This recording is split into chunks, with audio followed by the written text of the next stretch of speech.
Today, favorite and new Amsterdam star Ryan Eggle. Also caught up with our third hour. We're going to have both of those for you. And finally, we have a throwback with Kate Hudson today from her Almost Famous days. But first, here's today's Pop Start. Let's go, everybody. We're going to start Pop Start off today, right? We've got Thor, Love and Thunder. Chris Hemsworth and his luscious locks are back in the first teaser trailer for the upcoming Marvel movie. The film is set to pick up where Avengers Endgame left off, with Thor working on his retirement alongside Guardians of the Galaxy and that whole gang. The new preview revealing a first look at Natalie Portman's return to the franchise, this time in a new superhero role. I want to choose my own path. Live in the moment.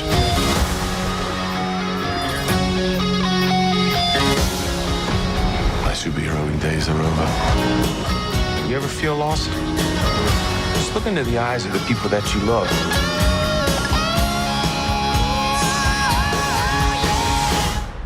Not me. What? Just listening.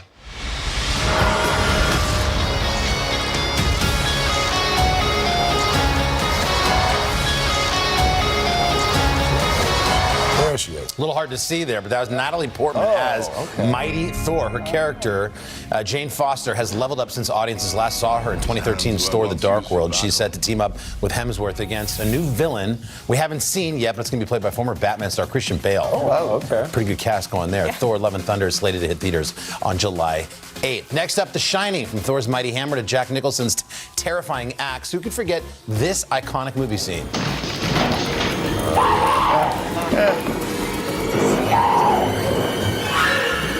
Here's Johnny! Well, that axe used to terrorize Shelley Duvall and Stanley Kubrick's The Shining is up for sale. And just in time for Mother's Day. The iconic prop is currently available at the Gotta Have Rock and Roll auction house. Nicholson's axe expected to bring in somewhere between $60,000 and $90,000. But diehard horror fans may recall there are a few prop axes from that film set floating around out there. Back in 2019, one of them brought in over $200,000 at auction. Next up, the match. The lineup for this year's annual celebrity golf game has just been announced. The game's going to see NFL superstars go head-to-head. Tom Brady and Aaron Rodgers take on Patrick Mahomes and Josh Allen. Wow. And the trash talk is already flying. On Monday, Josh Allen hopped on Twitter to share an image of the pairings, writing, "Two old bulls, two old calves." To which Brady responded with a photo of a child playing golf, captioning the pic, an artist rendering of me watching Josh Allen approaching after laying up on a par 4. We're going to see how it all pans out. It's a 12-hole exhibition at the Wynn in Vegas. That'll be on June 1st. Who do you like? I like the old bulls, I think. Yeah. I do. That'll be fun to watch. And finally, quickly, E.T. It's been nearly 40 years, if you can believe it, since Steven Spielberg's beloved extraterrestrial graced the big screen, and now two of the stars of the film have reunited to celebrate the film's anniversary. On Monday's edition of The Drew Barrymore Show, the actress and her former movie mom, Dee Wallace, took a look back at the making of the iconic movie, and the two shared stories from the set, including this traumatizing tale about when Drew had to shoot E.T.'s death scene. I went over and I said, "Okay, Drew, now we're going to go shoot the scene where E.T.'s dying. But you know he's not really dying, sweetheart. He's acting just like we are, okay?" And you looked at me and you said, "I know, Dee. Do you think I'm stupid?" Seconds. We walked into the set. You took one look at E.T. and went, Well, there's your Pop Start. And now the reason we call the show Pop Start, plus a few more headlines. And we'll start with her, young Taylor Swift. Perfectly timed for Earth Week, Swift's latest honor is putting her in touch with nature. Virginia Tech researcher Derek Hennon has officially named a species of millipede after the folklore singer. Hennon revealing on social media that the newly discovered bug called Nanaria swiftae is an homage to the Grammy winner. The Swiftie scientist wrote on Twitter, quote, "I'm a big fan of her music, so I wanted to show my appreciation by naming this new species from Tennessee after her. But does the cute name make these little crawly critters you see there less gross? Probably not, but it is very thoughtful." And finally, Jason Momoa, the Aquaman star, is stepping into the boxy world of Minecraft for his next big gig. Momoa is currently in talks to star in a movie based on the popular video game. It's a big casting news there. The film's been in the works for almost 10 years. As for the behind the scenes, we've got Napoleon Dynamite director Jared Hess. He's reported to helm the animated project, and no word yet on a release date. for that. Those are your headlines for today. Up next, Backstreet Boys preview their DNA World Tour with us. To stand on the edge of the cliff and jump takes a lot of guts. We are meeting people one after the next who have made profound changes. I think you're going to be blown away by the life lessons. Join Hoda for new episodes of her podcast, Making Space. Listen now.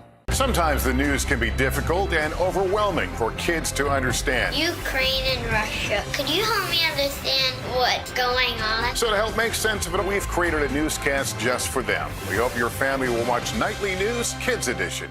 Today is now a podcast, available every morning. Listen wherever you get your podcasts. To stand on the edge of the cliff and jump takes a lot of guts. We are meeting people one after the next who have made profound changes. I think you're going to be blown away by the life lessons. Join Hoda for new episodes of her podcast, Making Space. Listen now.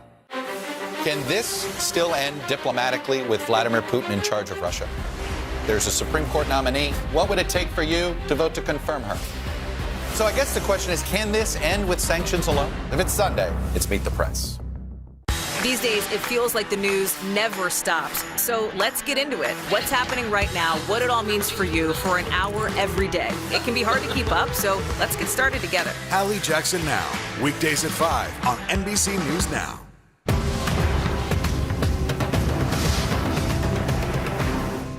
Making Space, the inspirational podcast from Hoda Kotb. Listen now. Welcome back to Popstar Plus. We've got some nostalgia for you here. The Backstreet Boys' first album came out in 1996.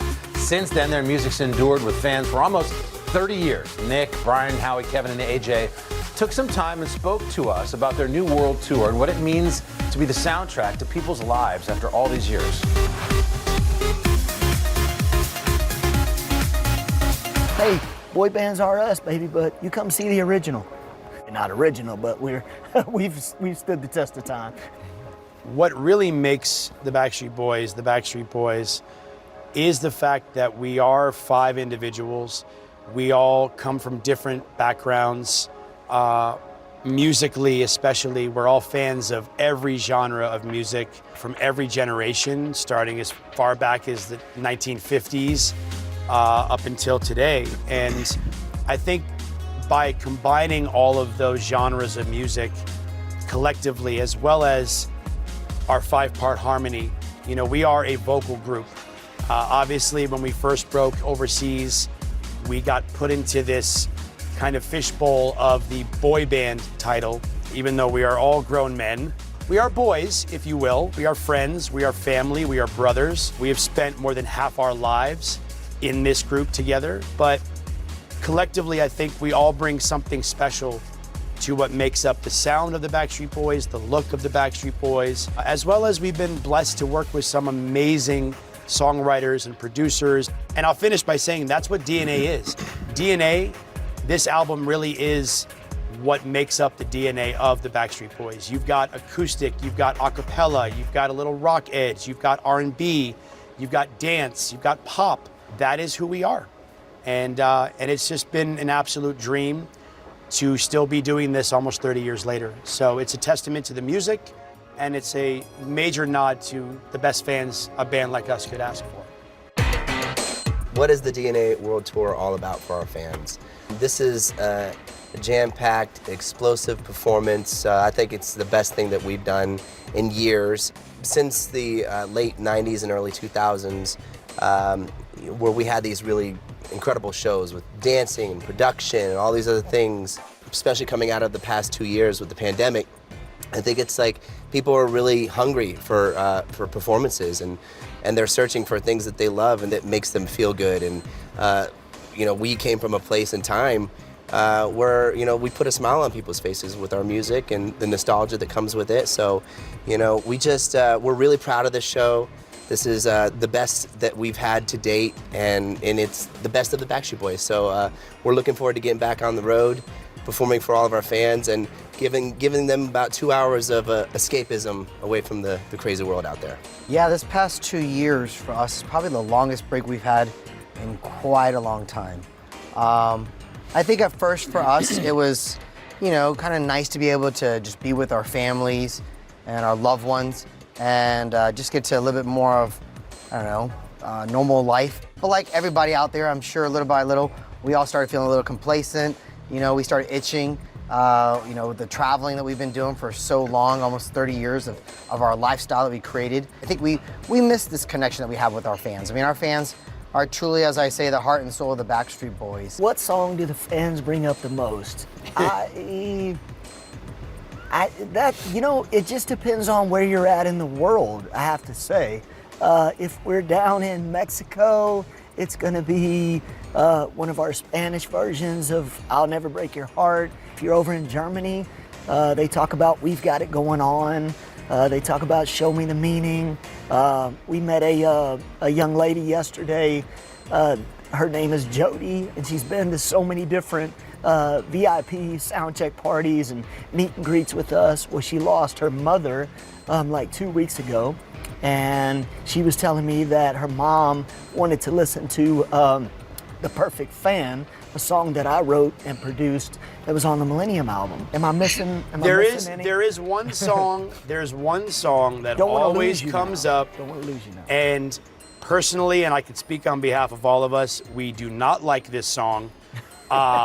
It's a song called If You Wanted to Be Good Girl, Get Yourself a Bad Boy. And somehow, some way, the fans are dying for that to be in one of our shows. And sad to say, that will never happen. Present or past that I relate to right now? Probably what happened last night. There's a song on our DNA album about our families that is very near and dear to our heart. But there's also one from the past that really resonates with me. My mother passed. Is about loss. That is a very deep song, and it hit me especially hard last night. I couldn't even finish my verse, and the fellas had to take over for me. It just hit me. Out of the blue, I felt some emotions coming up as we were doing rehearsals. I thought I was gonna get emotional when I spoke to the audience, but no, it was during my verse. I got like 3 or 4 words out, and I couldn't finish it. So, yeah, that song hit me hard last night. People have dealt with loss during these last 2 years, and so you know, I'm not special. Everybody's gone through loss.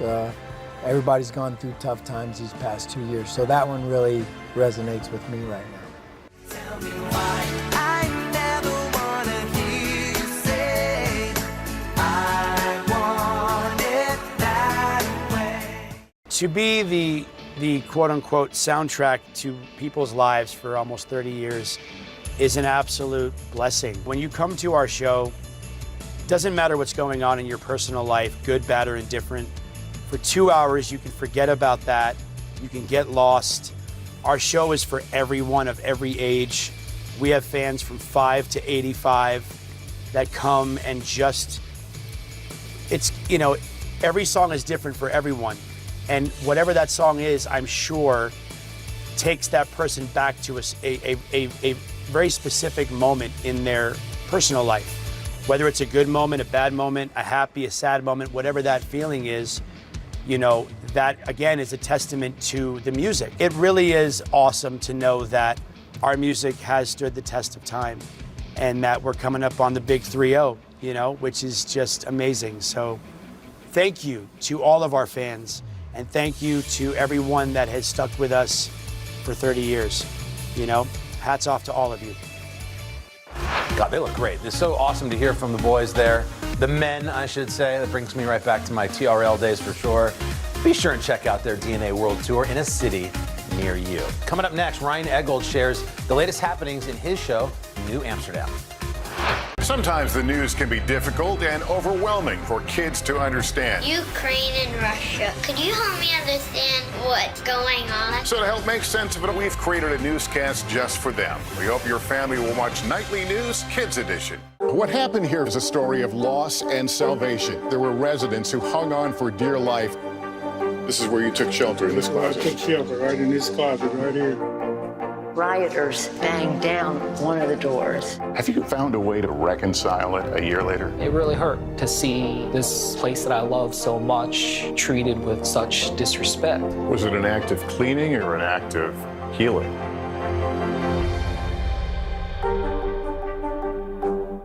These days, it feels like the news never stops. So let's get into it. What's happening right now, what it all means for you for an hour every day. It can be hard to keep up, so let's get started together. Allie Jackson Now, weekdays at 5 on NBC News Now. To stand on the edge of the cliff and jump takes a lot of guts. We are meeting people one after the next who've made profound changes. I think you're going to be blown away by the life lessons. Join Hoda for new episodes of her podcast, Making Space. Listen now. What happened here is a story of loss and salvation. There were residents who hung on for dear life. This is where you took shelter in this closet. I took shelter right in this closet right here. Rioters banged down one of the doors. Have you found a way to reconcile it a year later? It really hurt to see this place that I love so much treated with such disrespect. Was it an act of cleaning or an act of healing? Today is now a podcast, available every morning. Listen wherever you get your podcasts. Making Space, the inspirational podcast from Hoda Kotb. Listen now. Top Story with Tom Llamas, weeknights at 7 on NBC News Now. And welcome back to Popstar Plus. Ryan Eggold plays Dr. Max Goodwin in New Amsterdam. The show is now in its 4th season. He stopped by the 3rd hour to chat all about it.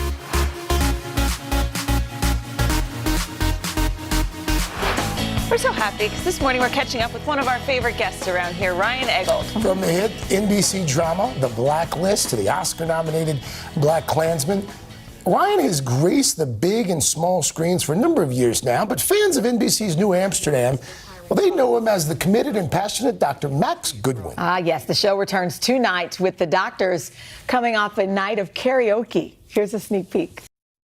Who still got it? We still got it. no, What's no, up, fellas? no. Everyone's screaming. You guys are as bad as hell, and she couldn't even get out of bed this morning. But I'm gonna need you to dust off those cobwebs, all right? Break through that wall, yeah? Are you not nauseous and dying? Well, I've got English tolerance now. More than that, I've got the greatest hangover cure in the world. Purpose. Today is a big day at New Amsterdam. Yeah, you don't work at New Amsterdam. Yeah, you work at a 3rd-tier urgent care center inside New Amsterdam. I love it. Somebody get that guy a Xanax.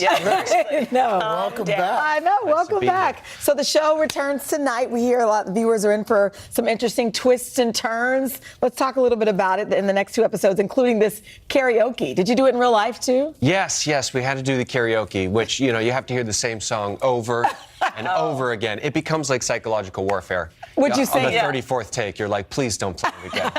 Please. I sang Shake Your Groove thing, which is fairly repetitive. So, my groove thing was shook, shall I say. Yeah. Are you a karaoke guy? Like, do you have a go-to song? Do you like singing? I like singing in my, I like writing songs and doing them, but I'm not huge on karaoke. You don't have a go-to? Not really. Maybe like Elvis or something where I can kind of put on a voice. I don't know. Make it fun. Yeah. And you have to have a few beverages before karaoke. I had to do We Didn't Start the Fire when I was pregnant, so I couldn't drink. And I still did it. It wasn't the same. It was one of the hardest things Was I've it not ever the same? Yes, that's very helpful. Or some of those Lucky Charms you guys were talking about earlier might be helpful in this scenario. Yeah. Not to be confused with real Lucky Charms. Yes. One of the reasons we always enjoy having you show up is because, let's not kid ourselves, Ryan Eggold has been paying lots of mortgages for lots of Peacock employees for the better part of a decade, from the Blacklist to New Amsterdam. I mean, you've quite the run here at the Peacock. Finishing season 4, season 5 is going to be the last one. What's it like playing the same character from beginning to end of a season and enjoying such a great run where you and I both know a lot of shows get canceled after episode 3? Absolutely. No, it's wonderful to have 5 seasons of this show to really tell the story, and it's especially wonderful to have David Schulner have this last season as an opportunity to wrap up these stories and put a period on the end of this sentence and see what the last chapter is for these characters. And it's for me, it's just a family I've been with for 4 or 5 years now, and I'm proud of everybody's hard work, and I'm just happy to be a part of it. And I'm really excited for these last 13. I think we can really land it in a great Can't place. wait. Well, good content. I was just reading you have a development deal now with our sister company, Universal Television. What kind of shows do you want to tell? What do you want to see? What do you guys want? That's what I want to know. I know. We'll fill out a survey. Anything that's going to keep the lights on. We're really looking for love stories, and I think in any genre, the core of it is always a love story. I think, if the pandemic taught us anything, it's that human connection is the most important thing. So we're looking for that. Yeah. So we were trying to do the math of just how many times you've joined us on the show. Do you even know? I have no idea, and I was just told to guess, and I feel like I should overshoot it to like I don't even know where to begin. Oh, wow. Oh boy. This is just going to be depressing. This is just going to be me slowly getting older. Oh wait, yeah. And performances. I mean, even if you did overshoot, what would your guess be? And you're like one of our favorite people. So I'm gonna go. Well, this is one of my favorite places to be. I'm gonna go way over the top. I'm gonna say 25. I have no idea. Oh, you're way. Wow. Guess you are what, way Ryan? under. You could like Do you want to double know? that. We actually pulled the number. But this is according to the NBC. That's a good look. I like that look with the tie. This is according to the NBC News Information Center. Okay. Across the street. You should. There's a real place. Okay. Lots of buttons. And I feel like, what about all the little pop-ins here and there? Do those count? Because that's going to put us into. So do you want the number? Dylan, give him the number. Yeah, what are the digits? Wait, I think it was 45. It's 45. No, 45. really? 45. Wow. 45. Well, I'm aiming for 100. And I'm not going to stop till I get there. You got to work on the new shows, and more production for NBC. So there you go. When you come back to tell us about your show. I'm here. I'm not going anywhere. Congratulations. Also, can we point out, what? like we showed these clips, the man doesn't age. You don't age. It's not fair. My God. Yeah, Have you had work done? Paul Rudd gave me a serum that you put on, and it just slowly de-ages you. Yeah. Have you ever gone beardless? I have, yeah. I feel naked without the beard. It's my little beard very well. safety. Oh, there it is. Well, Yeah. Ryan, you have an open invitation. We consider you a cousin to the show, so I love you guys. all I'll the be best. Be back anytime you have me. And we're going to have this big thing for your 100th visit. We're already getting ready. We're going to get you a cake and some I want a jersey. I want a jersey on the wall. We'll do it. All right, well, the reason for today, New Amsterdam returns tonight at 10, 9 Central here on NBC from our parent company, NBC Universal. Look at that. Great having Ryan here. New Amsterdam, fantastic. If you haven't seen it, you should check it out. Still to come, a year 2000 rewind for you. Kate Hudson details how she immersed herself in that 70s era for the famous film Almost Famous. We'll have that for you next. Today is now a podcast available every morning. Listen wherever you get your podcasts. To cover the news, you have to be in it. This is how so many towns and cities are protecting themselves. You can actually see they're pushing the gates open every night. It's your news playlist. Top Story with Tom Llamas. Weeknights at 7 on NBC News Now. Sometimes the news can be difficult and overwhelming for kids to understand. Ukraine and Russia. Could you help me understand what's going on? So to help make sense of it, we've created a newscast just for them. We hope your family will watch Nightly News Kids Edition. For breaking news in our changing world, download the NBC News app. To cover the news, you have to be in it. This is how so many towns and cities are protecting themselves. You can actually see they're pushing the gates open every night. It's your news playlist. Top Story with Tom Llamas. Weeknights at 7 on NBC News Now. For breaking news in our changing world, download the NBC News app. To stand on the edge of the cliff and jump takes a lot of guts. If I never got to sing another song, I would still feel the joy that I feel right now. We are meeting people one after the next who have made profound changes. It's the little moments that are the transforming moments. Oh my gosh, I never thought of that. Oh my gosh, I could apply that. I want to stop for a second. In season 2, I think you're going to be blown away by the life lessons. Join Hoda for new episodes of her podcast, Making Space. Listen now. And welcome back to Popstar Plus. Kate Hudson is marking another trip around the sun today. And in honor of that, we thought it'd be fun to pull a clip from the year 2000 from our vault when she starred in the beloved movie Almost Famous.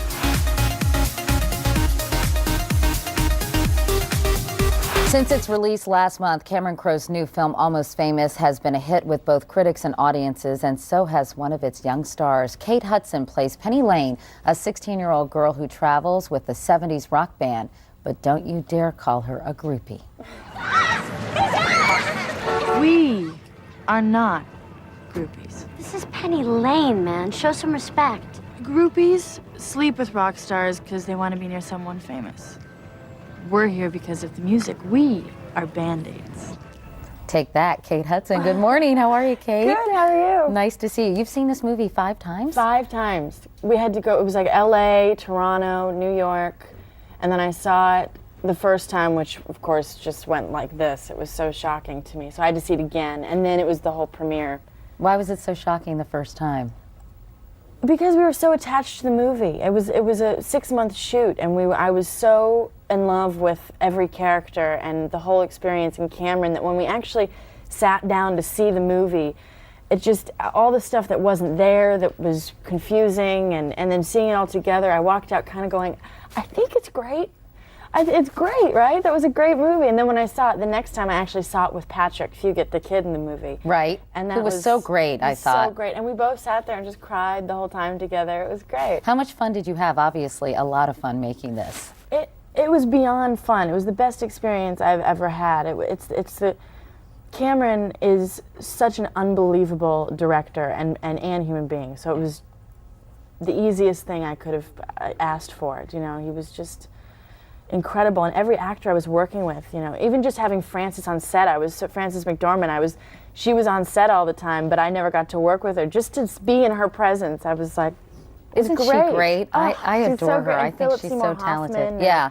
Such a great cast. Now, this takes place, Kate, in 1973, and you were not born until, what, 1979? I wasn't even a thought. Yeah. So how did you kind of put yourself into this whole era and into this genre, knowing virtually nothing about it? Did you do some research, or? Yeah, we did a whole bunch. I love that time. I've always been so fascinated with it because it was so, I think just politically, everybody, you know, because of what was going on politically, everybody had that sort of rush to express themselves and to be free and to, you know, and so there was this immense amount of urgency, you know, and out of that came great art and music, and I've always been a huge classic rock fan, so the first time I met Cameron, that was the first thing we started talking about, and just from there we did a lot of groupie research, and I got to. Well, can I interrupt? Yeah. How do you do groupie research? You talk to them. Right. It was great. It was unbelievable. They're the life that they lived is so unbelievably bizarre. The fact that you can put yourself in those situations and choose to live like that, you know, where you're, I mean, and really be at the service of men, the band of members. the rock stars, yeah. And be proud of that and enjoy it. And not regret it. And be disposable. Completely. As you saw, as your character saw in the movie. Penny Lane is such an interesting mix, I thought, of intelligence and you know, she's extremely perspicacious, or one of my favorite words. I mean, she's a very perceptive young woman, and yet also very vulnerable and sort of young in a way. I mean, it was a hard mix of qualities, wasn't it, to embody? It was. We had a good month to sit and actually talk about everything and really go through and find Penny Lane as a character, and it was quite challenging to get all that stuff. I mean, the most important thing was to always be sad. Underneath all the joy, just to have sort of a glassy eye. But there was sort of a wisdom about her, as if she knew very well what she was doing and the pitfalls that were involved and the risks associated with living this life, don't you think? Oh yeah, definitely. I think we actually worked on a little bit of psychic stuff, which helped sort of put that across, I think. Just somebody who knows what's going to happen before it actually happens. All right, now getting away from the movie for a second, how does your mom feel about this? And Kurt Russell, who has been like a dad to you all these years? Oh, we're all having such a blast with it. It's so exciting for my parent. My dad calls me, he's like, it's crazy, I see you on television all the time, I can't get away from your face, you know, so it's great. It's just sad because they're in LA and I'm here now, so we're very close, and it's kind of hard to be away from the family. And you're sort of the it girl right now, which I think must be quite exciting and yet at the same time pretty terrifying. Totally. I mean, I've never had more mixed emotions in my life. I mean, you're on the cover of Vanity Fair. You're like the next big thing, if not the big thing right now. It's pretty bizarre. Daunting, huh? I don't even associate the two. That's what's weird. You know, you walk by a newsstand, and I mean, I'm sure you the same way. You know, you don't associate. You see yourself, but you don't associate yourself with it in a strange way. 22 years ago since Almost Famous, man. That is hard to believe. Happy birthday, Kate. Well, folks, another Popstar Plus is in the bag for you. Hope you enjoyed the ride. Thanks for being here. Tomorrow, we're going to be looking into a new show. It's called A Very British Scandal. We'll tell you what we know about that. Until then, have a great day. See you soon.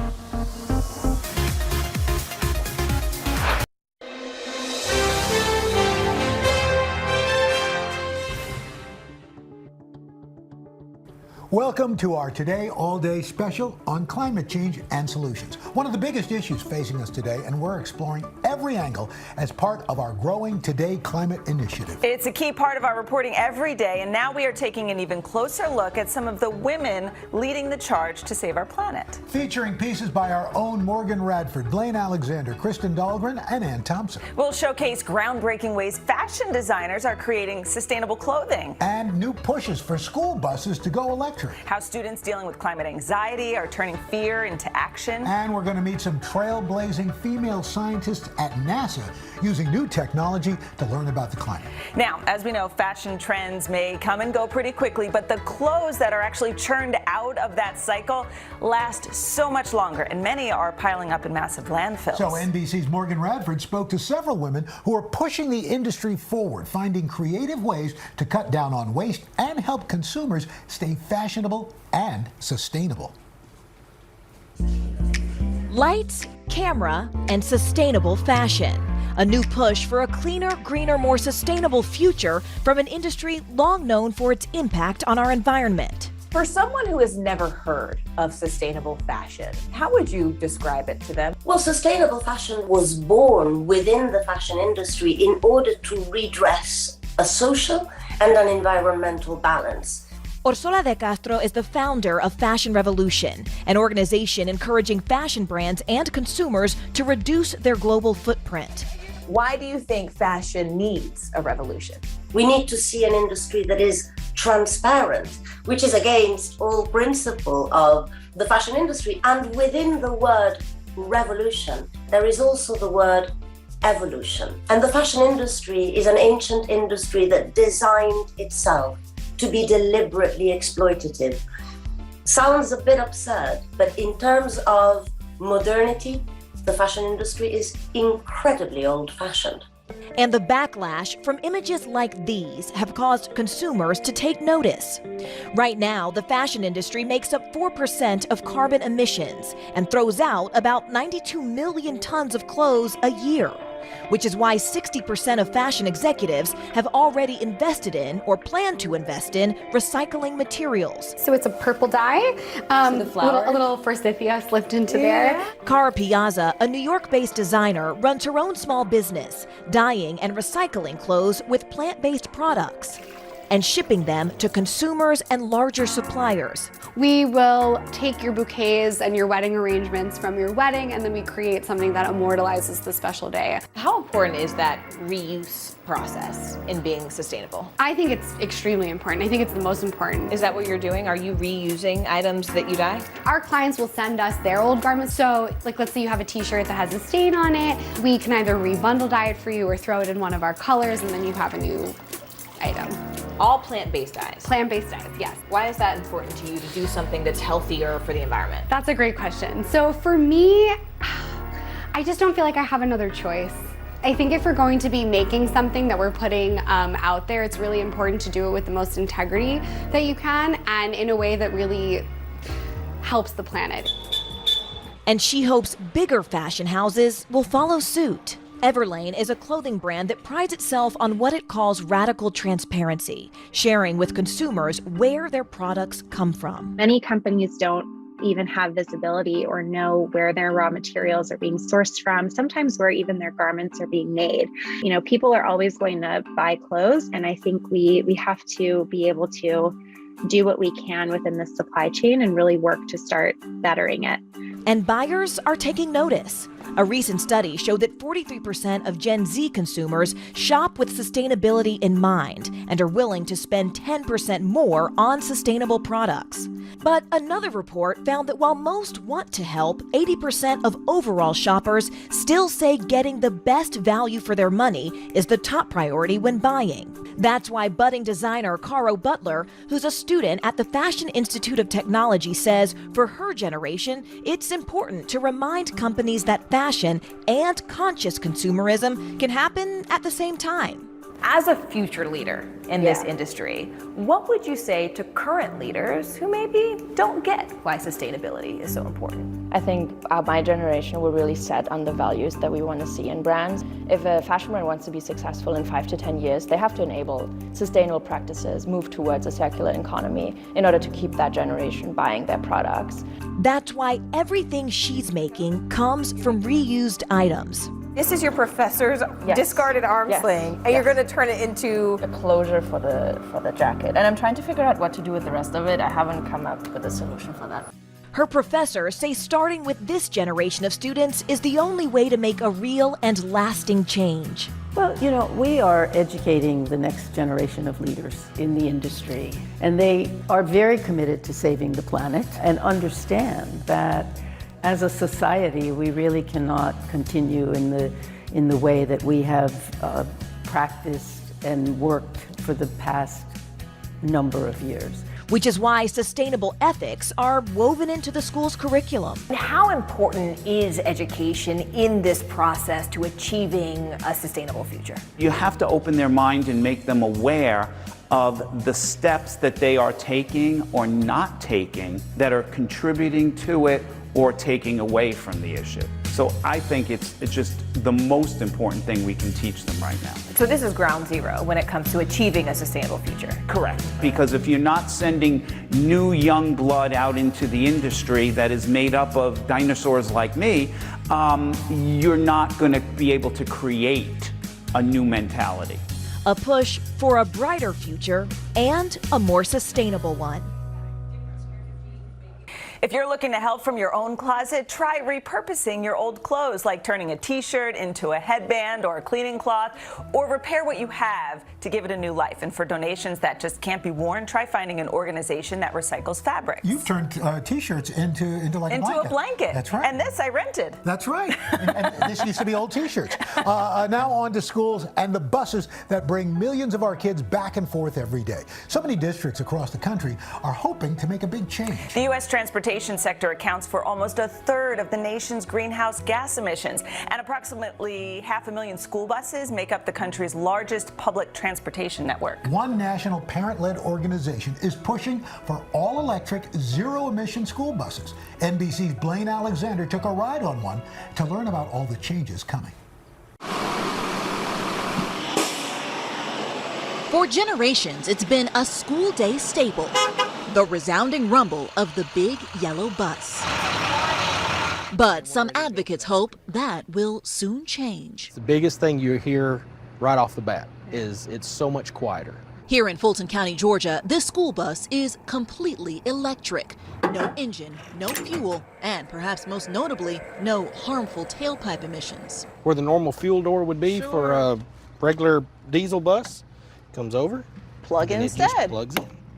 And there we go. This Metro Atlanta school district added its very first electric bus to its fleet last year. But environmental advocates like Almeda Cooper hope it's the first of many more like it. So being on this bus, does this bring back memories? It does, it does, it does.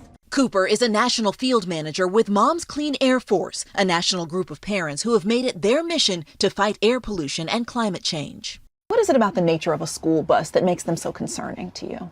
We're talking about 25 million children, riding them twice a day. It's idling, it's standing, it's waiting, and those tailpipe fumes, which are dangerous and harmful to breathe, are going into the air. That's not good for any child. She says the harm stretches far beyond the schools as buses crisscross through neighborhoods and on city streets and highways. In fact, the air quality in Fulton County, the most populous county in Georgia, has received a failing grade from the American Lung Association. Transportation is the largest contributor to global warming and to poor quality of air that we have. And the traffic that we have in Atlanta is notorious, and lots of it. Yeah, traffic. Yeah. Including school buses. Including school buses, yes. Mm-hmm. According to the Environmental Protection Agency, exposure to diesel exhaust can cause serious health conditions like asthma and respiratory illnesses and can worsen existing heart and lung disease, especially in children and the elderly. When do you first remember having an asthma attack? I just remember in elementary school, early on.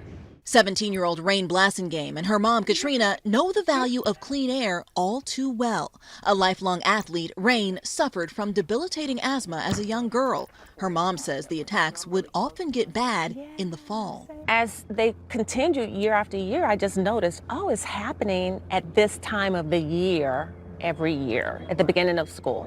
Did you turn your attention to diesel-run buses at one point? You know, as I look back now, as we're getting more information about the pollution that diesel school buses emit in the air, maybe. We know the school buses, the windows are down, the kids they think they're getting fresh air inside the bus, and really the pollution is just coming inside the bus where they are.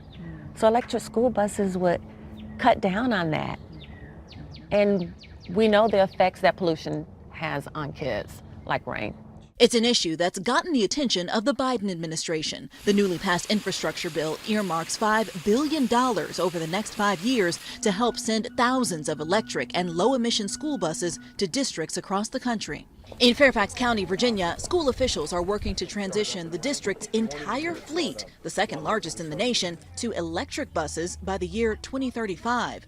It's a goal applauded by EPA Administrator Michael Regan. Fairfax County Public Schools is demonstrating exceptional leadership and being an early participant in what we hope will be a widespread nationwide movement.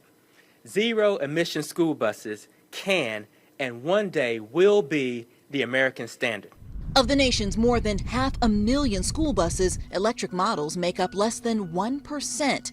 And industry insiders say transitioning the entire fleet will require more funding and an energy system overhaul. I think the federal funding is something I'd hit as a super first step. When you get into the broader, needs of converting to or converting away from a petrol fuel system to an electric system, there are massive amounts of energy infrastructure requirements that are only beginning to be assessed, in my estimation. But for kids like Rain, it's a change that can't come soon enough. So people who have asthma, like I did, don't have to worry about it as much, and they won't have as many asthma attacks, especially if they have it around the same time during school. Just less pollution in general would help out with anyone who has asthma. Just better air to breathe. Yeah. Just this month, Boston's mayor announced the city would replace its entire fleet of school buses with electric vehicles by 2030. Now, while electric buses may cost more upfront, they'll save a lot on the backside of this with maintenance and fuel down the line. And with gas prices these days, that payoff could come even sooner. Yeah, probably. Up next on our Today Climate Special, we are going to explore how young people are taking action, not just for the environment, but for their mental health, too.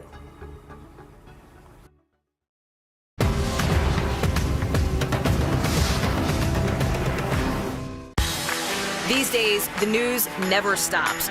The morning's headlines change by afternoon, and by the end of the day, it's all totally different. So let's get into it. What's happening right now, what it all means for you for an hour every day. I get it. I know that it can be hard to keep up. So let's get started together and go from there. Hey, I'm Hallie Jackson, and we have a ton going on tonight. Here's the deal. Hallie Jackson Now, weekdays at 5 on NBC News Now. These days, it feels like the news never stops. So let's get into it. What's happening right now, what it all means for you for an hour every day. It can be hard to keep up, so let's get started together. Hallie Jackson Now, weekdays at 5 on NBC News Now. To stand on the edge of the cliff and jump takes a lot of guts. We are meeting people one after the next who have made profound changes. I think you're going to be blown away by the life lessons. Join Hoda for new episodes of her podcast, Making Space. Listen now. To cover the news, you have to be in it. This is how so many towns and cities are protecting themselves. You can actually see they're pushing the gates open every night. It's your news playlist. Top Story with Tom Yamas, weeknights at 7 on NBC News Now.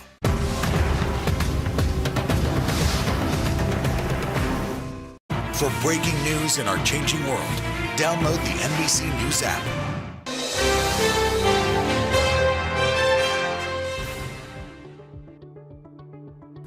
Welcome back to Today Climate and the new issues and solutions that are now underway. Study after study shows climate change weighs heavily on younger generations, and that fear for the planet's future is even driving some to seek therapy. NBC's Kristen Dahlgren spoke to students about the toll on their mental health and how a new generation is turning anxiety into action. On the lush green campus of the University of Vermont, nature feels like it's always just steps away. But for many students, so does climate change. I feel like you can't really think about a lot without thinking about climate change and the worry that comes with that. Emma Wardell is a 21-year-old student here, suffering from a phenomenon so common it's been labeled eco-anxiety, emotional distress caused by climate change. That could be anxiety-provoking, especially when it's constantly looking at the threat of catastrophes. She's not alone. Who here has suffered from eco-anxiety? Definitely. Yeah. All three of you.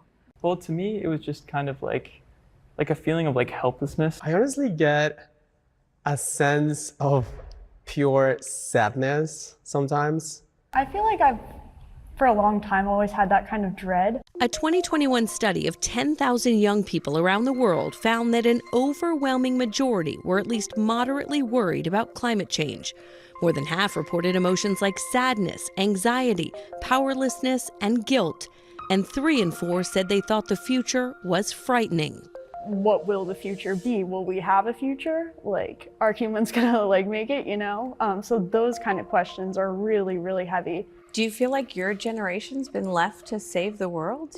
Yeah, I feel like a lot of the pressure has been put on us. We feel that pressure, and that's kind of like dictating our actions and our steps towards the future. For some, it has become such a burden, they are rethinking reproducing. On one hand, I'm sure I'll want to someday, but on the other hand, like what lives would those children live? I'm not sure if I'll have children on my own, but it is pretty tragic that we're actually reevaluating. I don't know if I can really rationalize having kids in the kind of environment that we currently have and that we're creating. I mean, it's kind of hard to grapple with the fact that something that you might have once wanted, you can no longer have, not because of anything that you yourself might have done, but because the world has kind of made it so. We ask at our intake sessions about different things that might worry kids and teens, and climate change has been a topic that's come up quite a bit, just anecdotally. Dr. Kelsey Hudson is a clinical psychologist and researcher at Boston University, who, like an increasing number of clinicians, now treats young people for eco-anxiety. So really what we're trying to do is help therapists become trained in how to talk about climate change. There's a kind of a growing understanding that government inaction is correlated with climate distress. How important is it that young people, or really anyone, I guess, recognize that this eco-anxiety is real, it's a thing, and to seek treatment if they're feeling some of these feelings? Experiencing climate-related emotions is a very natural and reasonable response to this huge crisis. Emma now sees a therapist who specializes in eco-anxiety, and she's joined an environmental club that she says has turned into a sort of climate support group. Clubs like hers are popping up at schools and in communities all around the country for a generation that's turning their climate fear into action. There's gotta be more action and less talk. I like to frame it as we've been drafted into the climate fight. The fact that I'm dedicating myself to this kind of is empowering in a way. What types of things do you find help you? It's kind of simple, but just being out in nature, really, if you're feeling worried or sad or anxious about the environment, go out and be with the environment. A way to refresh and maybe see things through a new lens. Do you have hope that we as a planet can still reverse things and make changes necessary? I do have a lot of hope because I just don't accept that as our reality. And just the people that I'm going to school with and that I'm inspired by every day, just seeing how passionate and motivated they are about their beliefs and what they're trying to do, I can't help but feel hopeful for our future. Wow, it seems like there is some great hope for the future if these are the students who are leading it. Yeah, absolutely. All right, coming up next on Today Climate, we are going to introduce you to 4 incredible women at NASA studying climate change. Today is now a podcast available every morning. Listen wherever you get your podcasts. For breaking news in our changing world, download the NBC News app.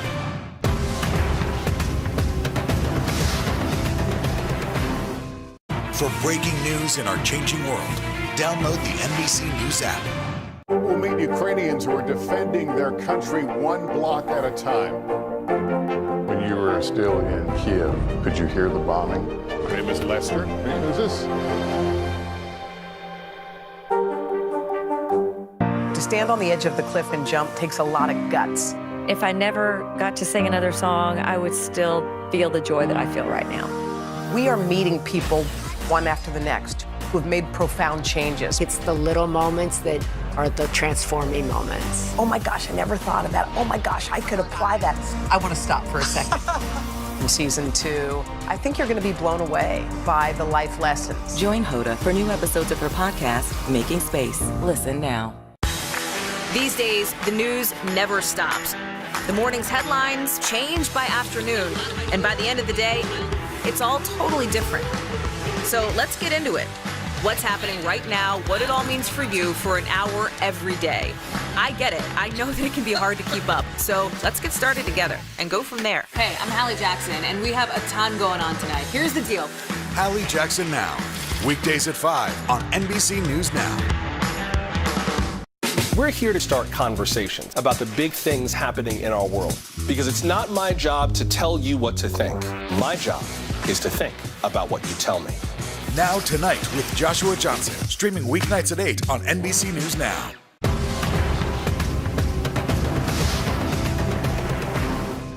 For breaking news in our changing world, download the NBC News app.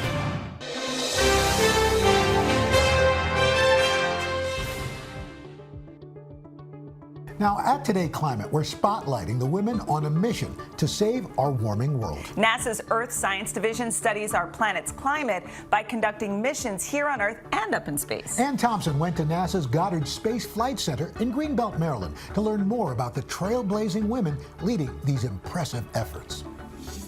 As the consequences of our warming world become ever more apparent, these 4 NASA scientists, all women, work to understand what's happening now and reveal what could happen in the future. From a scientific standpoint, is the world facing a climate crisis? Well, certainly the changing climate and the distributed effects are creating challenges around the world. And we see those extremes happening now, right? We see more pervasive drought, we see extreme rainstorms, we see changing nature of hurricanes. This is not a future problem. No, this is happening today. We see it day in and day out across the Earth system. Leslie Ott is a climate scientist looking at where the carbon dioxide we create goes. Dahlia Kirschbaum focuses on climate change and landslides. Some of the work that I do is looking at how landslides may be impacted by more extreme rainfall around the world. Lola Fatoyimbo studies the role of forests and coastal marshes. As they are making oxygen, they are taking up carbon dioxide and they are storing all that carbon in their vegetative matter. So they're allies in the battle against climate change. Absolutely. Leading them, Karen St. Germain, the director of Earth Science for NASA. NASA uses the unique vantage point of space, and that allows us to look at the whole Earth as a system, and that's the key to really understanding climate change. NASA itself is changing. 50 years ago, in 1972, women made up 2.5% of NASA's permanent science and engineering force. Today, they account for just over 24%. Should people be surprised that there are 4 women working on climate science at NASA? I hope not. Everywhere I go, working with the scientists at NASA, I see women, I see people of all different races and ages, and I think that's so important because that diversity of experience, life experience, leads people to ask different questions. What is the barrier you see for young women to follow in your footsteps? I think it's really important for young women and young students in general to know that you can be yourself, whoever you are, however you are, and still be a NASA scientist. For these 4 women, the pursuit of science is rooted in the personal. Lola is the mother of 2 boys. One of the key roles that we play as scientists is to not only do the science, but also to communicate it and to teach it to the next generation. Dahlia has 3 children. I work with my kids to talk about math and science so they're not scared. They really want to lean in and understand it. Leslie was inspired by her scientist parents. This was my parents' language for understanding the world, and that's what I grew up with, and I think that's really shaped, where I am today. Karen, from what she saw as a climate researcher. My earliest research in earth science was looking at Arctic ice, and it's been shocking to me how much Arctic ice has shrunk over the years. Now, to help them understand the oceans and atmosphere, a new satellite mission called PACE for plankton, aerosol, cloud, and ocean ecosystem. Here, let me give you a sneak peek of the satellite. As you can see, it's a work in progress, but once it's finished and launched, it will orbit the Earth every 90 minutes. It will completely cover the planet in 2 days, and it's expected to stay in space a minimum of 3 years. Beth Weinstein is the project manager. Hey, Beth. Hi. Ultimately, all those 3 instruments together, what will they tell scientists about what's happening here on Earth? I mean, we're really just trying to understand how all these large parts of the Earth work together. How do the oceans work with the atmosphere? How does the changing ocean affect what's going to happen to us? So there's a lot of scientific questions that we hope to answer with our mission. Though daunting, these scientists believe the solutions to climate change are within our reach. Our endeavor, Earth Science, really is an international endeavor. So we partner with agencies around the world, all because when we work together, we can do more than the sum of what each could do individually. We can be more ambitious, and we think the challenges we're facing really demand that ambition. Is that a template for solving climate change, for stopping climate change? I think absolutely, because the Earth works as a whole system, we have to work together, and that can start with working together to understand what's happening. So this is so cool because NASA's Earth observations are freely available to anyone who wants to use their data and can even help study our planet's climate by acting as a citizen scientist. And that's it for us and our Today Climate Special. Climate change is real and complex, but with the tireless work of the amazing people we showcase today and the others that are still working out there, we know that there's definitely hope. It does feel like there's some hope. Thanks to Ann, Morgan, Kristen, and Blaine for sharing these important stories today. And check out Today every day on all of our platforms for the very latest on our environment and how we can navigate our changing planet together. Bye-bye.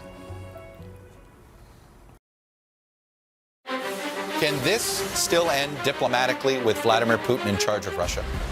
There's a Supreme Court nominee. What would it take for you to vote to confirm her? So I guess the question is, can this end with sanctions alone? If it's Sunday, it's Meet the Press. These days, the news never stops. The morning's headlines change by afternoon, and by the end of the day, it's all totally different. So let's get into it. What's happening right now, what it all means for you for an hour every day. I get it. I know that it can be hard to keep up. So let's get started together and go from there. Hey, I'm Hallie Jackson, and we have a ton going on tonight. Here's the deal. Hallie Jackson Now, weekdays at 5 on NBC News Now. Can this still end diplomatically with Vladimir Putin in charge of Russia? There's a Supreme Court nominee. What would it take for you to vote to confirm her? So I guess the question is, can this end with sanctions alone? If it's Sunday, it's Meet the Press. These days, the news never stops. The morning's headlines change by afternoon, and by the end of the day, it's all totally different. So let's get into it. what's happening right now, what it all means for you for an hour every day. I get it. I know that it can be hard to keep up. So let's get started together and go from there. Hey, I'm Hallie Jackson, and we have a ton going on tonight. Here's the deal. Hallie Jackson Now. Weekdays at 5 on NBC News Now. The answers come when you need them most. Ooh, let it go. The Today Show's newest fan. Little Al Roker. What are you doing here? What am I doing here? This is your moment.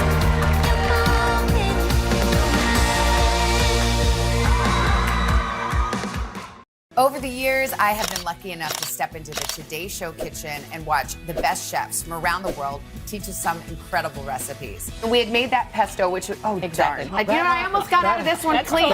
Turn it down. Oh my gosh, I had one job. None of which I've mastered because, well, I actually don't know the first thing about how to cook. But I'm putting those days behind me for good. And I'm starting to find a little confidence in the kitchen. Today, Chef Jet Tila is going to bring the heat and teach me a few tricks for an easy at-home barbecue. We'll be making pulled pork sandwiches with an Asian apple slaw, plus a side of hearty cornbread. I am feeling ready to tackle this one, so let's get started.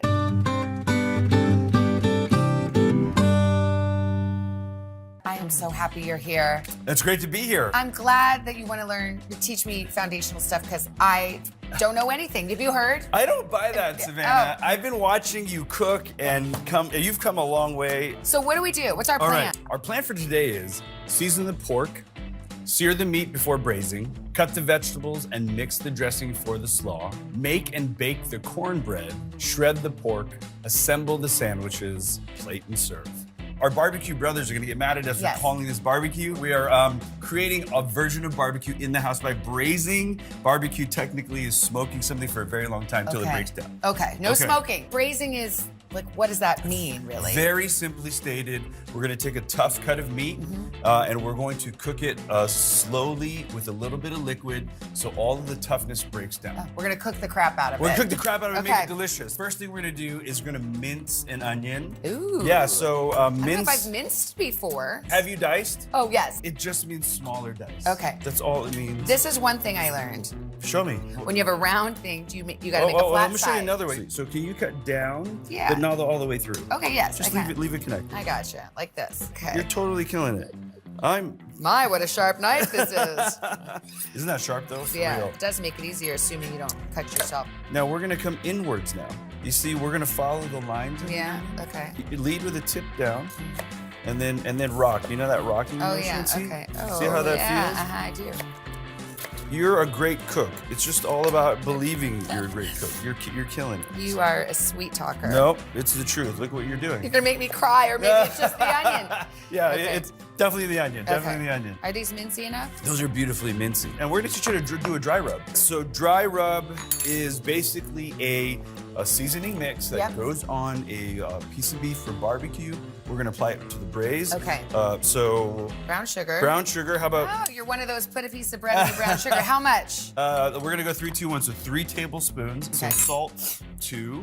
Okay. And again, that you can. That's a lot of salt, and this is coarse salt. I see. I mean, I know it seems like a lot of salt, but it is for 4 pounds of pork butt. I like paprika. That was coriander. Okay. That was ground coriander. This is looks like garlic powder, yeah. 1 pepper. 1 pepper, yeah. You can either whisk it or stir it or whatever you want. Look at that. You just made a dry rub, so you gotta taste everything. Even the rub. Go easy. You can go easy if you want.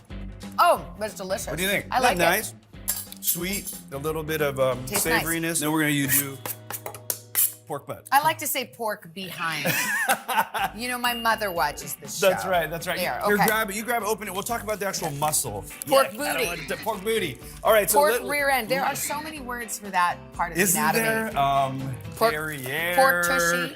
The irony is, it doesn't even come from that part of the pork. It doesn't? No. Well, why do we call it pork tuchus? So if you look at the shoulder here, right, of the fore, the Yeah. fore end, the fore is shoulder. Two hoofs Two here. hoofs right here. So this is, there's two pork shoulders, Mm-hmm. right? The lower part is called the picnic, which is more the upper arm. Okay. Right, and this is actually up here. It's the most versatile, in my opinion, cut of the pork because it's got the perfect fat ratio. It's got perfect connective tissue. It's great for this. Okay. And what we're gonna do is cut it into 6 equal pieces. Okay, so I'm gonna take my butt right here. Take that butt. Oh wait, we haven't had a sip. We always drink on starting from scratch. Cheers. Cheers to you. Cheers to you. We're drinking a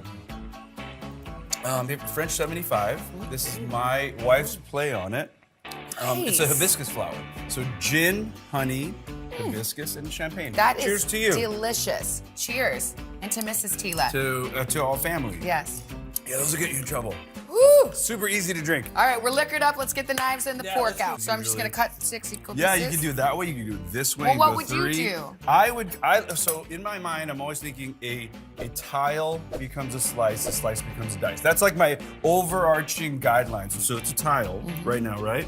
And the Okay. tile becomes a slice, which is only 2 long pieces, and then the slice becomes a dice. And look at you. You got 6 pieces right there. Even knife cuts are critical for even cooking. The Tile bottom line. becomes a slice. Yup. Which then becomes And a then the dice. slice becomes a dice. And do it thrice. There 1, you go. 2, 3. See, look at that. Okay. And that way, you kind of, it's a regiment to tell yourself how to cut things. That's gorgeous. Is this good? Yeah, that's These perfect. guys aren't too big? Okay. Nope, not at all. I'm following your lines, but okay. This Yeah. is fun. So now the spice rub, I like to kind of season in this tray. Show me your technique. I'll do one. So I'm not being shy. Like you can use all All this. There's one way. sides. Here's another way to do it. Let's go to town. Can I ask a dumb question? There's no such thing, Oh, Savannah. sorry, another We're not dumb gonna- question. Dumb question alert. There Dumb you go. question alert. Well, like, could you ever? It's so tasty. Could I put it on a vegetable? 1000%. Okay. Now, would you like sprinkle the rest? You wouldn't You want to. go. Yeah, I like go. to sprinkle. Get in See? there. It's about feeling your way through it. And if you didn't taste that rub, Yeah. you'd be a little nervous to apply something. Right. Here, Okay. We can wash hands. Since Wash we hands. touched raw pork, Yeah. I will clear and wash hands. Raw How's that pork, sound? rub. We're Okay. doing great. And I'm gonna crank up your Dutch oven and get that going. Let's talk about braising really quick. First thing we're gonna do, all right, don't leave me hanging, girl, here. Cheers. Do Sorry. this together. I just want to celebrate every step. Perfect. Okay. First step is always gonna be browning your proteins, Okay. right? Hot pan. This is not there- a cast iron. This is a Oh no. Dutch Say it. oven. It is. So put those two together. It is a cast iron Dutch oven. Oh, okay. How's Great. that sound? Lovely. Yeah. Enough oil. You can measure if you want, but for me today, we're gonna cook by feel. Okay. I like that. Now, it's hot. Do I wait for the oil to get hot and start bubbling or anything? You know, you can always wait for a little bit of white smoke. Yeah. You can actually do a test. So why don't you take a piece and kind of touch it? And if you hear the we're in good shape. It's not a very wide tongue. Right? Okay. Here, Lou. You hear the I hear it. I So totally now, how hear many? it. Like, is this a don't crowd the pan situation? This is cold, this is hot. It's always don't crowd a pan situation when you're browning something. Let's talk about some basics while we're waiting for the brown. Number one, we don't mess with it. Another thing we're building, a concept of fond. Have any of your chefs talked about F-O-N-D, fond? No, fun. But not yeah, fond. fond is fun. Fun. It's a fabulous. What is it? If you lift that piece up and we look into the pan, you see the bits that are sticking? Yes. Those are going to become beautiful crispy bits that later we're going to pull up and incorporate into the sauce. Okay. Think about fond as foundation of flavor. Girls just want to have fun. That's exactly right. Now, is this one of those deals That's where you gorgeous. sear on all sides? You want And I'm gonna have to full prop it up? coverage. Yep. Okay. Look at that. Look at that guy. That's now we're talking. exactly what we want. Let's get the next Let's do it. contestants up. Absolutely. Can I put it right back on I here? totally think you can. I think that's going to be somewhat controversial out in the world. Okay. But remember, team, at 165 degrees, Yeah. everything is And sanitized. just relax, everybody. It's Yeah. Chef Tila. I I like think he knows that. what he's doing, See? okay? So don't get all worked up Trust about it. us. Don't trust me. No, but trust him. Savannah. Okay, these look good. Let's start building flavor. So Okay. how about a little bit of that onion Okay. first. Now you can start scraping that fond. Scraping up the bits is releasing of the There you fond. go. It sounds sexier, doesn't it? Release the hounds. Release the hounds. Okay. We're gonna make the braising liquid now. Okay. And now we're gonna do red wine. Okay. Okay. And you could be any alcohol, but Yeah. red wine is gonna go with this kind of darker, richer braise. Okay. So whenever you're Just- doing alcohol, just a really good tip because this might be hot and it might flare. There's a small chance. So take a half step back. I like to just put the lip of the bottle here and just pour away. I don't know what it Enough cup to is. kind of coat the bottom. Like, see how we're almost is to the that bottom? good? Now we coat the bottom. That's it. Good? See how easy that I is? do. Yeah. Okay. And now you can scrape, use that. Now you've deglazed. You're officially deglazing. Deglazing Yeah. all the day long. Once you feel this pan smooth, Yes. you've done a great job releasing the foam. You're done, okay? Okay. Now we're gonna build liquid more. Okay. All right, and This is fun. isn't that fun? Yeah. Cola is excellent for braising. I will stand on that. So is that next? Cola? Yeah, that's next. Yeah. Crack that can Okay. and give us about a half cup or a cup. The carbonation, the caramel, the sugar, the phosphates. I mean, that's so interesting. Isn't that fun? Think A little that's more? enough? Beautiful, right there. How fun. Right? And now. Did you just make that up? No. I use cola to braise carnitas, to braise short ribs. Wow. Yeah, I mean, you think about the flavor of the cola. Yeah. Now, all right. Now we're gonna add the pork back in, and we're gonna add more liquid. Okay. But we need a visual cue. We need to know Okay. how much. So now, am I gonna put all of these guys Now in all here? of it goes in now. It does, Because we're okay. not worrying about crowding the pan. See the rate of boil? Yes. I want to simmer. There's hardly One any room more. for this big old That's, piece of butt. That's perfect. Okay. Fundamentals of braising: liquid can never be higher than halfway up the protein. Okay. Okay, so knowing that, we need barbecue sauce. Am I All right. tasting the barbecue I think, remember, Jet Tila says taste every Taste layer. everything, okay. Yeah, taste everything. So knowing, I'll get rid of that. I like that. And am I gonna stir it around so it's Yeah, everywhere? perfect right there. Do you think we're halfway up the biggest pieces of protein yet? I don't know. I don't want to get the wrong answer, but I'm gonna say yes. I say we're almost there. Okay. Because, now we're gonna account for 3 hours of braising. Okay. And some reduction. So maybe a touch of chicken stock. Okay. A touch of chicken. So I don't need too much. No. The chicken stock's just sort of to get us to the level we want. That's exactly right, Tina. That's All right. exactly right. We're done. Okay, but don't I need to stir it up or Just anything? a little bit, because you know what's gonna happen at 325 degrees, it's gonna simmer in the pot. So it's This gonna looks stir. amazing. I'd eat it right now. I'm To the gonna oven take it goes. 325. I want to make sure that the brazer's in the middle of the oven. So set your rack. Oh. So when it's in, it's right in the middle. Okay. And then see you later, braise. Bye. Making Space, the inspirational podcast from Hoda Kotb. Listen now. These days, it feels like the news never stops. So let's get into it. What's happening right now, what it all means for you for an hour every day. It can be hard to keep up, so let's get started together. Hallie Jackson Now, weekdays at 5 on NBC News Now. To stand on the edge of the cliff and jump takes a lot of guts. We are meeting people one after the next who've made profound changes. I think you're going to be blown away by the life lessons. Join Hoda for new episodes of her podcast, Making Space. Listen now. Today is now a podcast available every morning. Listen wherever you get your podcasts. For breaking news in our changing world, download the NBC News app. Top Story with Tom Llamas, weeknights at 7 on NBC News Now. Today is now a podcast available every morning. Listen wherever you get your podcasts. To cover the news, you have to be in it. This is how so many towns and cities are protecting themselves. You can actually see they're pushing the gates open every night. It's your news playlist. Top Story with Tom Llamas, weeknights at 7 on NBC News Now.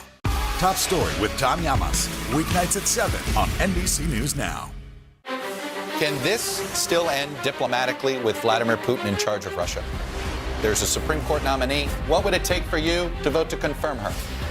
So I guess the question is, can this end with sanctions alone? If it's Sunday, it's Meet the Press. We got Smell 3 good. hours to kill. What should we do? I think we need to make the Asian apple slaw. Okay. Which are basically, in a cook's mind, just how to make coleslaw. Okay. But we're gonna start with about a cup of mayonnaise. Okay. All right. What does slaw taste like to you? Flavor, yeah. Like the Hot, little- sour, salty, sweet, or little savory? acidy, yeah, like acidy. yes, yeah. Why don't we Right. start with sweet? Okay. And again, we're So gonna you be put a little using- honey. How much? I'm gonna go 2 tablespoons here. Do you know your conversions yet? How many teas into a table? Of course I don't. No And- big deal. We're just gonna learn 1 today. Okay. I think 3 teas to the table. Oh, you know what? I never knew that, and I've always wanted to know that. There you go. We've got soy sauce and sesame oil. Okay, that's a tablespoon? 1 each. Okay. 1 each. And I'm using soy sauce here because it creates salt, creates a little bit of umami, the savoriness. If you don't want a soy sauce, go salt. Now, sesame oil, same thing, 1 tablespoon. 1 cup of rice vinegar now. Oh. We're gonna work that in slowly. I'm gonna get the lumps out. That's wow, dressing. that's nice. All Should we right. taste it? But it's so Ooh, important. I love that. Is that nice? Toasty, yummy. Oh my Good. gosh, I love that. Okay. Mhm. If you wanted more sweet, you know where to go. If you want more salt, you know where to go. Yes. Again, intuitive cooking. Chop time. I'm gonna start with the cabbage. Okay, this is the intimidating cabbage. We've had we've had some issues with cabbage before. Talk to me. Ooh, okay, great. Hold on. Put it down. Put it down. Yeah, tame And the then if it's beast. Tame the beast, then it rolls around on us less. Okay, woo! If I were to think about everything as tile sliced dice, Yes. I would think this is the tile. Okay. And then what if this was the slice? Okay, I'm not sure I understand that. So but I'm okay. just saying like half the half. Okay. Okay. Great. Okay. This is the spine of the knife, Mhm. right? You're bunched up against the board. If you took a half step back, you give yourself more room to breathe. And if you made sure that spine was flat, think about perpendicular, you're always gonna have straight cuts. Oh, you're just sort of using it I'm as just a using, visual guide. Yeah, that's it. It's I like a see. landmarker. Okay. Giuliani Apple. Giuliani Apple. We're looking for about that 1/8 to 1/4 of an inch pieces. Is It'll this it change that I'm doing overnight. these round slices? Yeah, Okay. because we're gonna end up with a matchstick. Oh, So we'll okay. take that round slice, which And is then our- make little matchsticks. That's Oh, it. I see. Okay. I lay them on top of each other. The stack height is totally up to your comfort level. Okay. And then what I do is lay them up, and then same thing. We're Uh-huh. done with apple. Okay, good. And now we're gonna go to carrot. I flatten round things, boom, like that. And then I lay them on their flat side. Now that keeps us from getting cut. Okay. And a carrot's gonna give you a lot of resistance. Really Tile great. slice dice. Tile slice that dice. means first mark it out, then Yep. slice it, then chop it up a little. That's it. Okay, Because now I see what you mean. So now we can toss it, right? Yep. Exactly. Okay. Would have been good if we had a bigger bowl, though, right? So I would do just a good pinch of salt. You and mean then- salt and then turn, salt Yeah, and turn. exactly. Oh, Just a good thing of salt right now. Done. And then we'll turn. And then turn it, but that's not going to make it all too salty. Like Nope, if I do that's more? perfect right there. Yeah, because that's why we tasted the dressing first. Yes. So we know kind of how much salt we need. That looks awesome, Savannah. Okay, this really does look good. I think we can sesame now. Just like yeah, sprinkle, just sprinkle? zhuzh, and then do another toss. Okay, good? Yeah, looks Okay. beautiful. Yes. So we're gonna let it chill a little bit. Chill. Chill Yes, out. chill. See you Okay. later. Bye-bye. Bye, bro.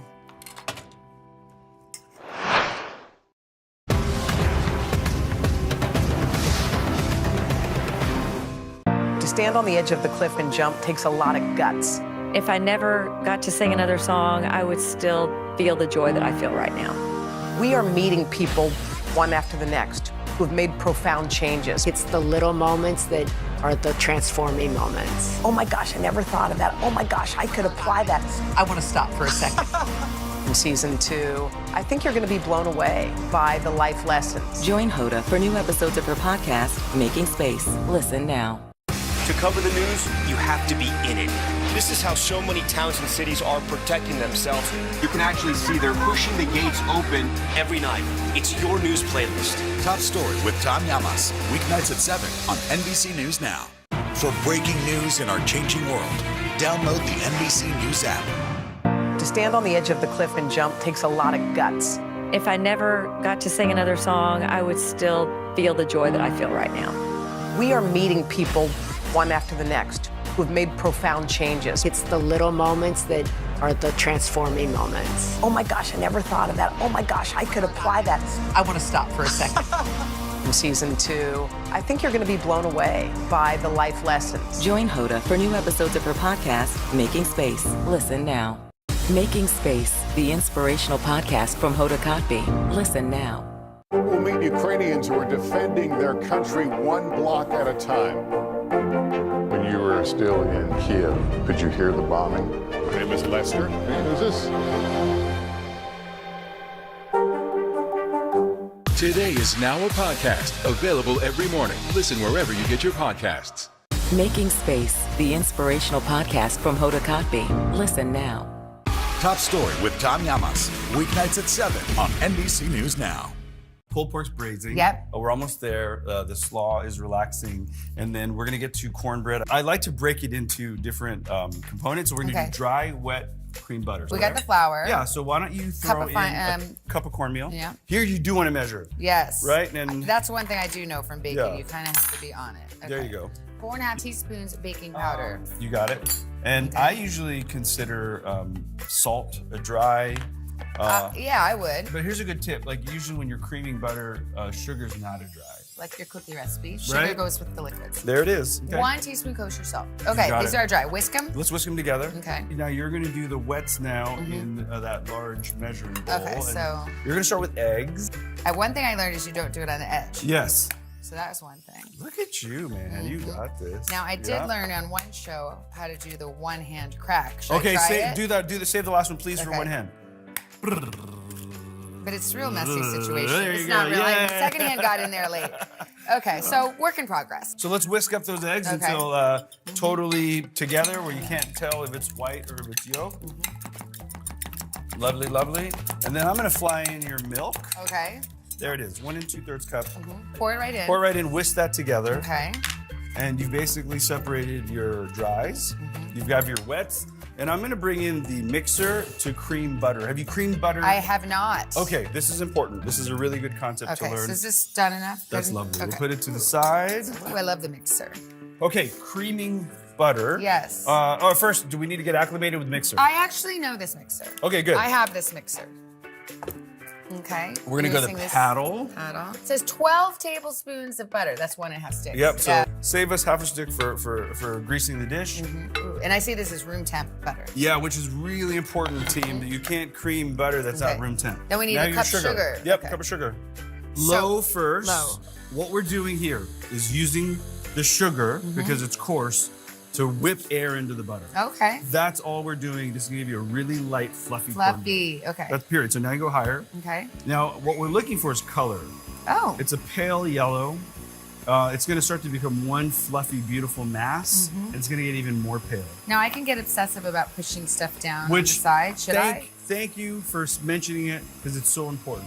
So let's turn it off every so often and scrape down. Scrape down. Okay, good. So it's good to be a freak about this? It's totally, when it comes to baking, Yeah. when it comes to cooking, absolutely. I do. All So right. now I'm going in. We're whipping and again. I'm going to go straight up to fast, right? Yep. That's it. You're doing it. You could take this time and grease our baking dish. Okay, now I'm like, maybe I should just do this. Done. What we're gonna do now is work the batter together by alternating dries and wet. Well, okay, so do a little dry, a little wet. Yeah, maybe a third at a time. Okay, here we go. Now we're gonna do this a little. Slow, nice and really slow. Yeah.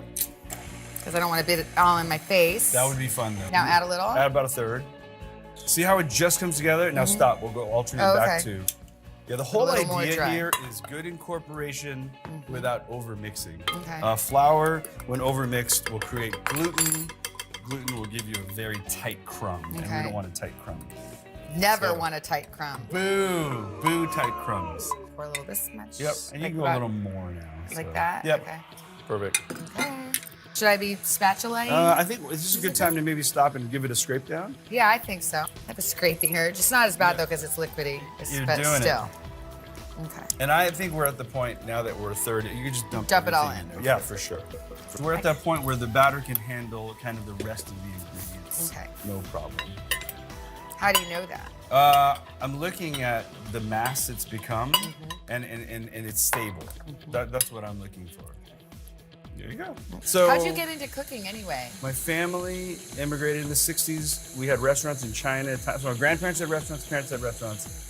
There was really nowhere else for me to go. It's in your genes. Yeah, it's called not being good at school. No. Did you grow up cooking? Yeah, so I worked in our grocery stores as a butcher, as a produce guy. Oh my gosh, that's how you know so much. I did it all. Get in there and let's get all kind of the... Just make sure I really got it mixed in Really well. kind of Like the use that flours in blade there? and almost fold. There you go.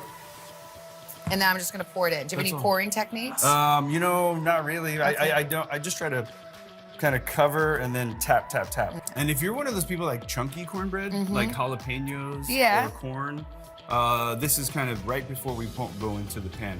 You can incorporate all your. Besides what would you put in? I would. Bacon? Yum. Oven-wise. Yes. 400 degrees. Okay. 20 to 30 minutes. Okay. After about 20 minutes, I would check with the little cake checker. Yeah. And we've done it. Shall I bake? Let's do it. Well, let's do it. Savannah, we've done so much. Oh my gosh. The slaw's ready to go. We got the cornbread. I think it's time to pull out like the brioche buns and start to build lunch. Okay. I'm gonna go check on the pork. Okay. I'll bring it over. And then here we go. Wow. That looks awesome. It looks incredible. Oh man. Okay. Okay, so now we're gonna shred. Shred, okay. Yeah. Do you allow? Yeah. And I'm cool. putting on my plate. Just put it right on your sheet pan there. All of them are, you take 3, I'll take 3. Whatever you want to do. Whatever you want to do. Oh geez, it's falling apart. Yeah, isn't that? Well, first, Is that a good let's thing? just enjoy how How soft and tender that is. Oh my gosh, it's like That melt is- in your mouth. Man, this is what braising does. It Okay. takes a tough piece of meat and turns it into something that feels and tastes really expensive. Okay. Okay, lots of options here. The double fork thing. Yeah, show me. So It's weird. literally just shredding, Okay. and Oh my it's gosh. personal preference. I like kind of a chunkier pulled pork. Mhm. Allie likes kind of a very fine pulled pork. Okay. So that's house rules, what I call Okay. house rules. So what is Savannah's The house rules are what Allie says. Yeah, there you Whatever go. your wife says, I agree with. I just want to eat it right now. Oh, really, Put Savannah? a bib Because on. I have your box of Oh, spoons. oh. Oh, yeah. Okay, love it. All right, I Yeah. get to taste it. Yay. You have to taste every layer because Okay. it's gonna morph a little bit. Mm, Yes. really good. All right. I like it. So once it's shredded, do you mind putting that barbecue sauce Oh, yeah. into all this delicious kind of pan sauce that This we made? whole thing? The whole thing goes Okay. in. I'm just stirring it up, right? You're stirring it up, and then we're gonna marry the pork back into the sauce, so it gets almost like another basting. I Great. can't believe I made this. What are you talking about? It looks so good. You killed. Okay. Savannah, pulled pork is ready. I'm gonna go get the Cornbread. All right, here we go. I'm gonna drink. Ooh, that looks good. Save me some. Ooh, look at that. Gorgeous. That is pretty. I'm gonna put it on your trivet. Okay. Is that okay? Yeah, of course. You can let this cool in the pan. You Yeah. can eat it warm. You could flip it out and let it cool and get crispy edges, whatever you Okay. want to do. But for today, I think we're just gonna serve it as a side. So do you want to carefully take that butter knife and then cut it into squares? Yeah, should I? Yeah. Tile slice dice. You go, girl. Yeah, and if you don't mind placing it in this Yeah. tin, and we've made honey butter, which is basically room temperature butter. Yeah. Swirled honey in there and a little bit of flake sea salt on top. sounds It's delicious. easy to make things fancy. Should we taste? Yeah, you always get to taste every Yeah, layer. we don't need spoons for this one. No, here, I'll give you a little Thank you bite. very much. Thank There you. you go. So Mhm. good at that. Look at that. Look at the crumb. I mean, the crumb. That's what I was going to say. Yeah, the no crust. gluten there. What? No, exactly. What's gluten? There's no gluten. That's delicious. Shall we build? Yes. Okay, so here is the slaw that you made. Okay. This is a brioche bun. I kind of like to do a little bit of sauce. You can go really big if you want. I'm gonna Yeah. go manageable today. Me too. Okay. We have to eat on TV, so we don't want to be like. Exactly Okay, right. so you do that. And we'll just do some slaw on top. Okay. And then do you barbecue sauce the top layer or no? Yeah, I totally would. Why not? Okay, yummy. Yummy, yummy. Making a sandwich, that is something I know how to do. All right, Savannah, look These what look we've done. good. That looks excellent. Load them up. Load them up. Thanks so much. Let's get to the table and kind of recap and eat lunch. Okay. All right, you got this. You want to let me give you this? I'll grab this. Okay. Okay. To cover the news, you have to be in it. This is how so many towns and cities are protecting themselves. You can actually see they're pushing the gates open every night. It's your news playlist. Top Story with Tom Llamas. Weeknights at 7 on NBC News Now. What happened here is a story of loss and salvation. There were residents who hung on for dear life. This is where you took shelter, in this closet. I took shelter right in this closet right here.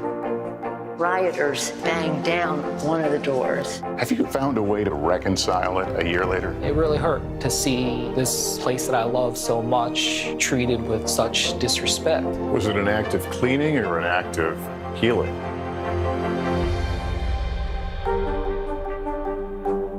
To cover the news, you have to be in it. This is how so many towns and cities are protecting themselves. You can actually see they're pushing the gates open every night. It's your news playlist. Top Story with Tom Llamas. Weeknights at 7 on NBC News Now.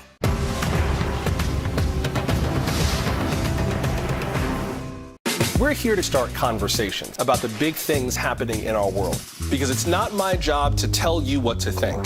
My job is to think about what you tell me. Now Tonight with Joshua Johnson. Streaming weeknights at 8 on NBC News Now. Today is now a podcast available every morning. Listen wherever you get your podcasts.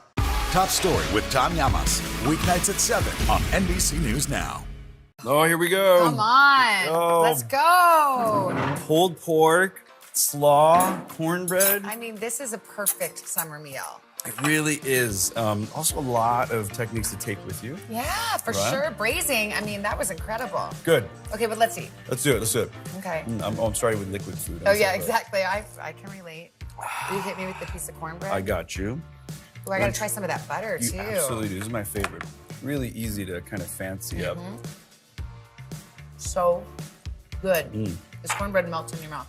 Oh man, that when you cream that butter, man, it just really lightens up this whole. Tell Allie I like her cocktail too. I will. She's invited over. This is delicious. Not good? I like these plates because they're, well, it's a messy kind of, it's like a trough. We need some of those wet towels. I'm into that. You know, it's very barbecue inspired, right? Yeah. And these are really inexpensive. Anyone can go to a restaurant supply store, get what these are called like eighth sheet pans or quarter sheet pans. You get some fancy decoration, and it's really just tiny little moments that turn your dinner parties into something fancy. I can't believe how good that is. And you don't have to make a sandwich out of it. You could have just done some coleslaw, some chips, eat it with a fork. That's the whole idea here, is like you have a little barbecue lunch without smoking things for 12 hours. Yeah. And the pork is savory, it's sweet, it's kind of luscious, the slaw with the acid. It's really a knockout combination. It's all working. Yum. Jet, thank you. Oh, my pleasure. You are a very patient teacher. No way, you're an appreciate it. outstanding cook. Thanks, Savannah. Cheers to us. Cheers to us.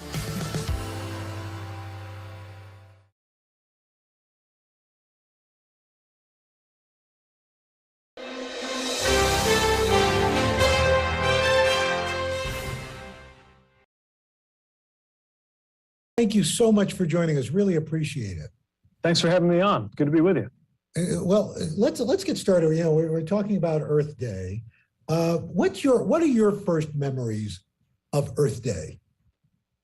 You know, when I was in school, you started to hear about it more and more. And I remember we would do events. The teacher would invite us to spend time outside or study things about the environment. I think I associated it a lot with greenery and trees, a little different than now when I think about it more in terms of invisible things like carbon pollution, but it's only become more important, more timely since then. So talk to me about your personal goals when it comes to climate change. Well, look, when you think about the sources of greenhouse gas pollution in our economy, the number one category of that is actually transportation. And so for me, if you work anywhere in or around transportation, there's a responsibility and an opportunity to be a huge part of the solution. So the goals that I take with me to work every day are both professional and personal, because they also have to do with making sure that my kids, I'm a new father as of less than a year ago, that they thrive, but also, of course, it's very personal because, my generation's really going to rise and fall, I think, based on how good we are at facing the climate challenge. So the infrastructure bill, which would be probably the largest of its kind in our transportation networks, our infrastructure in over 50 years.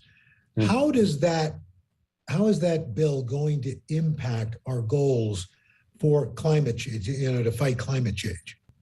So the infrastructure law is going to be a huge part of how the American economy can rise to the climate challenge. And one thing that's especially exciting to me about this is it's also a place where we can break down this old idea that we had to choose between climate and the economy.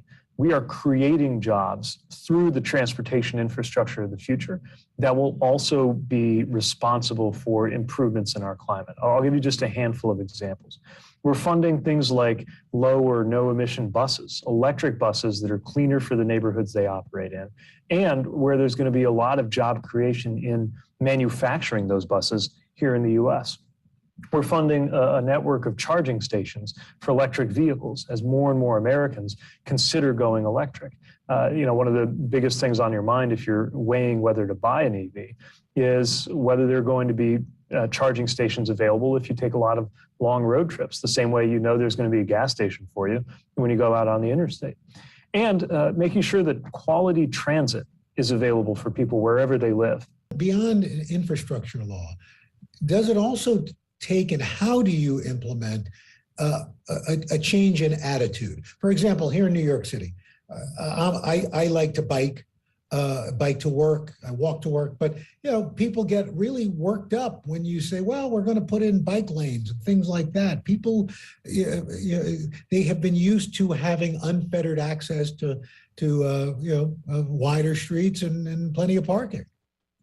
Well, my experience is that whenever you have something new, it takes a little getting used to. But when you have good policies for having safe pedestrian or bike passage in addition to streets being for car traffic, when you do all of that together, once you get it right, people would never want to go back. Talk to me about the Department of Transportation's role in reducing pollution and trying to fight climate change.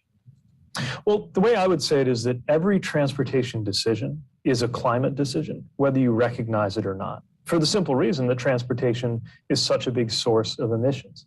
If we make sure that there are cleaner buses, then we're benefiting a neighborhood and benefiting the climate. If we make sure that there's a good way to get around, whether you have a car or not, we're creating options for people that takes congestion off the road, and that means less pollution. Anytime that we make a decision about how people or goods move around, whether we're talking about trains or even ships and aircraft, we're making a decision about our future too, how sustainable it's going to be, how safe it's going to be, how healthy it's going to be. And I believe that the 2020s will be remembered as the deciding decade, certainly within transportation, but really across our whole economy, for whether we successfully face this climate challenge. What has been the biggest pushback against the infrastructure law, and how do you push back against the pushback? The biggest thing is, I think, some skepticism, maybe some healthy skepticism about whether this is really going to make a difference in people's lives. You see these big numbers being thrown around in Washington. A lot of folks are saying, okay, but is this actually going to make me better off? And of course, the best way to address that is results. The other thing that's really exciting about working on these issues is they don't have the same kind of knee-jerk partisanship to them that a lot of other issues do in Washington right now. There's no such thing as a Republican bridge or a Democratic road. I've traveled to some of the most conservative and liberal places in the country alike, and I'll tell you, one thing people have in common everywhere they live is a desire to be able to commute to work, get to school, find their way to visit loved ones safely and conveniently. And that's something that we're working to deliver in every part of the country, no matter your politics and no matter whether it's rural, urban, or in between. For breaking news in our changing world, download the NBC News app. To stand on the edge of the cliff and jump takes a lot of guts. We are meeting people one after the next who have made profound changes. I think you're going to be blown away by the life lessons. Join Hoda for new episodes of her podcast, Making Space. Listen now. We're here to start conversations about the big things happening in our world, because it's not my job to tell you what to think. My job is to think about what you tell me. Now Tonight with Joshua Johnson, streaming weeknights at 8 on NBC News Now. Top Story with Tom Llamas, weeknights at 7 on NBC News Now. We'll meet Ukrainians who are defending their country one block at a time. When you were still in Kiev, could you hear the bombing? My name is Lester. Who's this? We're here to start conversations about the big things happening in our world, because it's not my job to tell you what to think. My job is to think about what you tell me. Now Tonight with Joshua Johnson, streaming weeknights at 8 on NBC News Now. Making Space, the inspirational podcast from Hoda Kotb. Listen now. Sometimes the news can be difficult and overwhelming for kids to understand. Ukraine and Russia. Could you help me understand what's going on? So to help make sense of it, we've created a newscast just for them. We hope your family will watch Nightly News Kids Edition. We're now in a moment where there's oil, gas prices are up, inflation's a problem. There's a push to ramp up oil production. Do you worry that at this moment, that climate, the fight against climate change and reducing our dependence on fossil fuels gets pushed to the back burner because we're worried about prices? Yeah, it's a great question. I think when we're hurting because of things like high oil and gas prices, it creates a lot of pressures that cut both ways.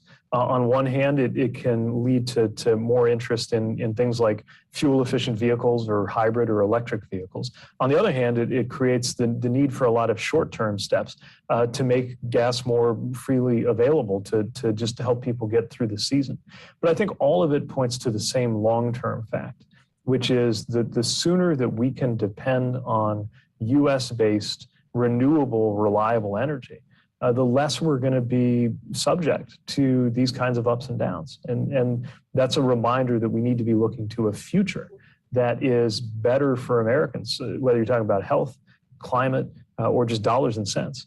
We can move toward a future that's better than the past. Are you hopeful about our future when it comes to the climate? I am, because I see how people are rising to this challenge. Whether it's the workers who are involved in the shift toward electric vehicles, or people in the agriculture sector who are finding ways to practice soil management that's going to help us, or the young advocates and activists who are out there with such moral authority saying, hey, if you're old enough and in a position of responsibility right now, you got to do a good job at this. I see the power of it, and I've seen the conversation shift from just doom and gloom, talking about the wildfires and the hurricanes and all the terrible mistakes that we've made. As important as that is, I've seen that sense of urgency coupled with a sense of a national project that right now we as a country are working to beat this challenge before it's too late. And there's extraordinary innovation, extraordinary creativity going into that. It's going to mean some hard choices. It's going to mean some hard work, but we're doing that hard work right now. And I'll tell you, if the work of my colleagues here at the Department of Transportation, the public servants, many of whom have been working on these issues for years or even decades, and the transportation stakeholders that we work with, the workers, the companies, if their commitment is anything to go by, I think we have a lot to look forward to, even if this is a perilous time. Well, Secretary Buttigieg, we really appreciate you taking time to talk about what the Department of Transportation is up to in its fight to try to help get this infrastructure law going and working on what we need to do for our climate. So really appreciate you taking the time, sir. Well, thank you. It's such an important subject, and appreciate the chance to talk about it. Today is now a podcast available every morning. Listen wherever you get your podcasts. To stand on the edge of the cliff and jump takes a lot of guts. We are meeting people one after the next who have made profound changes. I think you're going to be blown away by the life lessons. Join Hoda for new episodes of her podcast, Making Space. Listen now. These days, the news never stops. The morning's headlines change by afternoon, and by the end of the day, it's all totally different. So let's get into it. What's happening right now, what it all means for you for an hour every day. I get it. I know that it can be hard to keep up. So let's get started together and go from there. Hey, I'm Hallie Jackson, and we have a ton going on tonight. Here's the deal. Hallie Jackson Now, weekdays at 5 on NBC News Now. We're here to start conversations about the big things happening in our world, because it's not my job to tell you what to think. My job is to think about what you tell me. Now Tonight with Joshua Johnson, streaming weeknights at 8 on NBC News Now. These days, the news never stops. The morning's headlines change by afternoon, and by the end of the day, it's all totally different. So let's get into it. What's happening right now, what it all means for you for an hour every day. I get it. I know that it can be hard to keep up. So let's get started together and go from there. Hey, I'm Hallie Jackson, and we have a ton going on tonight. Here's the deal. Hallie Jackson Now, weekdays at 5 on NBC News Now. We're here to start conversations about the big things happening in our world, because it's not my job to tell you what to think. My job is to think about what you tell me. Now Tonight with Joshua Johnson, streaming weeknights at 8 on NBC News Now.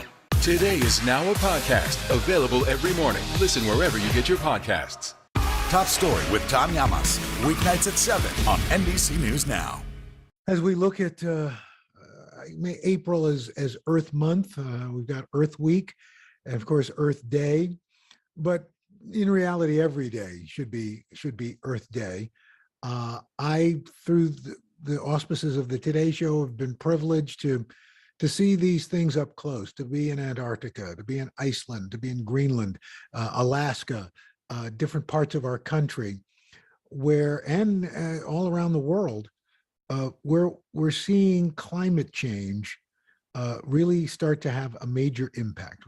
And we see it now in our own weather forecast. We see it in other countries as deforestation and drought causes just untold suffering. And it can sometimes seem like an overarching, overwhelming concept, climate change. And what can I as an individual do? It's too big. I can't make a difference, but you can. And we're going to talk over these next few minutes with a number of people who are part of those who have recognized the problem and are trying to do something about it and have some ideas of what we can do as well. So let's start off with two scientists, Stephanie Herring, who is the Geophysical Sciences and Developmental Branch Chief of NOAA's National Center for Environmental Information, and ocean and climate scientist plus Forbes contributor Priya Shukla, who is a PhD candidate at the Bodega Marine Laboratory at UC Davis, studying ocean warming, disease, and oyster farming. So, Stephanie, I'd like to start with you. You are involved in something called attribution research. What is attribution research? Yeah, so it's just like it sounds. If you wanted to attribute a quote to somebody, well, when in the field of weather and climate, one of the things that it's really important to know is to understand not just how our weather and climate are changing, but why. What are the drivers? And specifically in our area, looking at the role of whether human-caused climate change and the increase in greenhouse gas emissions, effectively since the Industrial Revolution. The question is that changing the weather and climate events that you and I are experiencing today? And that is really the goal of attribution research. In climate change attribution, we do something very similar. We look at the planet that we have today, and we look at our risk of experiencing an extreme event based on the observational record and what we know about our weather and climate today. But we have to compare that to a planet that has not experienced greenhouse gas emissions, and that planet doesn't actually exist in the real world. So we use climate models to compare the planet that we have to an alternative planet that hasn't experienced greenhouse gas emissions primarily since, like I said, the Industrial Revolution. And by comparing those two, we can look, just like a doctor will look at how certain behavior increases your chance of certain diseases, we can look at how has the chance of a particular event changed on the planet that we live in by comparing it to a planet where humans have not been emitting greenhouse gases. You brought up an interesting point in that, we don't have a planet that is absent of human interaction, and so it's hard to judge. But what did you find in your research during the pandemic? I'm curious about that. We did not see any change in the trend of extreme events being impacted by human climate change. That being said, the science qualifier here, of course, they're not really randomly sampled events from around the world. Scientists, shockingly, are actually humans, and they have the same inclination to be interested in the places that they live and the places that they are experiencing. And so attribution science tends to pick events where some of the scientists are also living and experiencing these extreme events. And so it's not a random sampling. For instance, the oceans are actually very undersampled because humans don't tend to live in the ocean. So, but that being said, in the events that were studied, the signal is still very, very strong and very, very clear that simply having 2 years of the pandemic where people's patterns did change really did not impact the weather and climate events and the role that we found for climate change on those events. NOAA released a recent study that says by 2050, sea level rise could equal 12 inches. So that's got to have massive ramifications for coastal communities in our country and really around the world.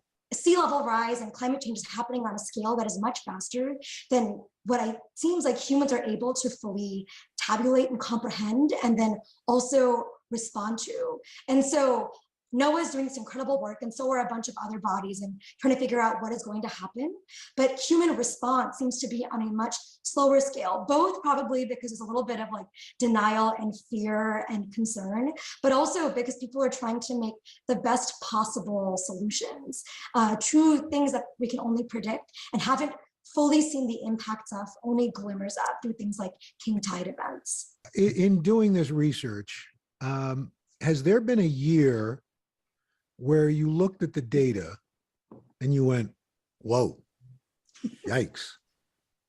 Yeah, so for me, that year was actually the kind of the 2016-27 timeframe, where it was one of the Earth's hottest on record. And, you know, I'd been in this area for, 7 or 8 years. And up until then, we'd always said, someday in the future, we will start to see events that would only have been possible because of human-caused climate change, someday. And at the same time, it was happening in front of us.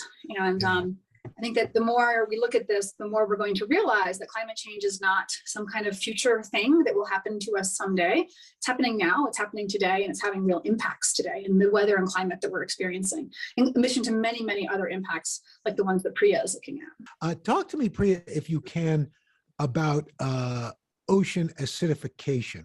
What is it, and what are the ramifications for us? Why should we care? Yeah, ocean acidification is sometimes called the other CO2 problem. And basically the ocean is this huge sponge. So not only has it absorbed over 90% of the heat, which we've already talked about, but like excess heat that humans have emitted, but it's also absorbing greenhouse gases from the atmosphere, including carbon dioxide. And so what that causes is a series of chemical chain reactions that actually end up making the ocean more acidic and causing animals in the ocean to actually begin to dissolve. And it's not that the entire animal is dissolving. What do you say this again? Yeah, so basically because the ocean is becoming more acidic as a result of absorbing CO2, parts of animals are actually beginning to dissolve. And so what that means is that essentially when animals are building their hard parts, which are made of calcium carbonate, the very same thing that our bones are made of, those animals have a really difficult time maintaining that structure or continuing to build it. And this is especially true when they're really young and they're at their most vulnerable. And that's when we see that they can actually become malformed. So they look wonky as they're growing up. And we've seen this both in laboratory experiments, but also in field experiments. So this is something that is just beginning to really take shape, but we're already seeing that in places like California, where every summer, cool, deep, already acidic ocean water washes ashore due to just a series of like wind events bringing deep water onshore. That acidic water is actually hitting animals right now already. And that's expected to get worse as the ocean continues being forced to absorb CO2 because we haven't really changed the amount of greenhouse gas emissions that we're putting into the atmosphere. So how do we change that? Can we reverse it? So that is something that is an area of active exploration. Like, are there ways to do this? And it's definitely right now in the thought experiment phase, but people are trying to resolve this issue on a smaller scale. On a larger scale, though, that is the bigger question.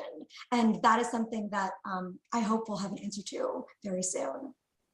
Stephanie, as you research all of this, are you hopeful that we can make a difference, make a change,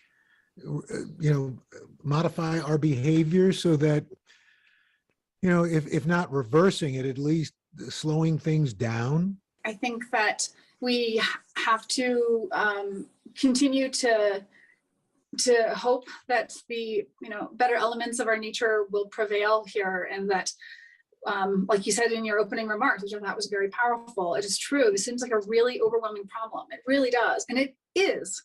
But it's not an unsolvable problem. It really isn't. The solutions are actually the technology. Many of those things are already in place today.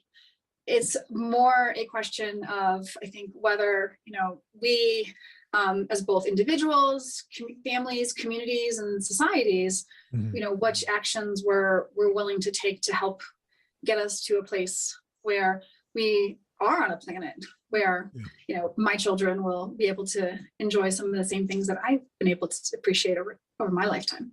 If you want more information on NOAA's National Centers for Environmental Information and how they're providing communities and businesses with data and information for a resilient future, visit ncei.noaa.gov.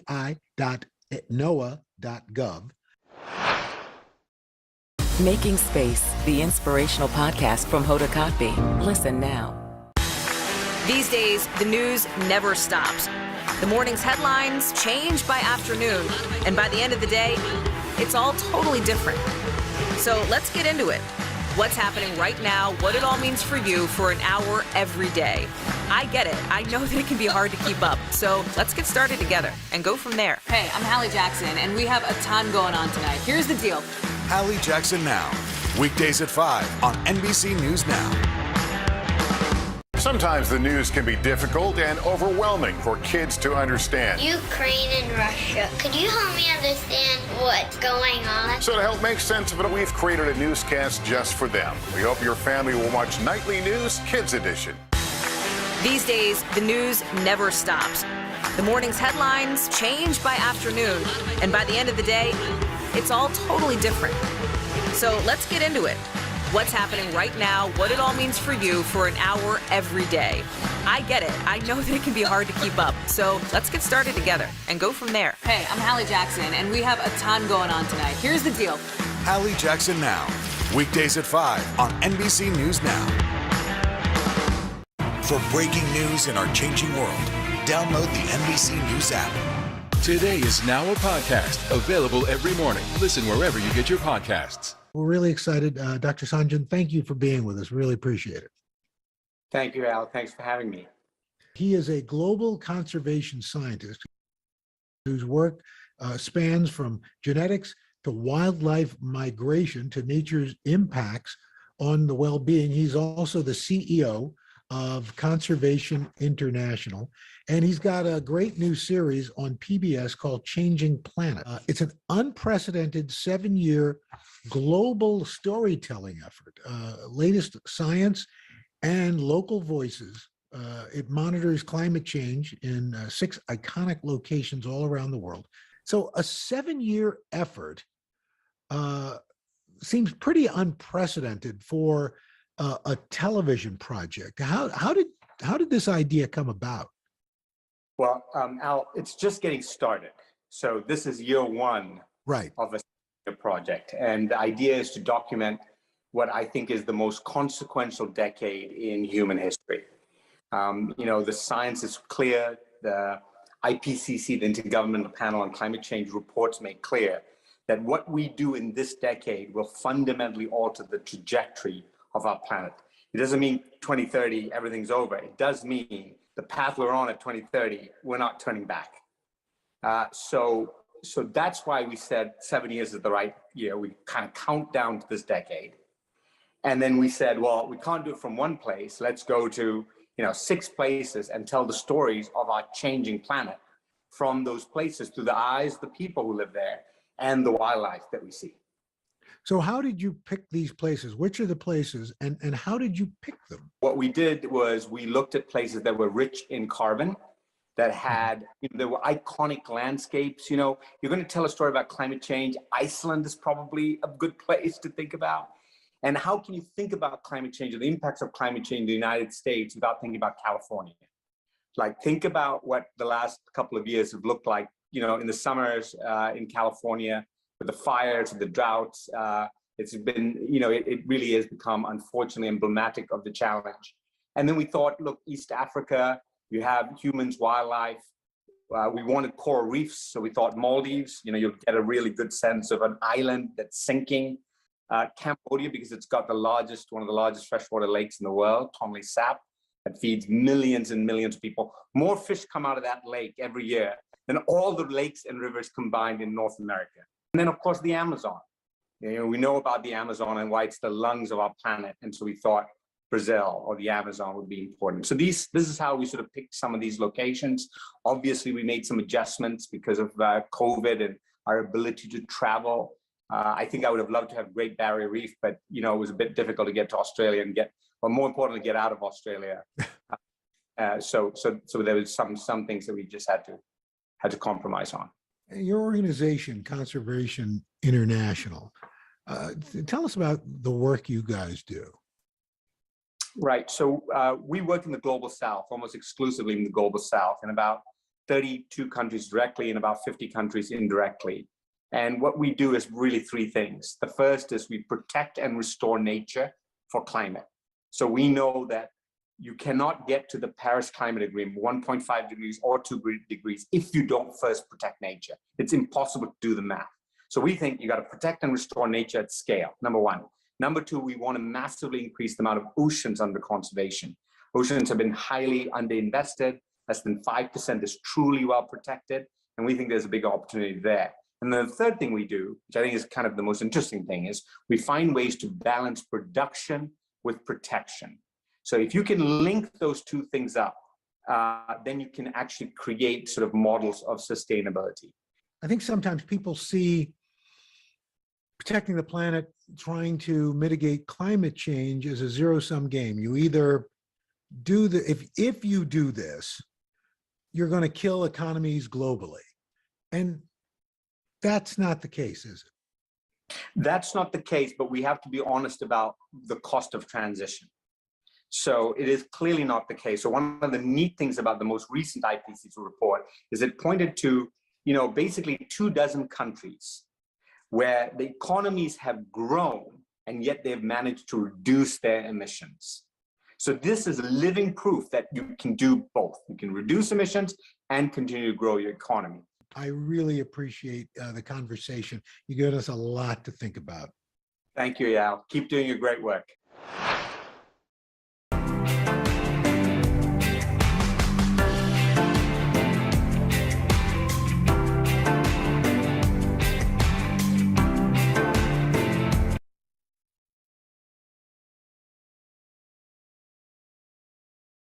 Can I ask you a very basic personal question? A basic personal question? Yes. How have you managed to sandwich those two together? Go for it. Your family at home, do you miss them? Yes, I think, especially over the last 2 years, for most people, have they not missed their family, right? The inability to be able to get home and see them. Of course, that's a huge part of it. But do you miss your brother, your dad? Look, I mean, for me, at the moment, I'm here focused on these guys and these families and giving everything I can, 120% to them, to make sure that they have the experience of a lifetime. Yeah. That's my focus here. And then when I leave here, I get back and my focus is my family, who I miss massively. You do, I bet. Of course I do. They're two little people, and as much as it is every single day you're with them and trying to work and trying to juggle, being a parent and all the other bits and pieces that come with this new life that we've got. That's a constant balance. Invictus, are you ready? And together you are healing and teaching the world as you go. And you as individuals are people of substance, of resilience, of strength, and of heart. You have the heart of Invictus.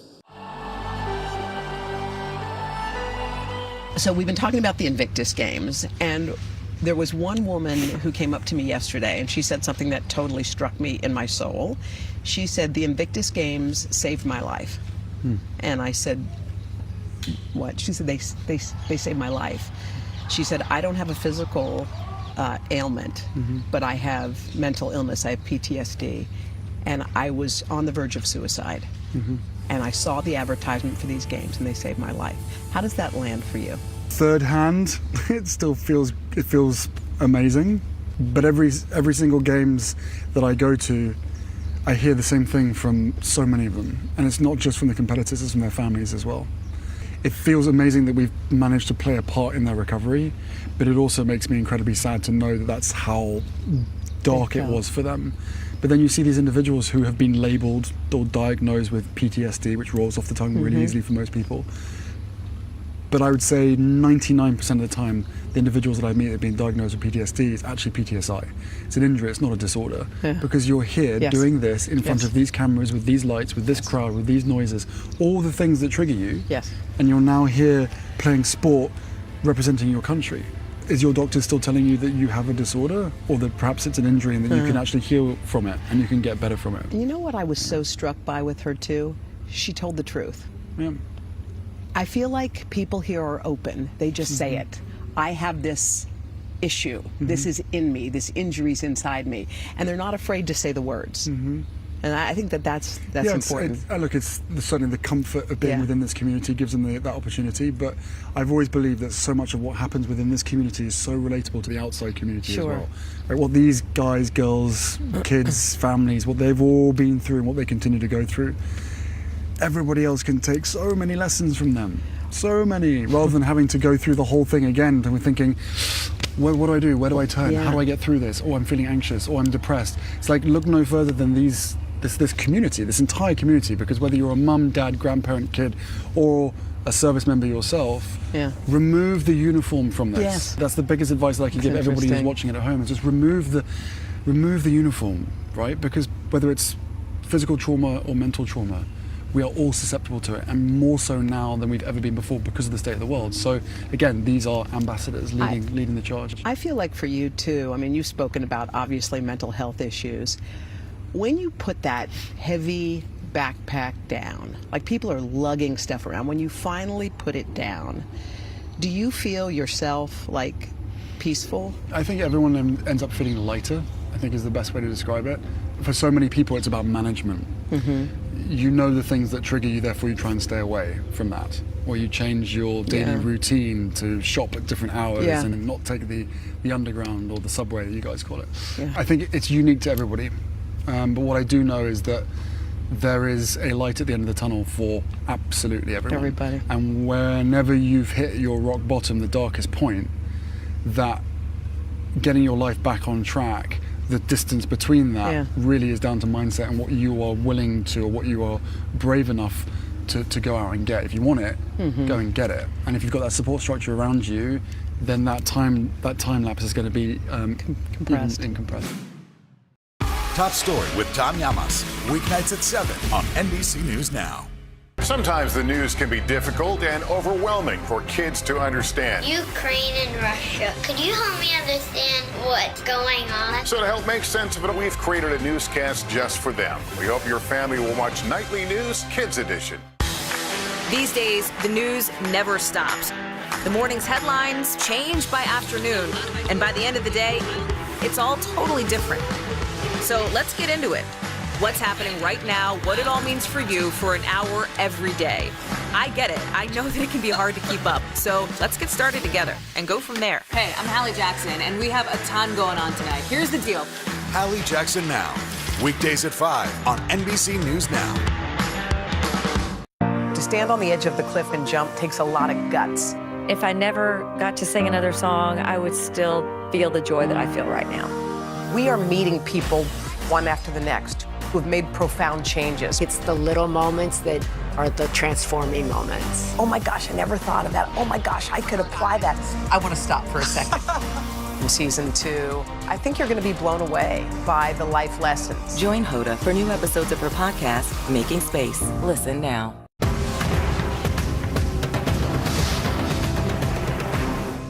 For breaking news in our changing world, download the NBC News app.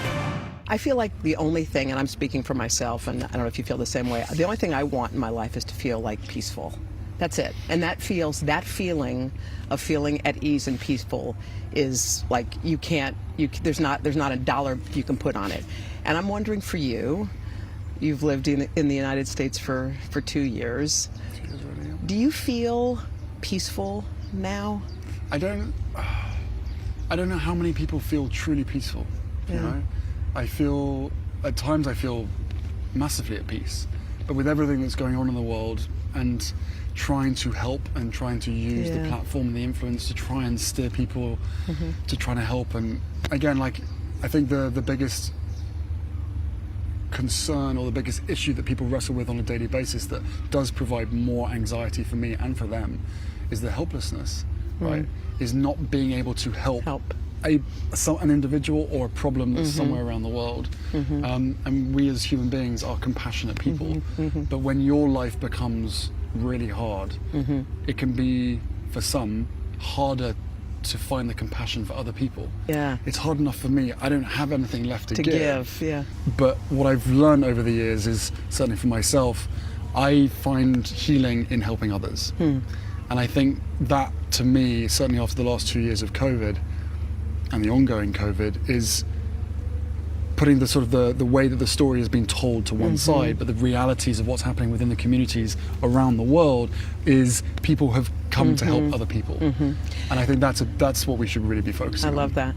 You know, I feel like life is happens on a random Wednesday. Like, here's an example. Some people say, oh my God, I'm going to go on a vacation. My life's going to be great. Yeah. And it's like exclamation points. The vacation, the graduation, the marriage, the baby, those are all up here. The other exclamation marks are down here. It's like sad things that happen, loss, divorce, whatever. Most of life is Wednesday. Yeah. It doesn't have the highs and it doesn't have the lows. It's just Wednesday. Yeah. So for you, how is your Wednesday? Like, how's life? I'm glad you say it's a Wednesday rather than a Monday. Yeah. I still get, well, I used to get, for a long time, for most of my life, Sunday night blues. Yeah. So that whole school feeling of, right, Sunday night, you're going back to school, and it's like waking up at school on a Monday morning going, ugh. And then when you move on to sort of employment, and it's like, ugh, Monday morning again, here we go. So yeah, Wednesday's midweek. What's it like, though? Because it's your wife, it's your kids. What's a Wednesday like for you? Random. What's Wednesday like? Like it revolves around the kids as much as humanly possible. Yeah. Like this whole working from home stuff is not all it's cracked up to be. Certainly post COVID, because it's really hard. Like we've got our office at home and we're working there solidly. But then the kids are there. Archie's at school at the moment, which is great. So for the morning section, he's there with his friends. And Lily's now already 10 months old.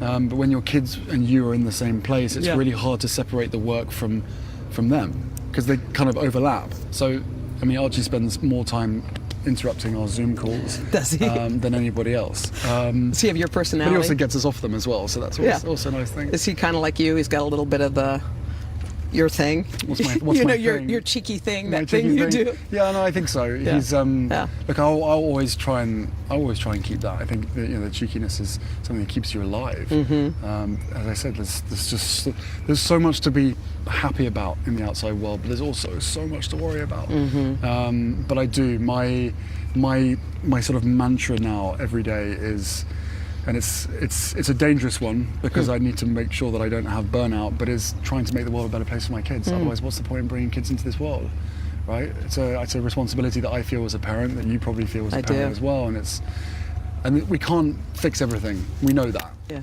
But what we can do is be there for each other, and I think that surge, that wave, just as it happens here in Invictus. You throw in one of the team was just saying this in the UK team. They were just saying a huge thank you to us for putting it on. They said it's amazing what we've created because, again, in a pond you throw a stone, plop, and the ripple effect that it has to so many people here in this community, I believe, happens on the outside of this park as well. So that's what this is about. Is again giving a platform to the people who I think and know that they always want to serve. You're a great ambassador for this whole thing. You obviously made a lot of news recently. You came home to the UK. You saw your grandmother. How was that? It was great. It was really nice to see her. Be able to see her in some element of privacy was nice. Yeah. But yeah, it was. I haven't been back to the UK. I haven't had a chance to go back to the UK for a couple of years, apart from those 2 times. One for my grandfather's funeral and one for unveiling a statue of my mum. So those were the 2 chances of getting back to the UK. How did it feel being back? Being with her? Being with her, it was great. It was just so nice to see her. She's on great form. She's always got a great sense of humour with me, and I'm just making sure that she's, protected and got the right people around. Well, you make her laugh. That's what she always says. Did you do it again? Yes, I did. Both Megan and I had tea with her, so it was really nice to catch up with her. And home for me now is for the time being, it's in the States. And it feels that way as well. Does it? Yeah. We've been welcomed with open arms. You have. And it's got such a great community up in Santa Barbara. So you feel like that's home more for you? Yeah. Is that weird to say? No, but I'm sure it'll become a thing. That's all right. Your grandmother's going to be 96 day after tomorrow. Yeah. What's the best thing about her? I don't know what the best thing about it is. To be honest with you, it's her sense of humour and her ability to see the humour in so many different things. We have a really special relationship. We talk about things that she can't talk about with anybody else. I love that. So that's always a nice piece to it. But I think after a certain age you get bored of birthdays. You do? You think she's bored of her 96? She won't be bored of the Jubilee, will she? No. Okay. I don't think so. she's had a few jubilees now, so everyone is slightly different. But I'm sure she's looking. Do you think you'll come for the Jubilee? I don't know yet. There's lots of things with security issues and everything else. So this is what what I'm trying to do, trying to make it possible that, you know, I can get my kids to meet her. Yeah, are you waiting for that day? It's a huge part of it, yeah.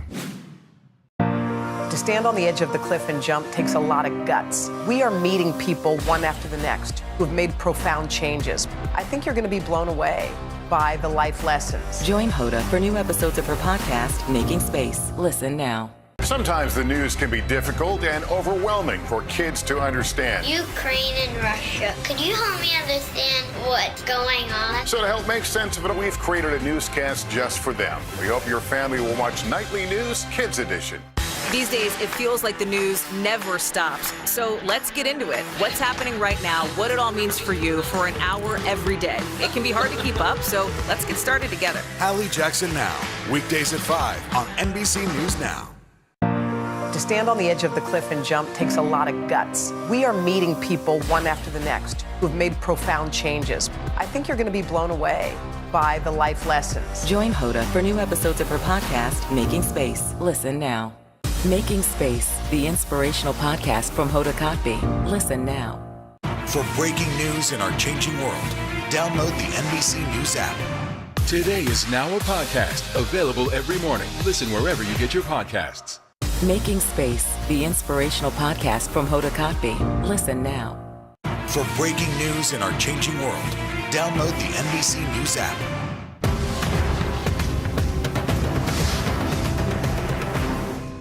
To stand on the edge of the cliff and jump takes a lot of guts.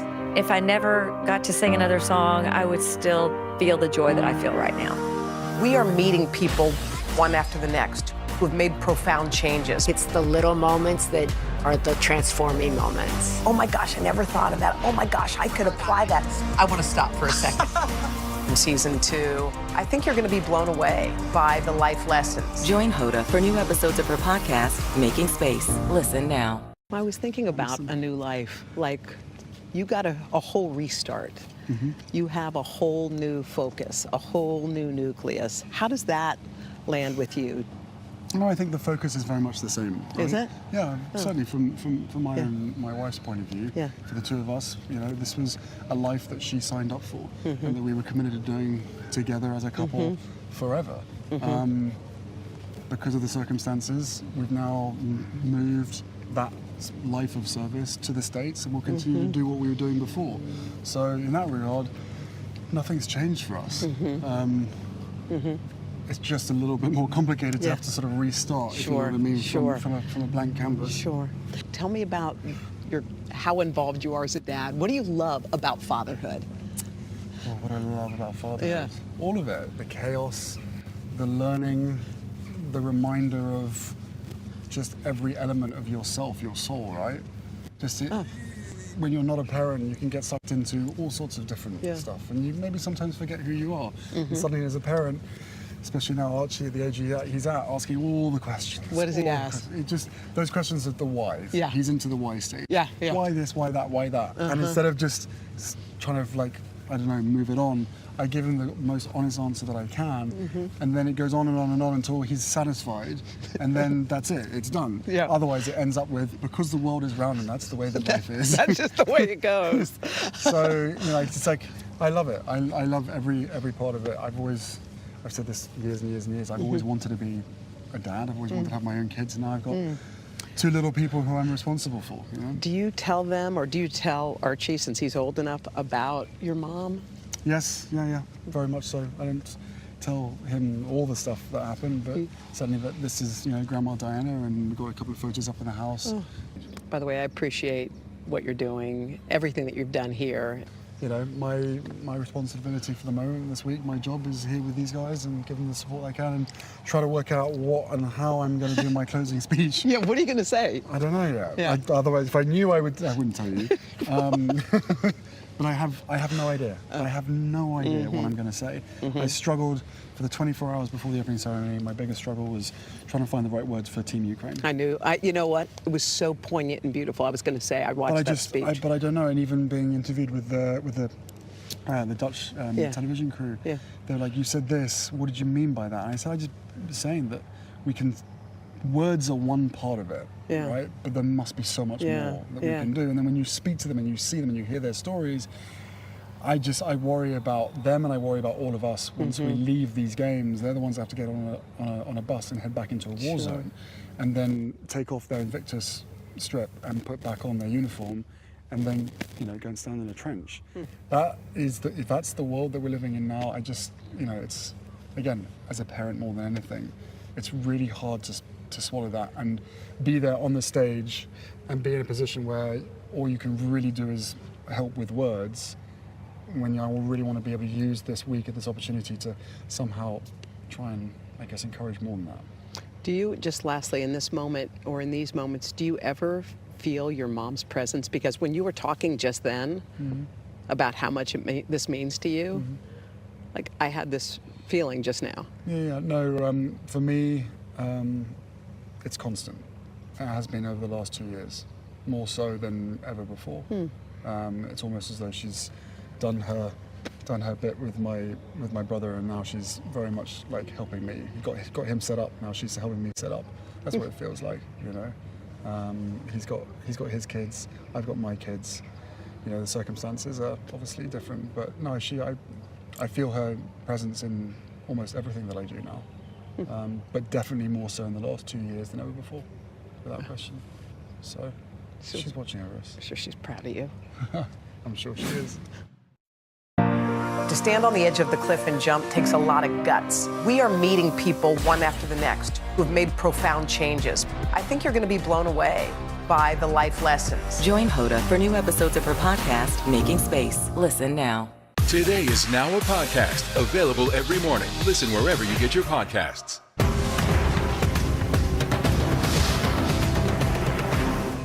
For breaking news in our changing world, download the NBC News app.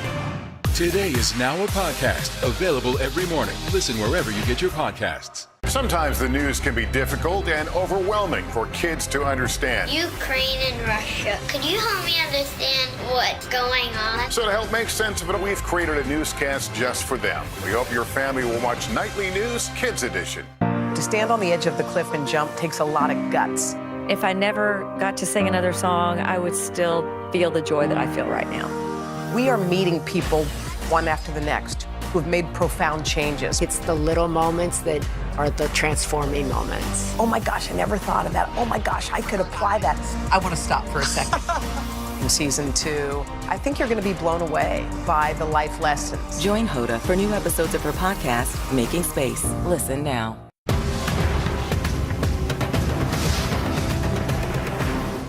Making Space, the inspirational podcast from Hoda Kotb. Listen now. At the Invictus Games, displays of courage and perseverance are everywhere you look. It's a message Prince Harry hopes everyone will hear as he cheers on sick and wounded servicemen and women as they compete, like Joel Rodriguez, a retired U.S. Army Staff Sergeant. Rugby is my jam. I love rugby. Did you play it before your accident? So no, I played all American sports, basketball, baseball, football.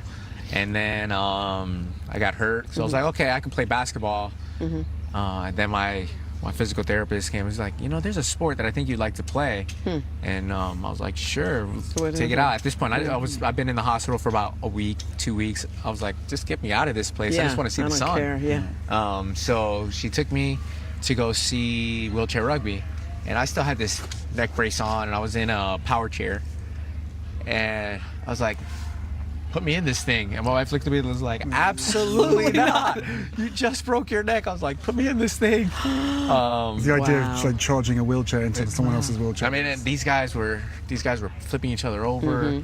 And right there, I was like, oh, I'm playing this. Okay, so Joel, for those who may not realize, you are incredible at wheelchair rugby, wheelchair basketball.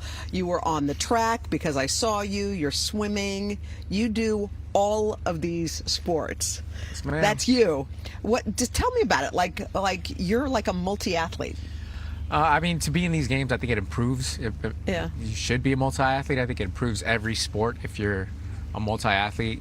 A lot of this is my second Invictus, so a lot of the newer guys ask me, what should I train on? And I'd say train a little bit in everything, but train your bigger muscle groups, because if you train those bigger muscle groups, it kind of helps you with everything. You know where I was yesterday during the 400 meters? I was standing between your wife who had your son up on her shoulders and your mother. And you were making your way around the track and everyone was cheering and screaming, and your mother started yelling, "That's my son. That's my son."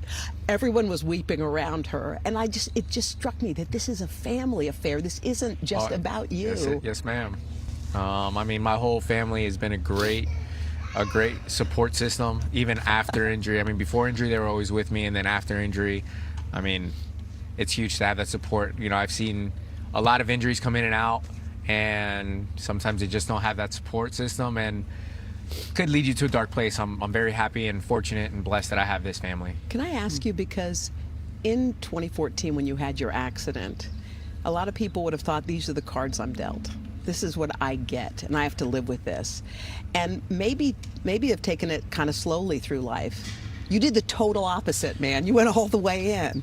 You said cards, and that's funny because when my wife came to see me in probably a day after my surgery, she was like, "Are you okay?" I said, "Well, these are the cards I have, so I have to play them." And I said, "So I'm just gonna do what I can to be the best person I can in this situation." And I mean, I'm still doing it. That's all we can do. Harry, what do the Joels mean to you? I mean, you're watching these guys on the track. You just saw them play rugby, right? Mm-hmm. What does it mean to watch these guys and women just shine like this? I think, as far as I'm concerned, they've shone throughout their careers anyway, right? This whole thing started from my experience back in Afghanistan in 2007, 2008, and to see what these individuals were doing, but not being celebrated for, because no one asks for it, right? You sign up and that is your service, and then when you come home, no one really talks about it, and in some instances you find the right community to be able to talk about it, but otherwise it's just like you're back into reality, right? A different version of reality to so many, but for to be able to see Joel and his family just flourish in moments like this, it means everything. But it comes back to the very simple thing, which is the power of sport. Not just physical, but the mental rehabilitation that it takes is phenomenal. But none of it would be possible without the mindset. Yeah. And that mindset, so much of it, I believe, comes from the training that we've all had. So whether that's in the US at Walter Reed, or whether it's maybe somewhere else in the UK at Headley Court or Celiac Hospital, the banter between the individuals. It's this continual encouragement that even if the doctor turns around to you and says, "I'm really sorry, but you're probably never going to walk again," that to most of these guys is like, "I'm going to prove you wrong." And 9 times out of 10, if not every time, they do. So they are proving that the impossible is entirely possible, mainly with the strength of a mindset, saying, "I can achieve anything. I've done this before. I'm going to do it again." My gosh, because you're right. This is my first time. I am again. Because she apparently cried like 10 times yesterday. You know why? I'll tell you why. Because it's meaningful. Yep. Because it matters. And when you're here, you really do feel it. This is my first time at the Invictus Games, so I didn't know what to expect when I came here. Yeah. I was so blown away because it's not about sport. It's not just about sports. It's not just about competition. It's not just about camaraderie. It's something bigger than all of that. Like, I couldn't even put my finger on it. It was like soulful. What is it? Well, I don't know. I mean, maybe we're different on answers, but for me, it's purpose. Yeah. These guys. They were serving, they signed up to serve. For most of them, they were willing to serve, or at least committed to serve for 20, maybe 30 years in some instances. I for sure was a lifer. Yeah, and then suddenly in your 20s or your 30s, you are literally, your life has changed, right? Some form of injury has then stopped you from being able to do the one thing that you loved, and that one service towards your country. So the Invictus family is the continuation of service. Right, so much of the sport is helping and healing them as the individual and them as a family. But what they are again proving to the rest of the world is that whatever you come up against, whether it's physical or mental trauma, that you can actually get through it. And I think that message now more than ever, and I say this every year, but now more than ever, is so important, because for too long we have associated trauma with those in uniform, and probably then even more so just on operations rather than at home, as opposed to trauma is every single one of us. Right, that can affect our lives deeply. Yes. So these guys, in my mind, are ambassadors, because they're the first ones to go through on such a scale. and now they're continuing to serve and continuing to lead, and that's huge. Beautiful. Who's gonna win? Who's gonna win the wheelchair rugby? I think USA's gonna. Actually, I know USA's gonna take it all the way. There you go. I mean, we just had to clean up a little things. I said it to my teammates. They didn't beat us. We beat ourselves. We had 3 unforced errors, and guess how much we lost by? 3. See? I think the final's going to be pretty epic. You remember what my son said to you as soon as he saw you? The first time he saw me was, "Can I see the princess?" Is that what I he was like, said? "Okay, well, I get that a lot now." Do you? And it's like, "Hi, nice to see you. Where's your wife?" That's exactly what. Okay, fine. He's like, "Hi, can I see the princess?" I'm really sorry, she's not here right now. Can you leave a message? And then he was like, "Okay." He just went out. You're like, went to play with his toys. How does it feel to be It's second always banana? a tricky one with kids as well. You I know, know. the kids is like, "Hey, where's your crown and cape?" It's like, we don't actually have that, but Thank you. There you go. There you go. Joelle, thank you, honey. That was great. Prince Harry carrying on his mother's commitment to making the world a better place as he honors those who triumph.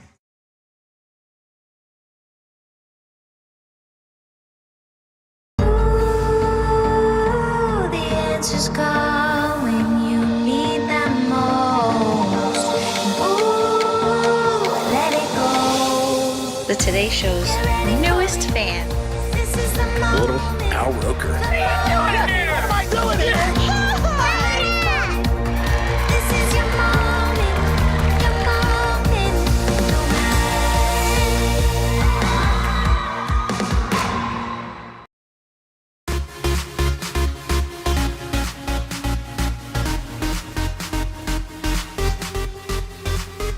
What is happening, everybody, and welcome to your Wednesday Popstar Plus. Coming up, we're going to be diving into a very British scandal. We spoke to the stars of the dramatic miniseries, Claire Foy and Paul Bettany. That's going to be awesome. Also, Daryl DMC McDaniel stopped by, had a little chat with the third hour around here. We'll tell you what he had to say, and later we're looking back on the beloved movie Sandlot, which, if you can believe it, is already turning 29 this month. But first, here are today's Popstart headlines. First up, Bridgerton, dearest readers, Lady Whistledown has done it again. Season 2 of the hit series officially broke Netflix's record for the most watched English language series to premiere on the streaming service. By the way, you know what record it broke? Its own, from Bridgerton Season 1. Turns out fans were still on board with the period drama, even if that meant that Regé-Jean Page's beloved Duke would not be there. They didn't care. They still showed up. So just how much binging did fans do to get the season into that top spot? Well, in the first 28 days it was streaming, that was viewed for 630 million hours. Oh my gosh. Wow. By the way, that's a lot of tea, even more gossip, and you have no life. It's so It's good. It's not as like That is a It's lot. awesome. provocative, soft, No, corny. yeah. It's not. Wow. It's like 50 Shades of Grey. Yeah, okay. It's It's less real good. cringy. Guys, I Popstart think is a it's better. PG program here, please. Sorry. You're doing the Bridgerton. Next up, This Is Us. I don't write this stuff, I just read it. Don't worry, you can put the Kleenex down. While last night's episode may have had us in tears at Kate's wedding, Sterling K. Brown's Instagram posts got us cracking up this morning. Check out this full cast dance number from the set of Monday's episode. You wobble, baby, wobble, baby, wobble. Get it now. Yeah, yeah, get it now. Yeah, yeah, get it now. Yeah, yeah, get it now. Yeah, yeah. The Pearsons getting down. Come on, it's so good. Everybody except Kevin. I was going to say, what's Justin doing? I can't tell if he's on the phone. Yeah. I don't think he realizes what's happening. I think he's just randomly on a call. Next up, Ben Affleck and Matt Damon. It's been 25 years since Good Will Hunting, and now the Oscar-winning duo is teaming up once again Tuesday. The Hollywood Reporter revealing that the pair is set to co-star, write, and produce an untitled project that's centered around Nike's famous collaboration with Michael Jordan. Damon and Affleck are going to take on the roles of Nike executives and co-founders as they transform the fledgling shoe company in the 80s into one of the hottest sneaker brands of all time. Ben is also set to direct the film, marking the first time that he's going to do so for his pal Matt. Looking forward to checking that out. Next up, here we go. The debate is on. Nirvana. Something about this 1991 song is sparking a lot of debate on TikTok. The track, of course, is Something in the Way. It's on Nirvana's Nevermind album that came out in 91. And after one Zoomer, a.k.a. Gen Zer, he referenced the 30-year-old song as an oldie that you should know. Now, the comment section exploded with people questioning what is the proper use of the term oldie. In defense of the video's caption, the creator, his name is Ari Elkins, he told us at NBC News, I personally have no negative connotation connotation to when a track comes out. A good song is a good song, period. I'm 21, and I think others my age should know more Nirvana songs other than Smells Like Teen Spirit. Elkins definitely received a lot of support, comments, spanning multiple generations. They were cheering him on. But the question is, what do you guys think really an oldie is, or a reference? Right here. There's 5 oldies right here. Expert. Like, what, Well, there is from at its most pure in the late 70s. Oldies is a reference to a radio format. It came out to combat classic rock. Okay. So the oldies as a format played music from the late 50s to the early 60s. The Shirelles, Chuck Berry, that kind of stuff. That's specifically what it wasn't ever meant to be a sliding term. It has evolved, and you can make that argument for it, but like in the 1960s, music around 1920 wasn't considered an oldie. Right. So it's open for debate because as a radio format, it did evolve. But at its purest, it speaks to a very specific mid-century. Anything we listen to in middle school shouldn't be considered an oldie. Yeah. I see what you're saying. It's like Rock Around the Clock is an oldie. Right. It's an oldie. Led Zeppelin is not an oldie. Right. It's just older music. Right. Okay. Got it. Okay. You buy that? Thanks for the lesson. I buy it. I'm with you.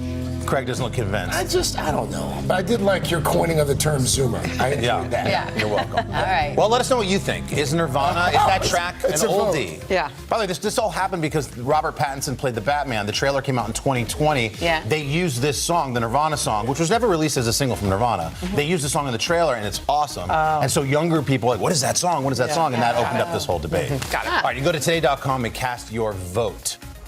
And here's a few more headlines for you. First up, Serena Williams in a new video posted to Instagram on Tuesday. The tennis superstar is going head-to-head with her cutest opponent yet. Take a look.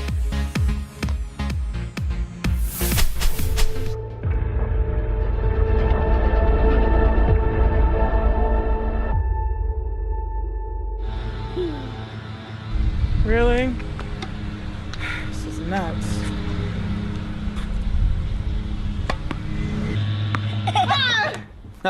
That, of course, is Serena's 4-year-old daughter, the lovely Olympia, and her dad, Alexis, jumping in to defend her in the comments section, writing, "I refuse to believe Olympia missed that." Either way, that is one adorable tennis superstar in training. And finally, Origins of Hip Hop, a new docuseries headed to A&E Network, is set to explore the stories behind hip-hop's biggest artists. Busta Rhymes, E, Fat Joe, Ice-T, they'll all lend their voices to the show, taking viewers down their path to success. Here's a peek at the first trailer. I was in a car and it was like, yo, that's me. I'm on the radio. The picture. I felt like I'm supposed to be here. This style of DJing didn't exist. It's almost like something was calling me. Junior high, they would bully me every day, and that's when I started writing raps. If you could rap, the gangbangers liked you. So I started rapping. I'm cold like that. That's how you get named Ice.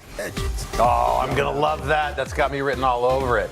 Also, got to shout out DJ K-Slay, prominent DJ, right in the center of all of that, just passed away recently. That's an 8-episode series. It premieres on May 30th on A&E. And those are your headlines for today. Next up, we've got the juicy scoop in the new series, A Very British Scandal.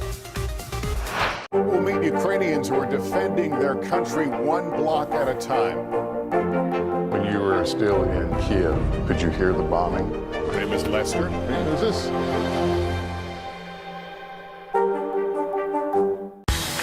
These days, the news never stops. The morning's headlines change by afternoon, and by the end of the day, it's all totally different.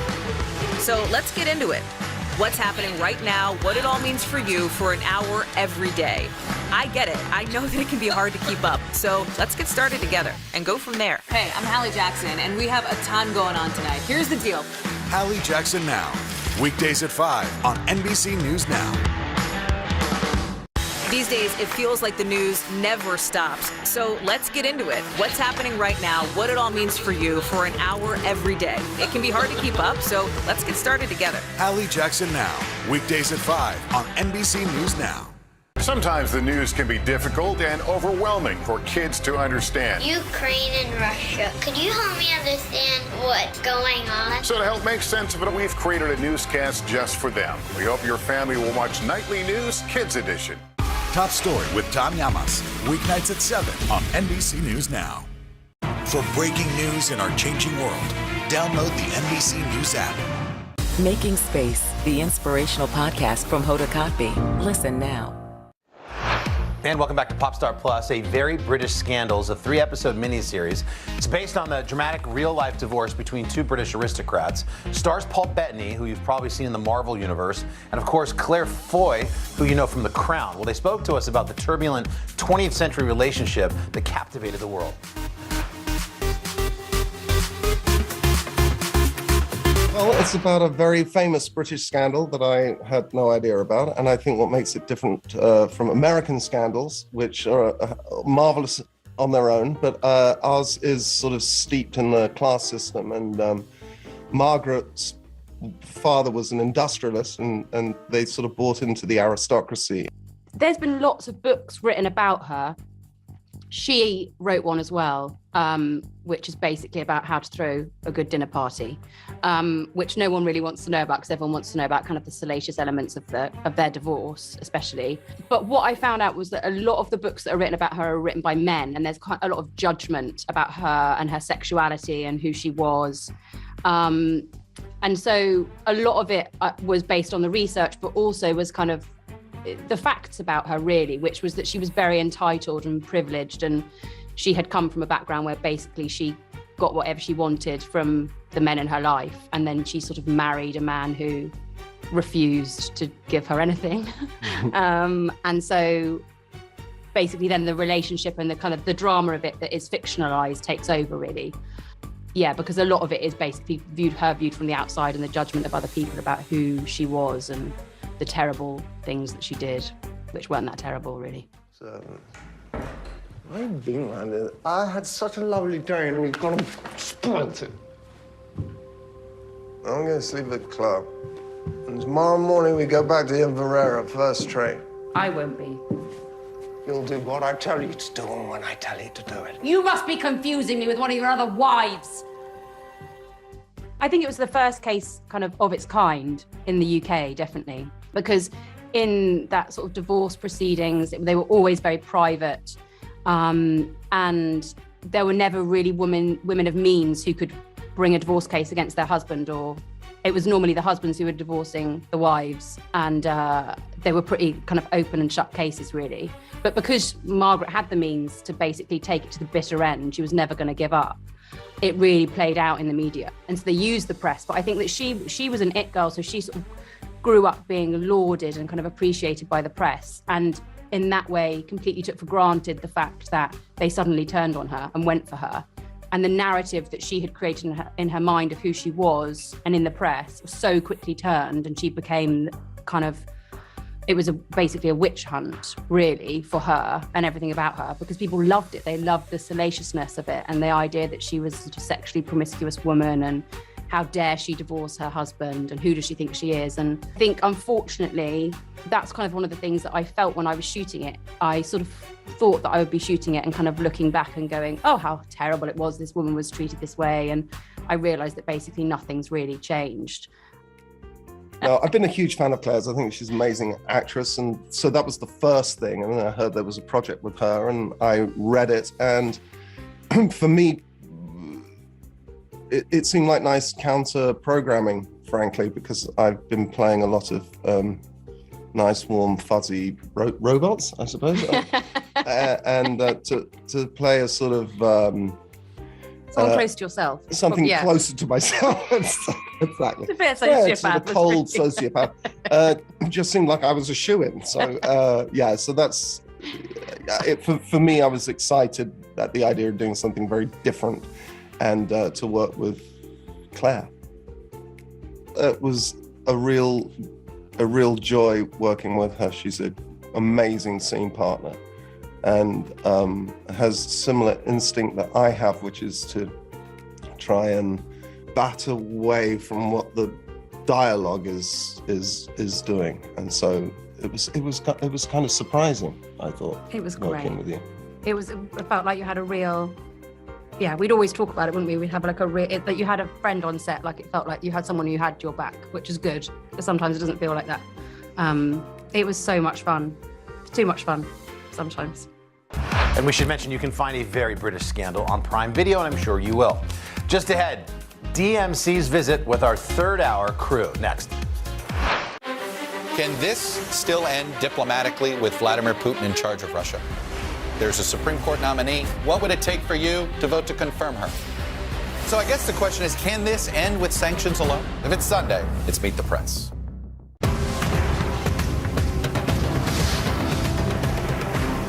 To stand on the edge of the cliff and jump takes a lot of guts. We are meeting people one after the next who have made profound changes. I think you're going to be blown away by the life lessons. Join Hoda for new episodes of her podcast, Making Space. Listen now. These days, it feels like the news never stops. So let's get into it. What's happening right now, what it all means for you for an hour every day. It can be hard to keep up, so let's get started together. Hallie Jackson Now, weekdays at 5 on NBC News Now. These days, the news never stops. The morning's headlines change by afternoon, and by the end of the day, it's all totally different. So let's get into it. What's happening right now, what it all means for you for an hour every day. I get it. I know that it can be hard to keep up. So let's get started together and go from there. Hey, I'm Hallie Jackson, and we have a ton going on tonight. Here's the deal. Hallie Jackson Now, weekdays at 5 on NBC News Now. To stand on the edge of the cliff and jump takes a lot of guts. We are meeting people one after the next who have made profound changes. I think you're going to be blown away by the life lessons. Join Hoda for new episodes of her podcast, Making Space. Listen now. We'll meet Ukrainians who are defending their country one block at a time. When you were still in Kiev, could you hear the bombing? My name is Lester. Who's this? Making Space, the inspirational podcast from Hoda Kotb. Listen now. For breaking news in our changing world, download the NBC News app. And we're back. Daryl McDaniels, a.k.a. DMC, is a founding member, of course, of the legendary hip-hop group Run DMC. Nowadays, he's got a new project to share. That's cool. It's a children's book. He told the Third Hour all about it.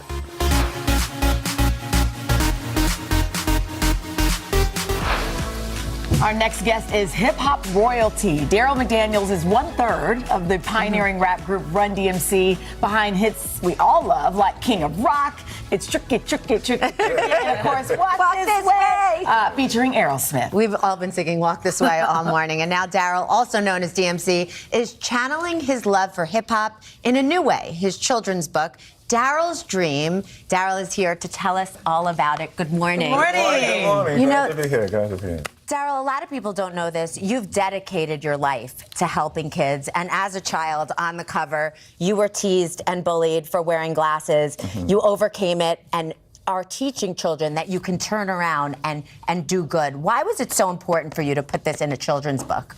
Because kids are up against so many obstacles and adversity. So I just wanted to write the book to tell children two things. You are perfect just the way you are, no matter what the bullies say. And because who you are who you are, you can be and do anything that you want to do. Who you are empowers you to accomplish your dreams. Mm-hmm. And that's a message throughout the book. Even at the end, when you even tell the bully, the bully says, oh, I want to be like you. Can you teach me to be like you? And he says, I'll teach you, but you have to be yourself. And it's important for children to understand it's okay to be themselves. I got teased and bullied because I wore glasses. I read comic books. I was a straight A student, but all of that empowered me to become the mighty king of rock that I am. Yeah, and now you're a big rock star. It's interesting. I said, you're hip hop royalty. You really are. Do you still listen to hip hop these days? There's some people who are like, oh, it's not the same. It's not the way we used to do it. Or other people say, well, it's still their gift. No, I still listen to it. I was speaking at a high school in the Bronx, and the worst thing that this generation want is the adults liking the same thing they like. Fair enough. Because we supposed to have music our parents hate. Yeah. But I said to these kids, I could relate to mumble rap and all the stuff well, that's the thing. Like, my kids are like, I'm like, what are you saying? Yeah. But I had to tell them this. I said, the only difference between this generation and your generation is when we got criticized, we did something about it. In the beginning, they said, y'all ain't saying nothing. Hip hop, the hibbity hibbity. That's true. But when they criticized us and said we ain't saying nothing, we wrote Planet Rock. We wrote the message. Tupac wrote Dear Mama and Brenda Had a Baby. We wrote It's Like That. So we gave masterpieces of incredible work and literacy and ideas, concepts, and images to show that we had a higher enthusiasm about who we were as young people. Speaking of the origins of hip-hop, a lot of people don't know this, but when hip-hop started, the DJ was the star, not the MCs, right? Exactly. It's been 20 years since Jam Master Jay passed away. I was shocked when I read that stat. Do you still think about him, and what's that been like over these past 2 decades? Everything that I am, everything that I feel, everything that I want to share and relate to the world, that me and Run both did give to the world is because of Jay. Jay was the passion, Jay was the style, Jay was the flavor, and Jay was the emotion of Run DMC. Without Jay, there would be no Adidas deals, there would be no track suits and hats and gold chains. You know, we made positivity gangster. Well, you're so positive, and every time we see you, I make you sing. This way, yep, every time. You could give us a line. Wait, we heard you're going to show freestyle, right? Okay, well, I don't freestyle much, but I write them as such. Okay. King DMC got the golden touch. It's the Today Show. Don't you know? DMC got the crazy flow. The mics is rock. The stage I kill. And if you don't believe me, you can all ask Jill. Oh, we love you, DMC. You're the best. The movie is called Daryl's Dream, and it is out now. So You're made of all the good stuff, Dean. Yes. DMC, man. Classic, classic, classic. So great to have him on, and be sure and keep an eye out for that children's book. Still to come, we're going to be revisiting the beloved film that's turning 29 this month, Sandlot. Making Space, the inspirational podcast from Hoda Kotb. Listen now. What happened here is a story of loss and salvation. There were residents who hung on for dear life. This is where you took shelter, in this closet. I took shelter right in this closet right here. Rioters banged down one of the doors. Have you found a way to reconcile it a year later? It really hurt to see this place that I love so much treated with such disrespect. Was it an act of cleaning or an act of healing?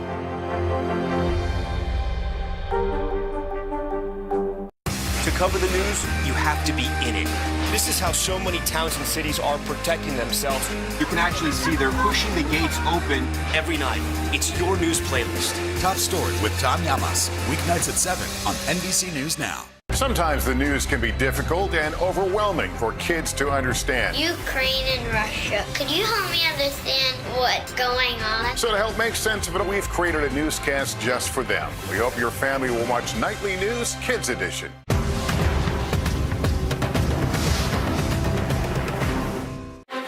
Can this still end diplomatically with Vladimir Putin in charge of Russia? There's a Supreme Court nominee. What would it take for you to vote to confirm her?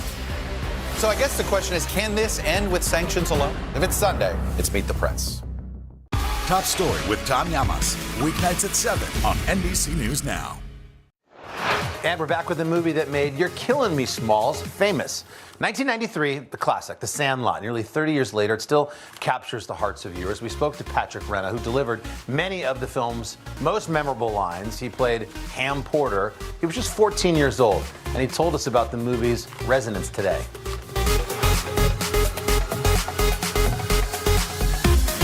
Katie, you want some more? You're killing me, Smalls. You're killing me, Smalls. You know, my favorite scenes from the movie have to be the s'more scene and You're Killing Me, Smalls, because that's sort of become people's, sort of favorite line of mine. So just because of how much it means to other people and making s'mores and things like that, it sort of becomes mine. You stick it on the chocolate. Then you cover it with the other end. Here, make me one of those. Yeah, me too. Then you stuff it. I think the most fun I had filming was there were two scenes, and they're back-to-back in the movie, but they weren't back-to-back when we filmed them, which was the scene where Phillips, the bad guy, comes with his crony team to the Sandlot, and we have our sort of back-and-forth yelling match. You ain't good enough to lick the dirt off our cleats. Watch it, jerk. Shut up, idiot. Moron. Scab eater. Butt sniffer. Pus licker. Fart smeller. And then it cuts to me behind the batter's box, and I'm yelling all the insults at him. Hey, is that your sister out there in left field? Naked? She's naked. Shut up, Porter! Those are my favorite scenes. Originally, the insult scene on The Sandlot was written for Benny, but the director on the day said he wanted me to do it because I think Benny was becoming the hero, and he didn't want his hero to trash talk, but he said, you know who could do it? Ham. And then the next day it was a lot of improv with me and the director. He had a bullhorn and he was just yelling insults at me to say to the guys, like, is that your sister out there in left field, or whatever the insults were, and I would kind of chuckle and then I would read them back, and it was a lot of fun. Just a little bit farther. The filming of getting the ball back from the Beast was great because every new scene that we filmed was the next level of craftsmanship or science. It started with a broomstick and then went to an erector set. Opening.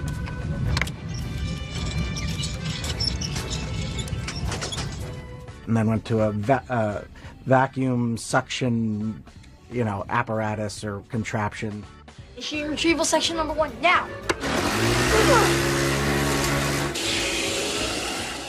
And it was really cool to see what the props department did to sort of, make some new way of getting it. And we just had a lot of fun with that. God, he looks like a dead fish.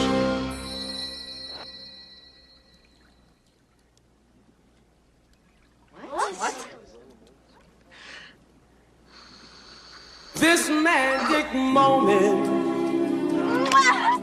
Little pervert! What I remember about the pool scene with Wendy Peppercorn is Wendy Peppercorn. I mean, how do you forget? We filmed that movie in Utah, and it was 100 degrees for 3 months every day, 95 to 100 degrees, except one day, and that was the pool scene day. It was about 60 degrees, and you can see us all shivering in the pool in the movie. And Squints, you think he's nervous to go kiss the lifeguard, but he actually is just shivering from absolute chills. Oh gosh, what I remember about auditioning for The Sandlot, that was a long time ago. But I was one of the last, if not the last, characters to be cast. The callback was just to go meet the guys the next day, and the director said, you don't have the job. You have to get along with everyone. So I went. I was bigger than all of them, and I just forced them to get along with me, and it was great. Some of my favorite memories are actually recent, and getting to see them again in the last couple of years. It sort of was like our junior high school reunion because I hadn't seen a lot of them in 25 years. One of them was Tom Gyree, who played Smalls, so it was kind of fun to see him 25 years later. And I think on the set, my favorite memories were just the group scenes, and the treehouse scene was a lot of fun because that treehouse was built from scratch, and it was a fake tree even, so it was just kind of created for us, and then the director would have us go in there, and we almost had our own sleepover campfire night, and we had the candles for the s'mores, and we were making them, and we had to do about 100 takes because that s'more scene, we were just making each other laugh, all of us, and everyone was ruining takes, and because it was like boys around a campfire. Who is the most and least like their character? First of all, I would say, at least back then, when we filmed, the most like their character probably was me. I was sort of the loudmouth little punk, or big punk. Hey, girls.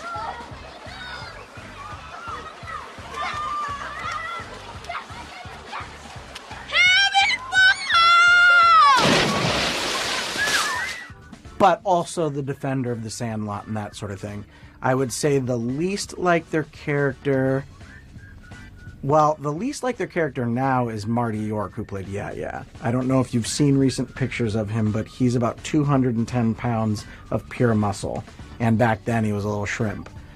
Probably back then the least like their character was Squints. Chauncey Leopardi played at least when he was kissing the lifeguard, he played a nervous, insecure little boy, and he was anything but. He was definitely the coolest of all of us filming that movie. I personally like Lone Outside just like I like it. Stupid inside, just like I like it. The Great Bambino, yes. I'm the Great Bambino. What? I'm the Great Bambino. I don't think any of us imagined that the movie would turn into what it has. You know, I think we knew that it wasn't terrible, because you kind of get a sense when you're making a movie if it's good or not. And we knew that it was good, but I don't think there's any way to know that it would mean this much to so many people as it does now. He's in baseball. Got tennis? Give me the tennis racket. He's under the hit.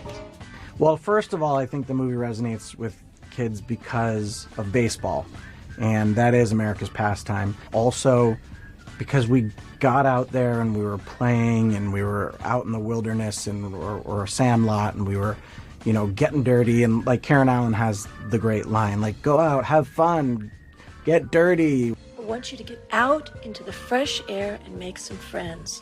I don't think there's enough of that right now. And there's too much of this, you know? So families like the movie because it's about spending time together and friendship and brotherhood and inclusion, and it sort of reminds everyone what all of this is really about, which is spending time with each other and not just swiping. I mean, swiping's okay once in a while, but you know.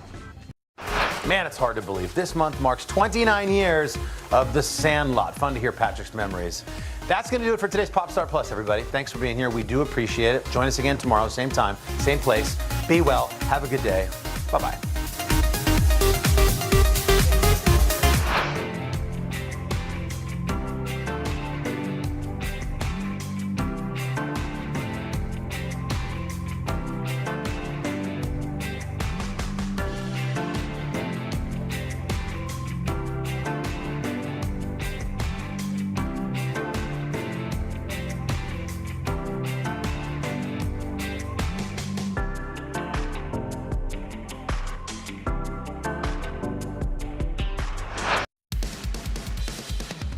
Hello, friends out there watching Today all day. You found our digital show Today in 30. I'm here with Hoda, just back from assignment. She's royal now.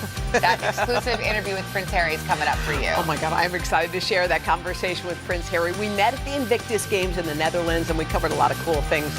We talked about the inspiring athletes. We also talked about Harry and Meghan's visit with the Queen, the life they're creating for their family here in the U.S. We're going to have it all for you in just a little bit. All right, then we got to sit down with the legend, Allison Felix, the most decorated track and field athlete in Olympic history. She was here for her first interview since she announced her plans to retire at the end of the season. Plus, we are ending the show with two funny ladies. We got Amy Poehler and Natasha Lyonne. They stopped by the fourth hour. They're teaming up for Netflix's hit show. It's called Russian Doll. All right, there's going to be a lot of laughs. So should we do it? Should we get started? I think we can't wait any longer. All right, it's time for Today in 30. Now to what we've been waiting for, Hoda's exclusive one-on-one with Prince Harry. You met him in the Netherlands yesterday. Yeah. It was just yesterday. Yeah, I know. He's celebrating achievements of fellow veterans in the Invictus Games. Yeah, the Invictus Games are really incredible. They are all service men and women who are competing in these sports. It was my first time seeing that event. It, again, is for the sick and injured military personnel. He founded it himself 10 years ago. It was beautiful. Every athlete you met sort of just lifted your heart. They are stories of resilience. They will inspire anyone, including, of course, the prince himself. At the Invictus Games, displays of courage and perseverance are everywhere you look. What they are proving to the rest of the world is that whatever you come up against, whether it's physical or mental trauma, that you can actually get through it. Invictus, are you ready? It's a message Prince Harry hopes everyone will hear as he cheers on sick and wounded servicemen and women as they compete, like Joel Rodriguez, a retired U.S. Army Staff Sergeant. When you had your accident, a lot of people would have thought these are the cards I'm dealt, and maybe have taken it kind of slowly through life.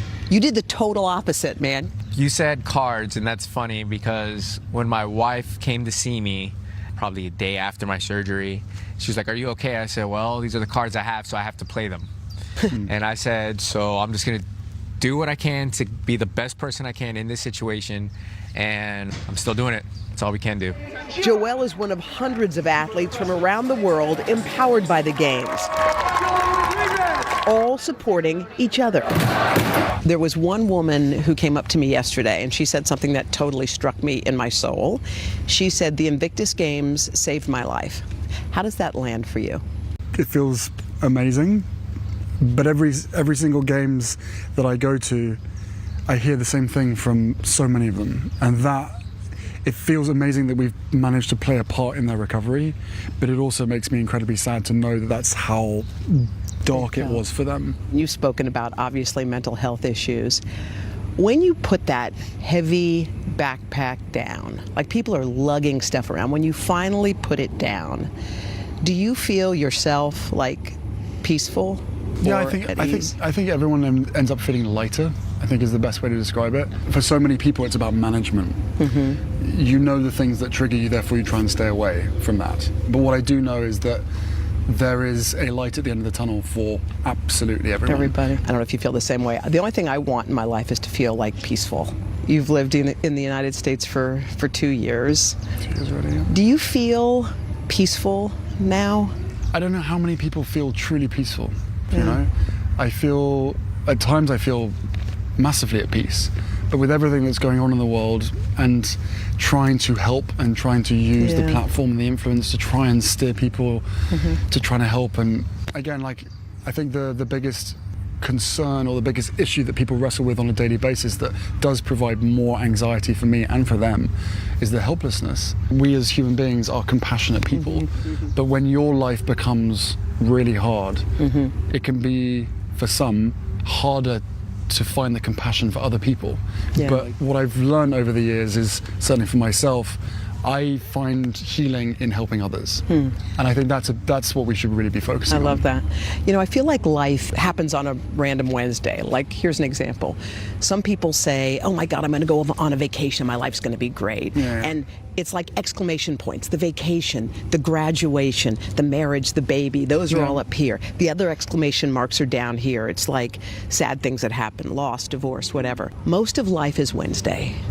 It doesn't have the highs and it doesn't have the lows. It's just Wednesday. What's a Wednesday like for you? Random. What's a Wednesday like? Like it revolves around the kids as much as humanly possible. Like this whole working from home stuff is not all it's cracked up to be, certainly post-COVID, because it's really hard. But when your kids and you are in the same place, it's really hard to separate the work from them, because they kind of overlap. So, I mean, Archie spends more time interrupting our Zoom calls than anybody else. Does he have your personality? But he also gets us off them as well, so that's also a nice thing. Is he kind of like you? He's got a little bit of your thing. What's my thing? Your cheeky thing, that thing you do. Yeah, no, I think so. He's look, I always try and keep that. I think that, the cheekiness is something that keeps you alive. As I said, there's so much to be happy about in the outside world, but there's also so much to worry about. My sort of mantra now every day is, and it's a dangerous one because I need to make sure that I don't have burnout, but is trying to make the world a better place for my kids. Otherwise, what's the point in bringing kids into this world? Right? It's a responsibility that I feel as a parent, that you probably feel as a parent as well, and we can't fix everything. We know that. But what we can do is be there for each other. You obviously made a lot of news recently. You came home to the UK. You saw your grandmother. How was that? It was great. It was really nice to see her. Be able to see her in some element of privacy was nice. I hadn't had a chance to go back to the UK for a couple of years, apart from those 2 times, one for my grandfather's funeral and one for unveiling a statue of my mum. How did it feel being back? Being with her? Being with her, it was great. It was just so nice to see her. She's on great form. She's always got a great sense of humour with me, and I'm just making sure that she's, protected and got the right people around. Well, her. you make her laugh. That's what she always says. Did you do it again? Yes, I did. Both Megan and I had tea with her, so it was really nice to catch up with her. And home for me now is for the time being, it's in the States, and it feels that way as well. Does it? Yeah.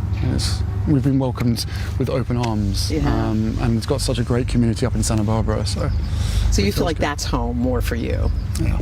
Is that weird to say? No, but I'm sure it'll become a thing. Your grandmother's going to be 96 What's the best thing about her? It's her sense of humor, Yeah. and her ability to see the humor in so many different things. We have a really special relationship. We talk about things that she can't talk about with anybody else. I love that. So that's always a nice piece to it. But I think after a certain age you get bored of birthdays. You do? You think she's bored of her 96? She won't be bored of the Jubilee, will she? No. Okay. I don't think so. she's had a few Jubilees now, so everyone is slightly different. But Yeah. I'm sure she's looking. Do you forward think to you'll it. come? I don't know yet. There's lots of things with security issues and everything else. So this is what I'm trying to do, trying to make it possible that I can get my kids to meet her. March marked 2 years since Harry stepped back as a senior royal. Your family at home, do you miss them? Yes, I think, especially over the last 2 years, but most people, have they not missed their family, right? The inability to be able to get home and see them. Of course, that's a huge part of it. But do you miss your brother, your dad? Look, I mean, for me, at the moment, I'm here focused on these guys and these families and giving everything I can, 120% to them to make sure that they have the experience of a lifetime. Yeah. That's my focus here. And then when I leave here, I get back and my focus is my family, who I miss massively. You do, I bet. Of course I do. They're two little people, you know. I was thinking about a new life. Like, you got a whole restart. You have a whole new focus, a whole new nucleus. How does that land with you? No, I think the focus is very much the same. Right? Is it? Yeah, certainly from my and my wife's point of view. Yeah. For the two of us, this was a life that she signed up for, and that we were committed to doing together as a couple forever. Because of the circumstances, we've now moved that life of service to the States, and we'll continue to do what we were doing before. So in that regard, nothing's changed for us. It's just a little bit more complicated to have to sort of restart. If you know what I mean. What do you love about fatherhood? Oh, what do I love about fatherhood? All of it. The chaos, the learning, the reminder of just every element of yourself, your soul, right? When you're not a parent, you can get sucked into all sorts of different stuff, and you maybe sometimes forget who you are. And suddenly as a parent, especially now Archie at the age he's at, asking all the questions. What does he ask? Those questions of the why. Yeah. He's into the why stage. Yeah. Why this, why that, why that? And instead of just trying to move it on, I give him the most honest answer that I can, and then it goes on and on and on until he's satisfied, and then that's it, it's done. Otherwise it ends up with, because the world is round and that's the way that life is. That's just the way it goes. So, it's like, I love it. I love every part of it. I've always wanted to be a dad, I've always wanted to have my own kids, and now I've got two little people who I'm responsible for. Do you tell them, or do you tell Archie, since he's old enough, about your mom? Yes, very much so. I don't tell him all the stuff that happened, but certainly that this is, Grandma Diana, and we've got a couple of photos up in the house. In these moments, do you ever feel your mom's presence? No, for me, it's constant. It has been over the last 2 years, more so than ever before. It's almost as though she's done her bit with my brother, and now she's very much like helping me. He got him set up, now she's helping me set up. That's what it feels like, He's got his kids, I've got my kids.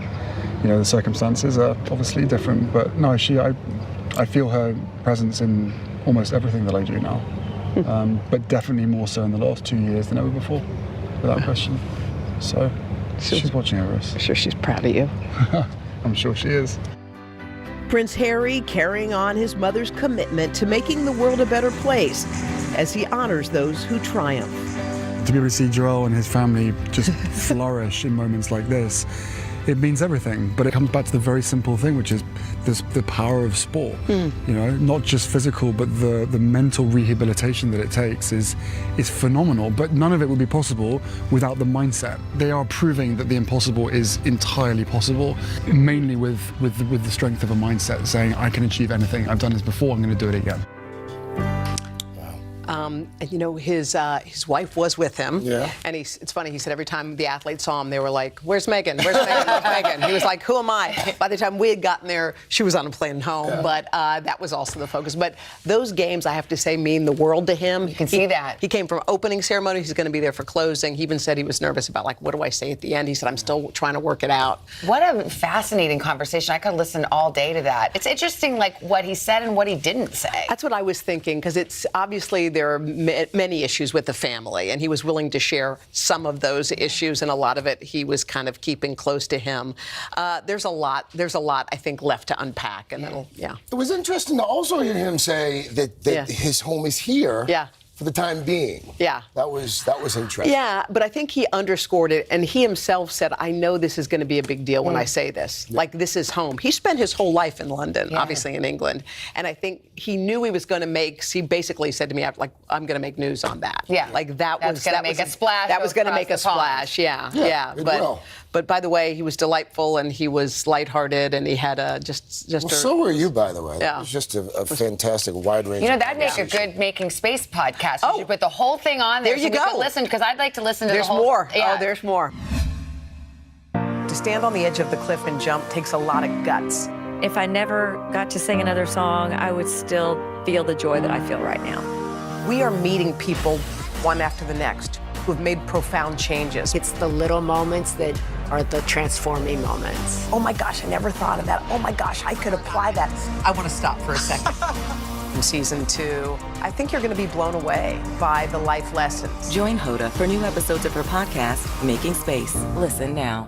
Making Space, the inspirational podcast from Hoda Kotb. Listen now. Can this still end diplomatically with Vladimir Putin in charge of Russia? There's a Supreme Court nominee. What would it take for you to vote to confirm her? So I guess the question is, can this end with sanctions alone? If it's Sunday, it's Meet the Press. To stand on the edge of the cliff and jump takes a lot of guts.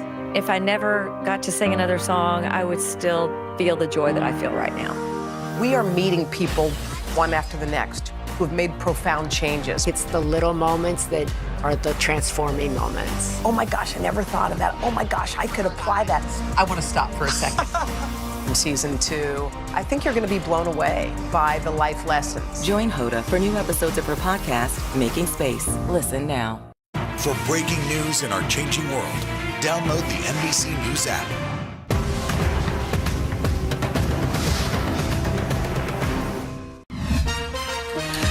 We are joined by track and field legend, Allison Felix. She is now making a name for herself off the track. Yeah, last year she launched her own brand, Seish. It's a company which says it's committed to creating products for women by women, and it earned Allison a spot on Time's Women of the Year list. How cool is that? Allison is also the most decorated Olympian, male or female, in track and field history. More medals than Carl Lewis, more golds than Usain Bolt, after clinching her 11th medal at her final Olympic Games last summer. And just last week, Allison announced that at the end of this season, she will officially retire from the sport.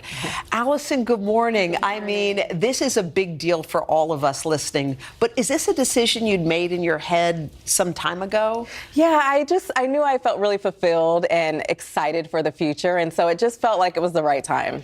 I love when we show the highlight reels, because it goes, well, your first Olympics was what, 2004? Yeah. Athens? I mean, you have grown up with the Olympics, and we have grown up with you. And you wrote in your Instagram post, this season I'm running for women, I'm running for a better future for my daughter, I'm running for you. This is about joy. It's not about times on a clock. Yeah. Although I bet it's a little bit about times on the clock. Always a little bit, but absolutely. What does that mean to you? What will it mean to run with joy? Yeah, I mean, I really just wanted to do something for women. I have a series of announcements that I hope will make, the world a better place for women. I felt like my voice was louder while I'm still competing. And so that's what I'm focusing on this year. I feel like sports it's one thing. It's about the winning and what place you come in, but I feel like it's the best life lessons you can ever learn. And you've run for so many years. What has sports and track and field given you? Oh, it has empowered me. It has helped me find my people. And yeah, like you said, it's just so many lessons that now I apply in the business world, and I learned them when I was young and growing up. I feel like you have a voice that's different now. Like I feel like you stand up and say what you think. Is that kind of a new thing for you? Absolutely. You know, I found that voice, and now I'm able to own it, and I'm able to bring it to new passions and things that I want to change, and it's really been an incredible experience. One of the things you did, and I remember we talked about it right before Tokyo, is that you, I think with Athleta, had created a fund to help other female athletes, and we met some of the athletes that you would help because you want to see more moms be able to go and compete and do these sports. So if it's paying for childcare, this is some of the advocacy you've been involved in. Yes, yeah, and I'm just so excited to continue it now with my company, SACE, and our new maternity returns policy, which I'm so excited about. Yeah, let's get to that because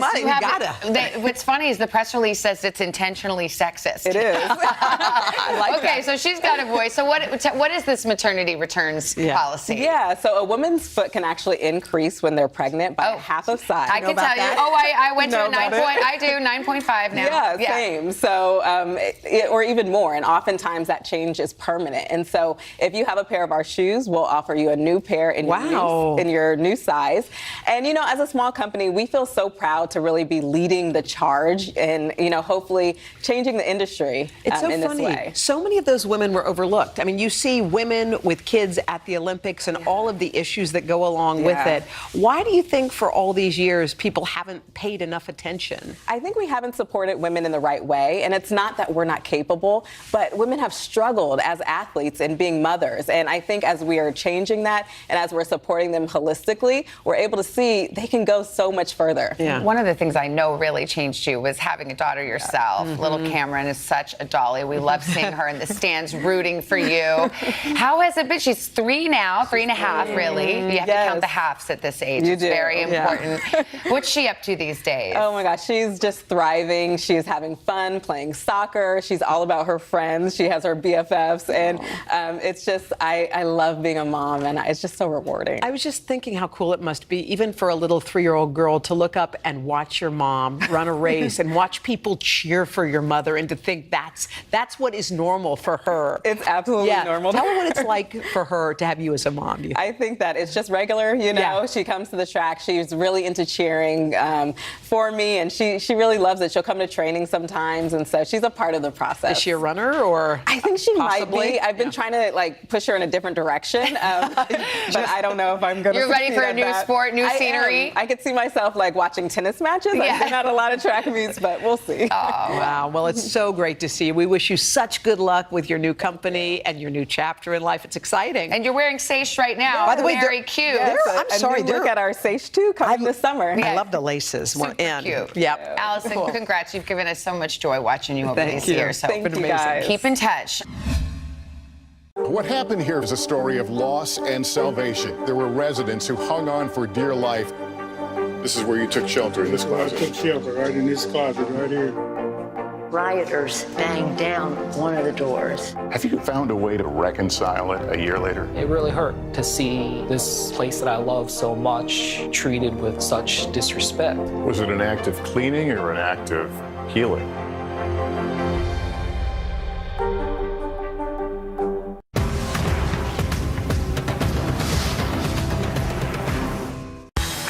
These days, the news never stops. The morning's headlines change by afternoon, and by the end of the day, it's all totally different. So let's get into it. What's happening right now, what it all means for you for an hour every day.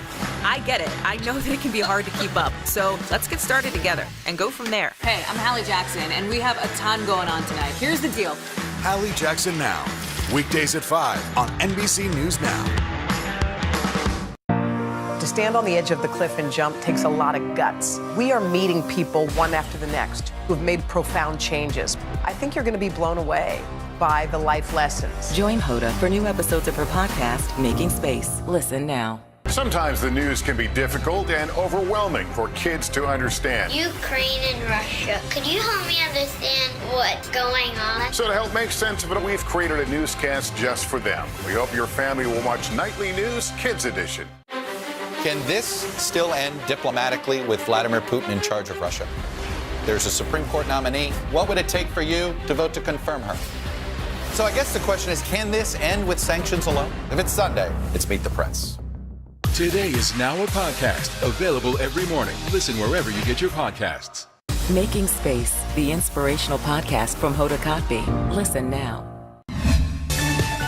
From Amy Poehler's iconic work on SNL and Parks and Recreation to Natasha Lyonne's starring role as Nikki Nichols on Orange is the New Black, it seems like these two women have been making us laugh for a long, long time. Yeah, they have, and now they've teamed up on Netflix's hit show Russian Doll, which is back for season 2. Finally! Yeah. After being forced to relive her birthday every day in season 1, Natasha's character, Nadia, now finds herself able to travel through time. Y'all, she travels on the subway. What could go wrong? It seems like such fun down there. Hi, guys. Well, this is such a cool friendship. We were just talking about how long we've known each other, which is over 20. Over 20 years. And we just found out today, we were just talking about an old party that we went to, an after party at Derek Jeter's house. Derek Jeter's we were just trying to say, do you remember that night? Yeah. We were at a Derek Jeter after party after he hosted SNL so wonderfully. Yeah. And I was just, somehow we brought it up. What year was that? Like 2002 maybe? He was big in sports then. Yeah, so wait, so you all were there? Did you know you were all friends then? At the time he was just acting. We were like, Derek, play baseball. Derek's baseball. You're gonna be good at baseball. That was the night we committed, but we forgot because it was separate. But we were thinking the same. Yeah. Oh my God, old friends. So y'all been old friends for so long, and first of all, this first season was out, it seems like 1 million years ago. Yeah, I watched it. Yeah. What took so long to get to season 2, Natasha? Well, it actually was exactly 1 million years ago today, and that is what's so special, yes, about this 420 date. Well, I mean, this global pandemic that hit us all. It was supposed to be 9 months from sort of inception and staffing the writer's room all the way through delivery and release, and ended up being 3 years we've been doing this. Would you give the concept? Some people are like Russian Doll. What are they talking about? What is gosh, well, it's hard to give the concept in a fast way, but what it really is, I think, in many ways, is one woman's journey in season 1 about figuring out, as Natasha has said so beautifully, about she dies over and over again, and she realizes that she's going to choose to live. And in season 2, we talked a lot about, like, what does that look like? When you do choose to live, what does that look like? And what I think is so special about the season is we go really deep, inward, and down. So we go in and down. In and down, all the way down into the armpit, into the armpit of New York City. Yes. Right? Yes. Like is it true that you had to stand between trains to practice what it would feel like? Yeah. So I remember. The day, Amy also, obviously, she titled the show, which was great. And then later, she was in the writer's room. Bad timing. And we were explaining to her what the teleporting device would be. And Amy said, well, if the characters are already getting on the 6 train to go visit Ruth at Lenox Hill, she should just stay on that for the time travel device. And it was like, oh my God, this is a classic Poehler, brilliant. And then I actually had to interface with the MTA on a daily basis. I should have been like, when your character gets a massage, that would have been smart. She goes to the spa, but instead, just rat feces and steel dust everywhere. Honestly, I'm wondering, do you like her?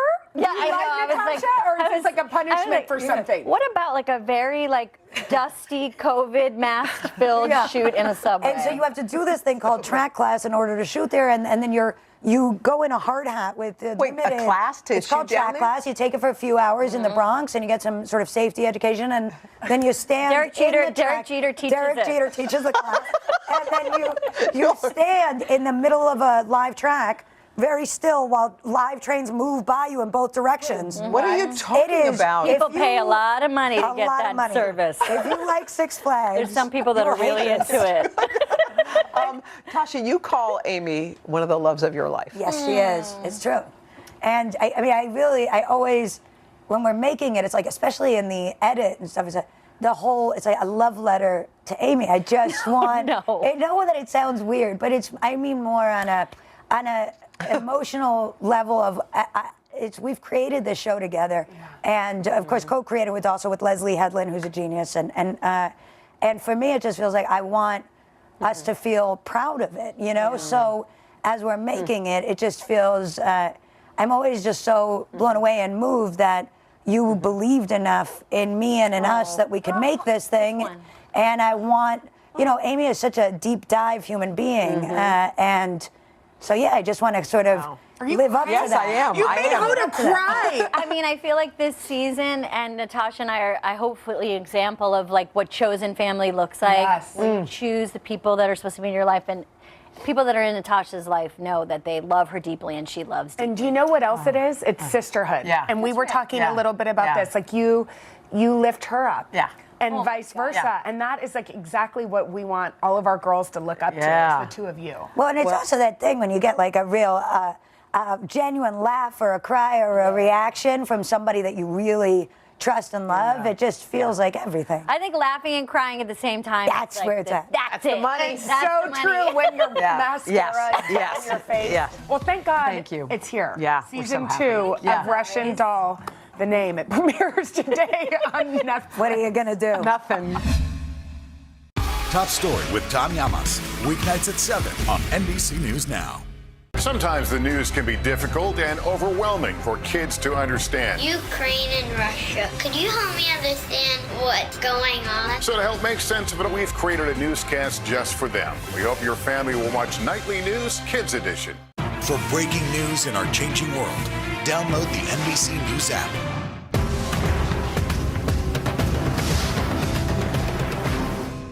These days, it feels like the news never stops. So let's get into it. What's happening right now, what it all means for you for an hour every day. It can be hard to keep up, so let's get started together. Hallie Jackson Now, weekdays at 5 on NBC News Now.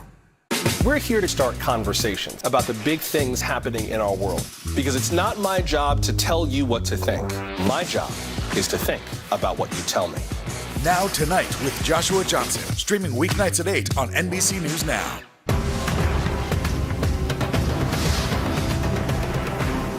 Sometimes the news can be difficult and overwhelming for kids to understand. Ukraine and Russia. Could you help me understand what's going on? So to help make sense of it, we've created a newscast just for them. We hope your family will watch Nightly News Kids Edition. Today is now a podcast available every morning. Listen wherever you get your podcasts. For breaking news in our changing world, download the NBC News app. Say it without laughing. You can't. Did you know? Okay, before we go, I have to tell you, Savannah has a new episode of Starting From Scratch. It's out today. Who are you sitting It's a with cooking today? show. Okay, my mentor in the kitchen this time, Chef Jet Tila. He's so awesome, and just in time for summer, he's teaching me how to make homemade barbecue. It's so easy. It's like pulled pork. Do you like a pulled pork sandwich with like a little Yes, I slaw? do. Well, then you're gonna love this episode. You can barbecue now. All right, we'll all be watching right here today all day. We'll see you guys tomorrow. Bye. Bye.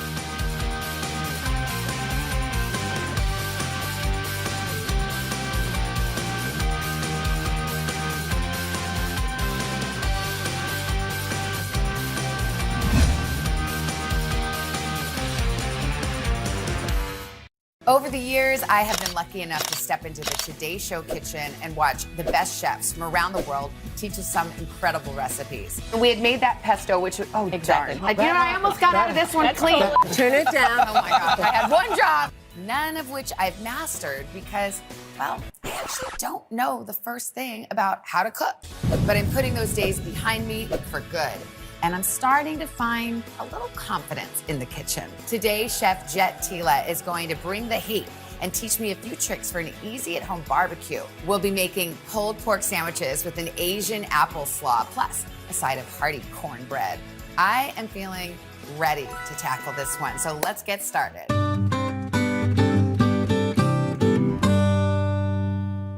I am so happy you're here. It's great to be here. I'm glad that you want to teach me foundational stuff because I don't know anything. Have you heard? I don't buy that, Savannah. I've been watching you cook and you've come a long way. So what do we do? What's our All plan? right, our plan for today is season the pork, sear the meat before braising, cut the vegetables and mix the dressing for the slaw, make and bake the cornbread, shred the pork, assemble the sandwiches, plate and serve.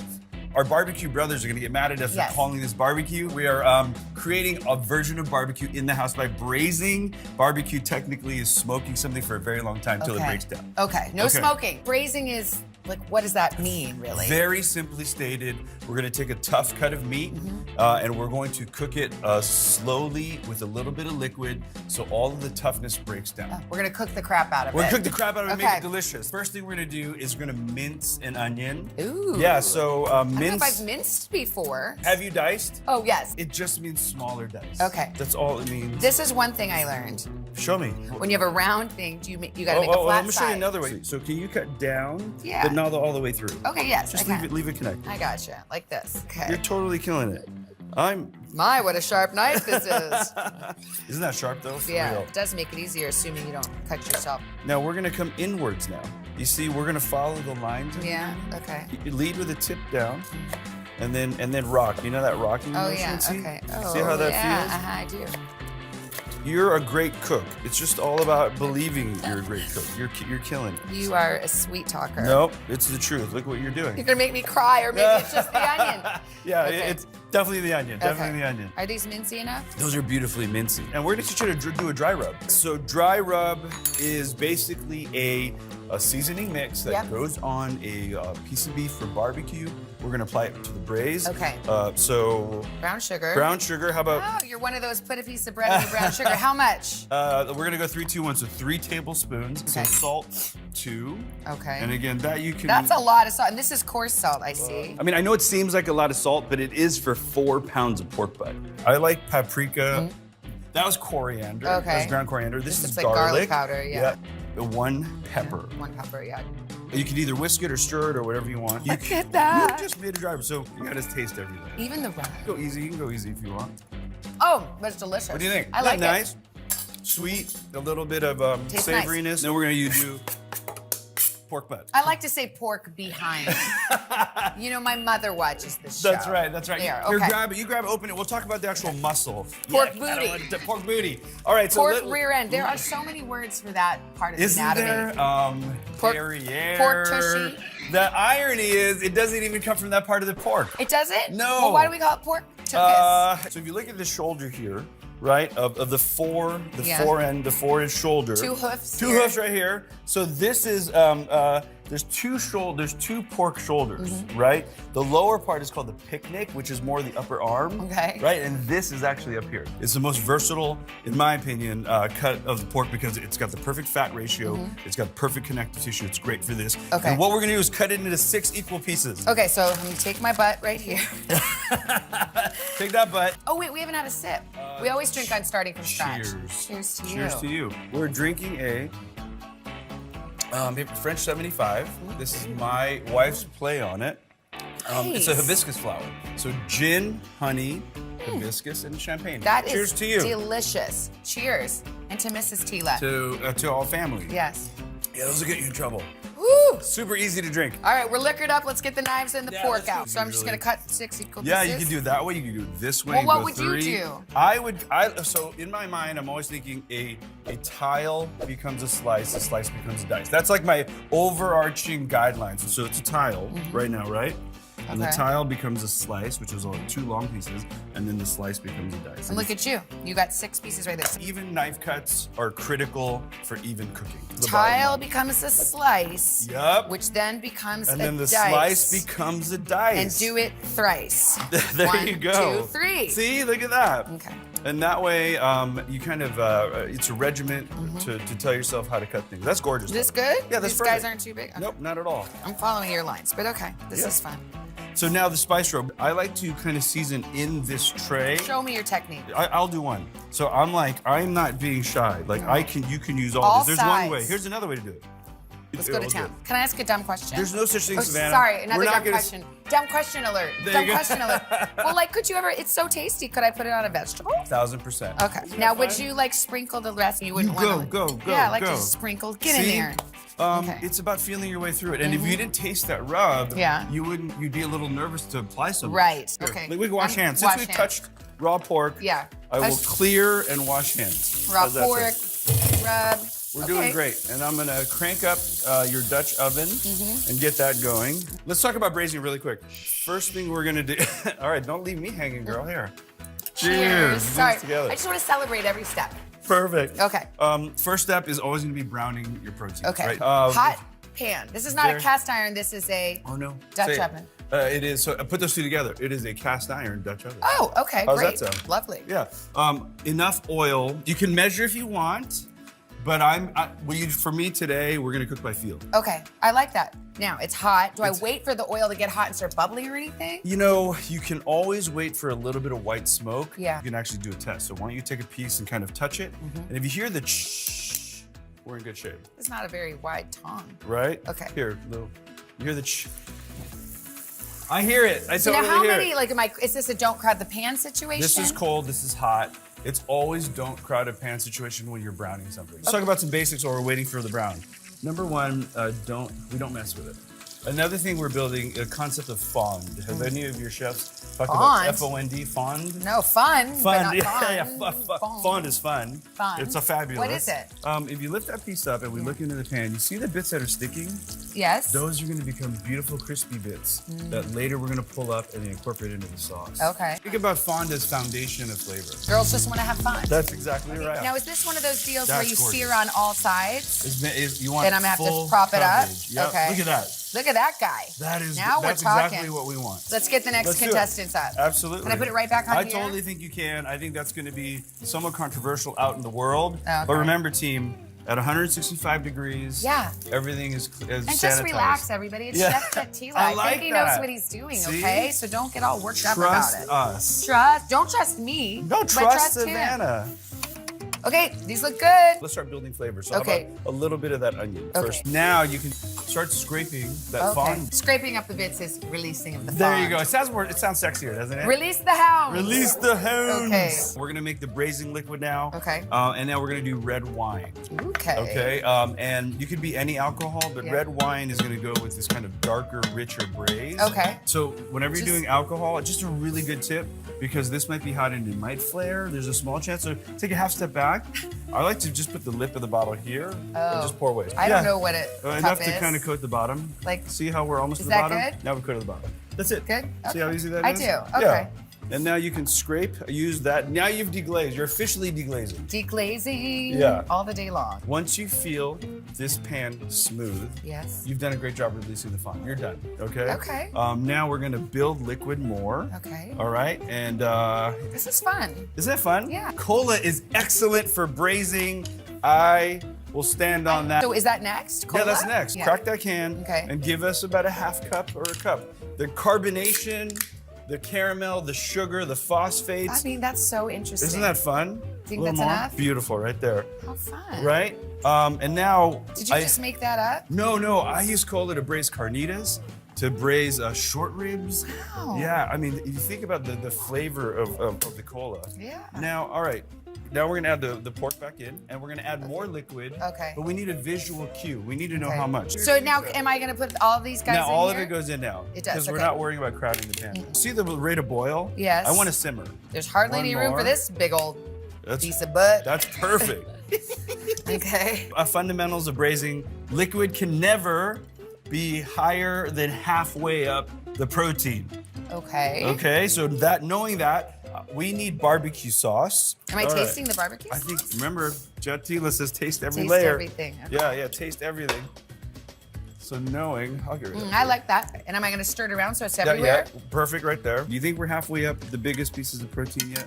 I don't know. I don't want to get the wrong answer, but I'm going to say yes. I say we're almost there. Okay. Because, now we're going to account for 3 hours of braising Okay. and some reduction. So maybe a touch of chicken stock. Okay. A touch of chicken So I don't need too much. No. The chicken stock's just sort of to get us to the level we want. That's exactly right, Tina. That's All right. exactly right. We're done. Okay, but don't I need to stir it up or Just anything? a little bit, because you know what's going to happen at 325 degrees. It's going to simmer in the pot. So it's. This gonna looks stir. amazing. I'd eat it right now. I'm To the gonna oven take it goes. 325. I want to make sure that the brazer's in the middle of the oven. So set your rack. Oh. So when it's in, it's right in the middle. Okay. And then see you later, braise. Bye. To stand on the edge of the cliff and jump takes a lot of guts. We are meeting people one after the next who've made profound changes. I think you're going to be blown away by the life lessons. Join Hoda for new episodes of her podcast, Making Space. Listen now. For breaking news in our changing world, download the NBC News app. Top Story with Tom Llamas. Weeknights at 7 on NBC News Now.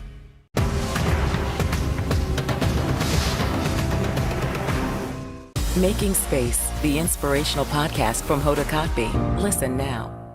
Top Story with Tom Llamas. Weeknights at 7 on NBC News Now.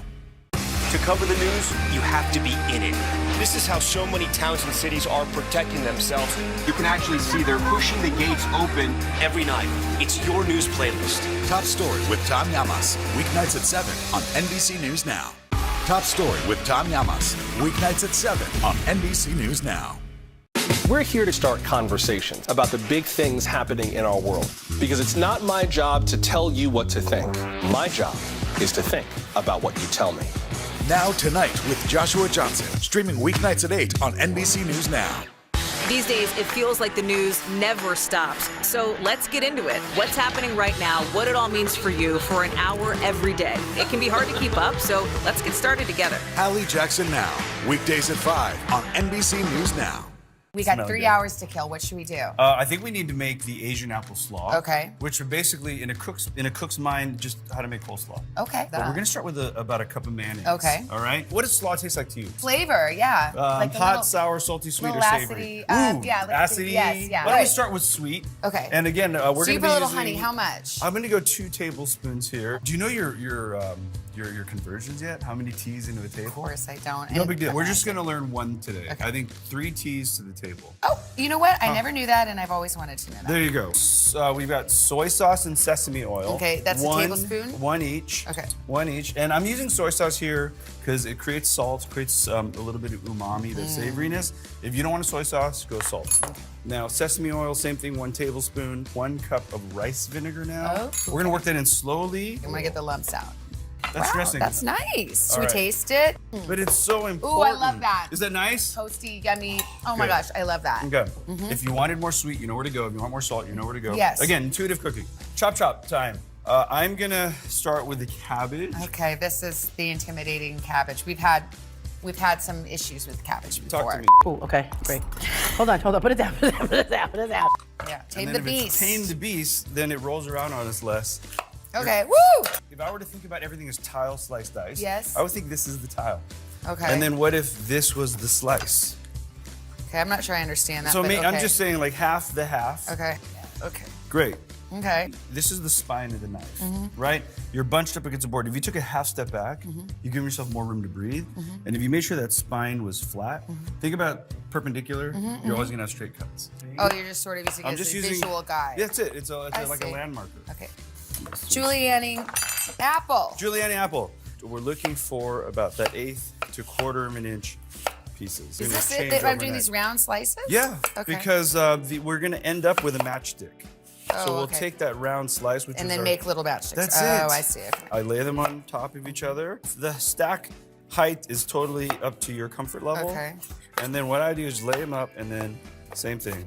We're done with apple. Okay, good. And now we're gonna go to carrot. I flatten round things, boom, like that. And then I lay them on their flat side. Now that keeps us from getting cut. Okay. And a carrot's gonna give you a lot of resistance. Really Tile great. slice dice. Tile slice that dice. means first mark it out, then Yep. slice it, then chop it up a little. That's it. Okay, Because now I see what you mean. So now we can toss it, right? Yep. Exactly.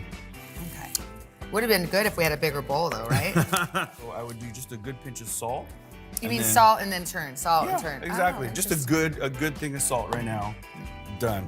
And then we'll turn. And then turn it. But that's not going to make it all too salty? Like Nope, if I do that's more? perfect right there. Yeah, because that's why we tasted the dressing first. Yes. So we know kind of how much salt we need. That looks awesome, Savannah. Okay, this really does look good. I think we can sesame now. Just like yeah, sprinkle, just sprinkle? zhuzh, and then do another toss. Okay, good? Yeah, looks Okay. beautiful. Yes. So we're gonna let it chill a little bit. Chill. Chill Yes, out. chill. See you Okay. later. Bye-bye. Bye, bro. Top Story with Tom Llamas. Weeknights at 7 on NBC News Now. Making Space, the inspirational podcast from Hoda Kotb. Listen now. These days, the news never stops. The morning's headlines change by afternoon, and by the end of the day, it's all totally different. So let's get into it. what's happening right now, what it all means for you for an hour every day. I get it. I know that it can be hard to keep up. So let's get started together and go from there. Hey, I'm Hallie Jackson, and we have a ton going on tonight. Here's the deal. Hallie Jackson Now. Weekdays at 5 on NBC News Now. These days, it feels like the news never stops. So let's get into it. What's happening right now, what it all means for you for an hour every day. It can be hard to keep up, so let's get started together. Hallie Jackson Now. Weekdays at 5 on NBC News Now. Making Space, the inspirational podcast from Hoda Kotb. Listen now.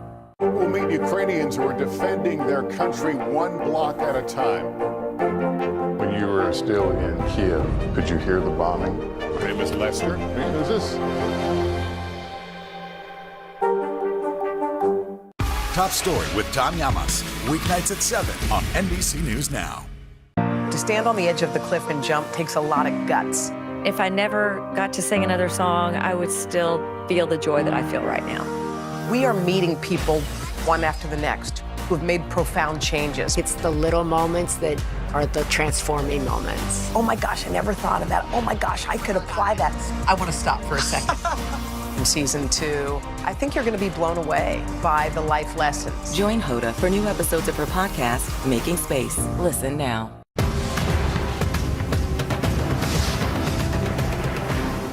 Today is now a podcast available every morning. Listen wherever you get your podcasts. Pulled pork's braising. Yep. We're almost there. The slaw is relaxing. And then we're going to get to cornbread. I like to break it into different components. So we're going to do dry, wet cream butter. We got the flour. Yeah, so why don't you throw in a cup of cornmeal? Yeah. Here you do want to measure. Yes. Right? And that's one thing I do know from baking. Yeah. You kind of have to be on it. Okay. There you go.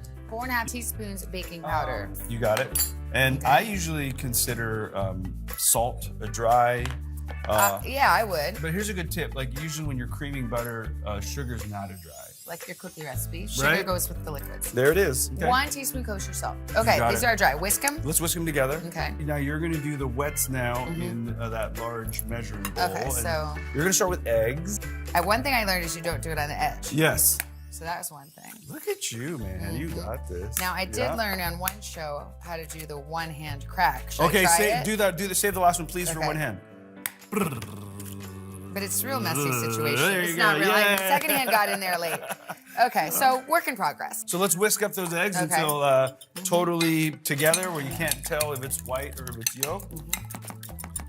Lovely, lovely. And then I'm going to fly in your milk. Okay. There it is, 1 2/3 cup. Pour it right in. Pour it right in, whisk that together. Okay. And you've basically separated your dries. You've got your wets. And I'm gonna bring in the mixer to cream butter. Have you creamed butter? I have not. Okay, this is important. This is a really good concept to Okay, learn. so is this done enough? That's Good? lovely. Okay. We'll put it to the side. Ooh, I love the mixer. Okay, creaming butter. Yes. First, do we need to get acclimated with the mixer? I actually know this mixer. Okay, good. I have this mixer. Okay. We're gonna go to the paddle. It says 12 tablespoons of butter. That's 1.5 sticks. Yep, so Yeah. save us half a stick for greasing the dish. Ooh, and I see this is room temp butter. Yeah, which is really important, team. That you can't cream butter that's not room temp. Then we need Now a your cup sugar. Yep, cup of sugar. Low first. Low. What we're doing here is using the sugar, because it's coarse, to whip air into the butter. Okay. That's all we're doing. This is gonna give you a really light, fluffy Fluffy. Okay. That's period. So now you go higher. Okay. Now, what we're looking for is color. Oh. It's a pale yellow.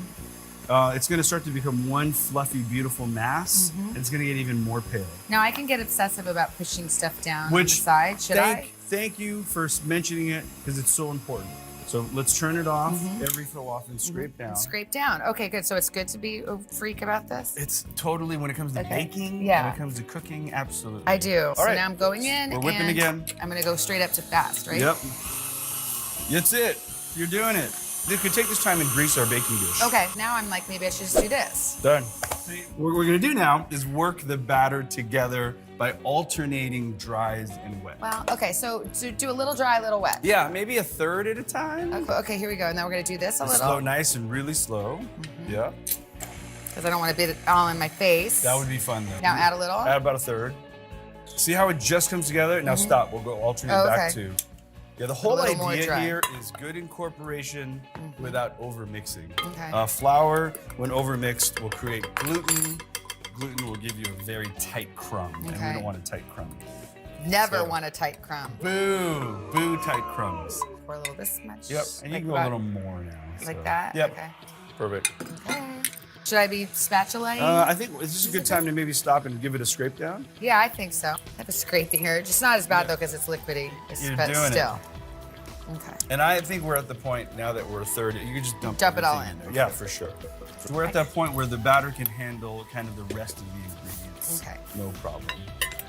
How do you know that? I'm looking at the mass it's become, and it's stable. That's what I'm looking for. There you go. So How'd you get into cooking anyway? my family immigrated in the 60s. We had restaurants in China. So my grandparents had restaurants, parents had restaurants. There was really nowhere else for me to go. It's in your genes. Yeah, it's called not being good at school. No. Did you grow up cooking? Yeah, so I worked in our grocery stores as a butcher, as a produce guy. Oh my gosh, that's how you know so much. I did it all. Get in there and let's get all kind of the... Just make sure I really got it mixed in Really well. kind of Like the use that flours in blade there? and almost fold. There you go. And then I'm just gonna pour it in. Do you have That's any all. pouring techniques? You know, not really. Okay. I don't. I just try to kind of cover and then tap, tap, tap. And if you're one of those people like chunky cornbread, like jalapenos or corn, this is kind of right before we go into the pan. You can incorporate all your. Besides what would you put in? I would bacon. Yum. Oven-wise, Yes. 400 degrees, Okay. 20 to 30 minutes. Okay. After about 20 minutes, I would check with the little cake checker. Yeah. And we've done it. Shall I bake? Let's do it. Well, let's do it. Savannah, we've done so much. Oh my gosh. The slaw's ready to go. We got the cornbread. I think it's time to pull out like the brioche buns and start to build lunch. Okay. I'm gonna go check on the pork. Okay. I'll bring it over. And then here we go. Wow. That looks awesome. It looks incredible. Oh man. Okay. Okay, so now we're gonna shred. Shred, okay. Yeah. Do you allow? Yeah. And I'm cool. putting on my plate. Just put it right on your sheet pan there. All of them are. You take 3, I'll take 3. Whatever you want to do. Whatever you want to do. Oh, geez, it's falling apart. Yeah, isn't that? Well, first, Is that a good thing? Let's just enjoy how I mean, soft and tender that is. Oh my gosh, it's like That melt is- in your mouth. Man, this is what braising does. It Okay. takes a tough piece of meat and turns it into something that feels and tastes really expensive. Okay. Okay, lots of options here.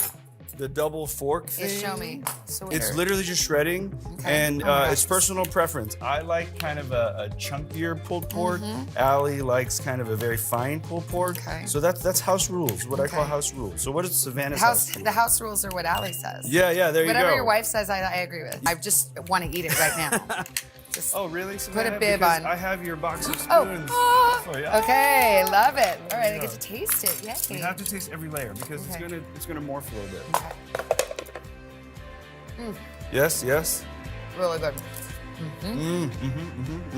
All right. I like it. So once it's shredded, do you mind putting that barbecue sauce Oh, yeah. into all this delicious kind of pan sauce? that This we made? whole thing? The whole thing goes Okay. in.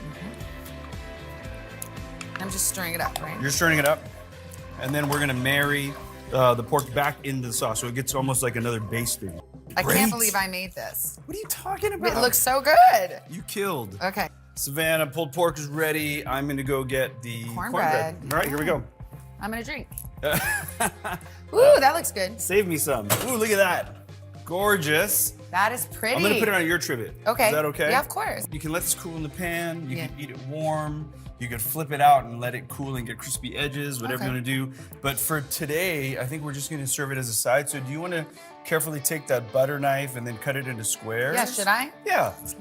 Tile slice dice. You go, girl. Yeah, and if you don't mind placing it in this tin, and we've made honey butter, which is basically room temperature butter. Yeah. Swirled honey in there and a little bit of flake sea salt on top. sounds It's delicious. easy to make things fancy.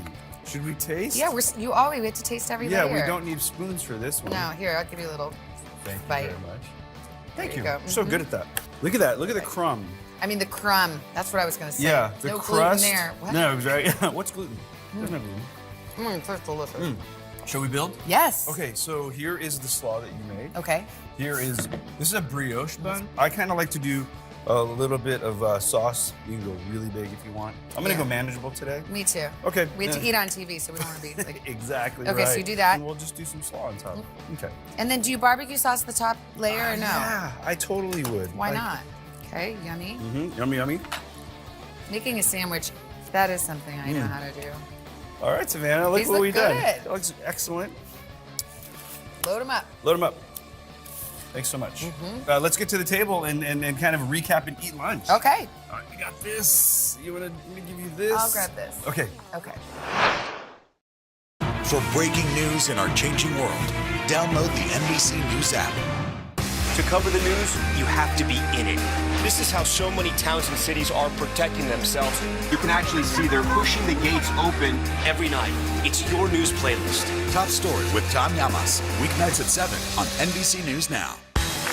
These days, the news never stops. The morning's headlines change by afternoon, and by the end of the day, it's all totally different. So let's get into it. What's happening right now, what it all means for you for an hour every day. I get it. I know that it can be hard to keep up. So let's get started together and go from there. Hey, I'm Hallie Jackson, and we have a ton going on tonight. Here's the deal. Hallie Jackson Now, weekdays at 5 on NBC News Now. For breaking news in our changing world, download the NBC News app. Sometimes the news can be difficult and overwhelming for kids to understand. Ukraine and Russia. Could you help me understand what's going on? So to help make sense of it, we've created a newscast just for them. We hope your family will watch Nightly News Kids Edition. Making Space, the inspirational podcast from Hoda Kotb. Listen now. Can this still end diplomatically with Vladimir Putin in charge of Russia? There's a Supreme Court nominee. What would it take for you to vote to confirm her? So I guess the question is, can this end with sanctions alone? If it's Sunday, it's Meet the Press. Oh, here we go. Come on. Oh. Let's go. Pulled pork, slaw, cornbread. I mean, this is a perfect summer meal. It really is. Also a lot of techniques to take with you. Yeah, for Right. sure. Braising, I mean, that was incredible. Good. Okay, but let's eat. Let's do it. Let's do it. Okay. I'm starting with liquid food. Oh, yeah, exactly. I can relate. You hit me with the piece of cornbread. I got you. Oh, I gotta try some of that butter, You too. absolutely do. This is my favorite. Really easy to kind of fancy up. So good. This cornbread melts in your mouth. Oh man, that when you cream that butter, man, it just really lightens up this whole. Tell Allie I like her cocktail, too. I will. She's invited over. This is delicious. Not good? I like these plates because they're, well, it's a messy kind of, it's like a trough. We need some of those wet towels. I'm into that. It's very barbecue inspired, right? Yeah. And these are really inexpensive. Anyone can go to a restaurant supply store, get what these are called, like eighth sheet pans or quarter sheet pans. You get some fancy decoration, and it's really just tiny little moments that turn your dinner parties into something fancy. I can't believe how good that is. And you don't have to make a sandwich out of it. You could have just done some coleslaw, some chips, eat it with a fork. That's the whole idea here, is like you have a little barbecue lunch without smoking things for 12 hours. Yeah. And the pork is savory, it's sweet, it's kind of luscious, the slaw with the acid. It's really a knockout combination. It's all working. Yum. Jet, thank you. Oh, my pleasure. You are a very patient teacher. No way, I you're an appreciate it. outstanding cook. Thanks, Savannah. Cheers to us. Cheers to us.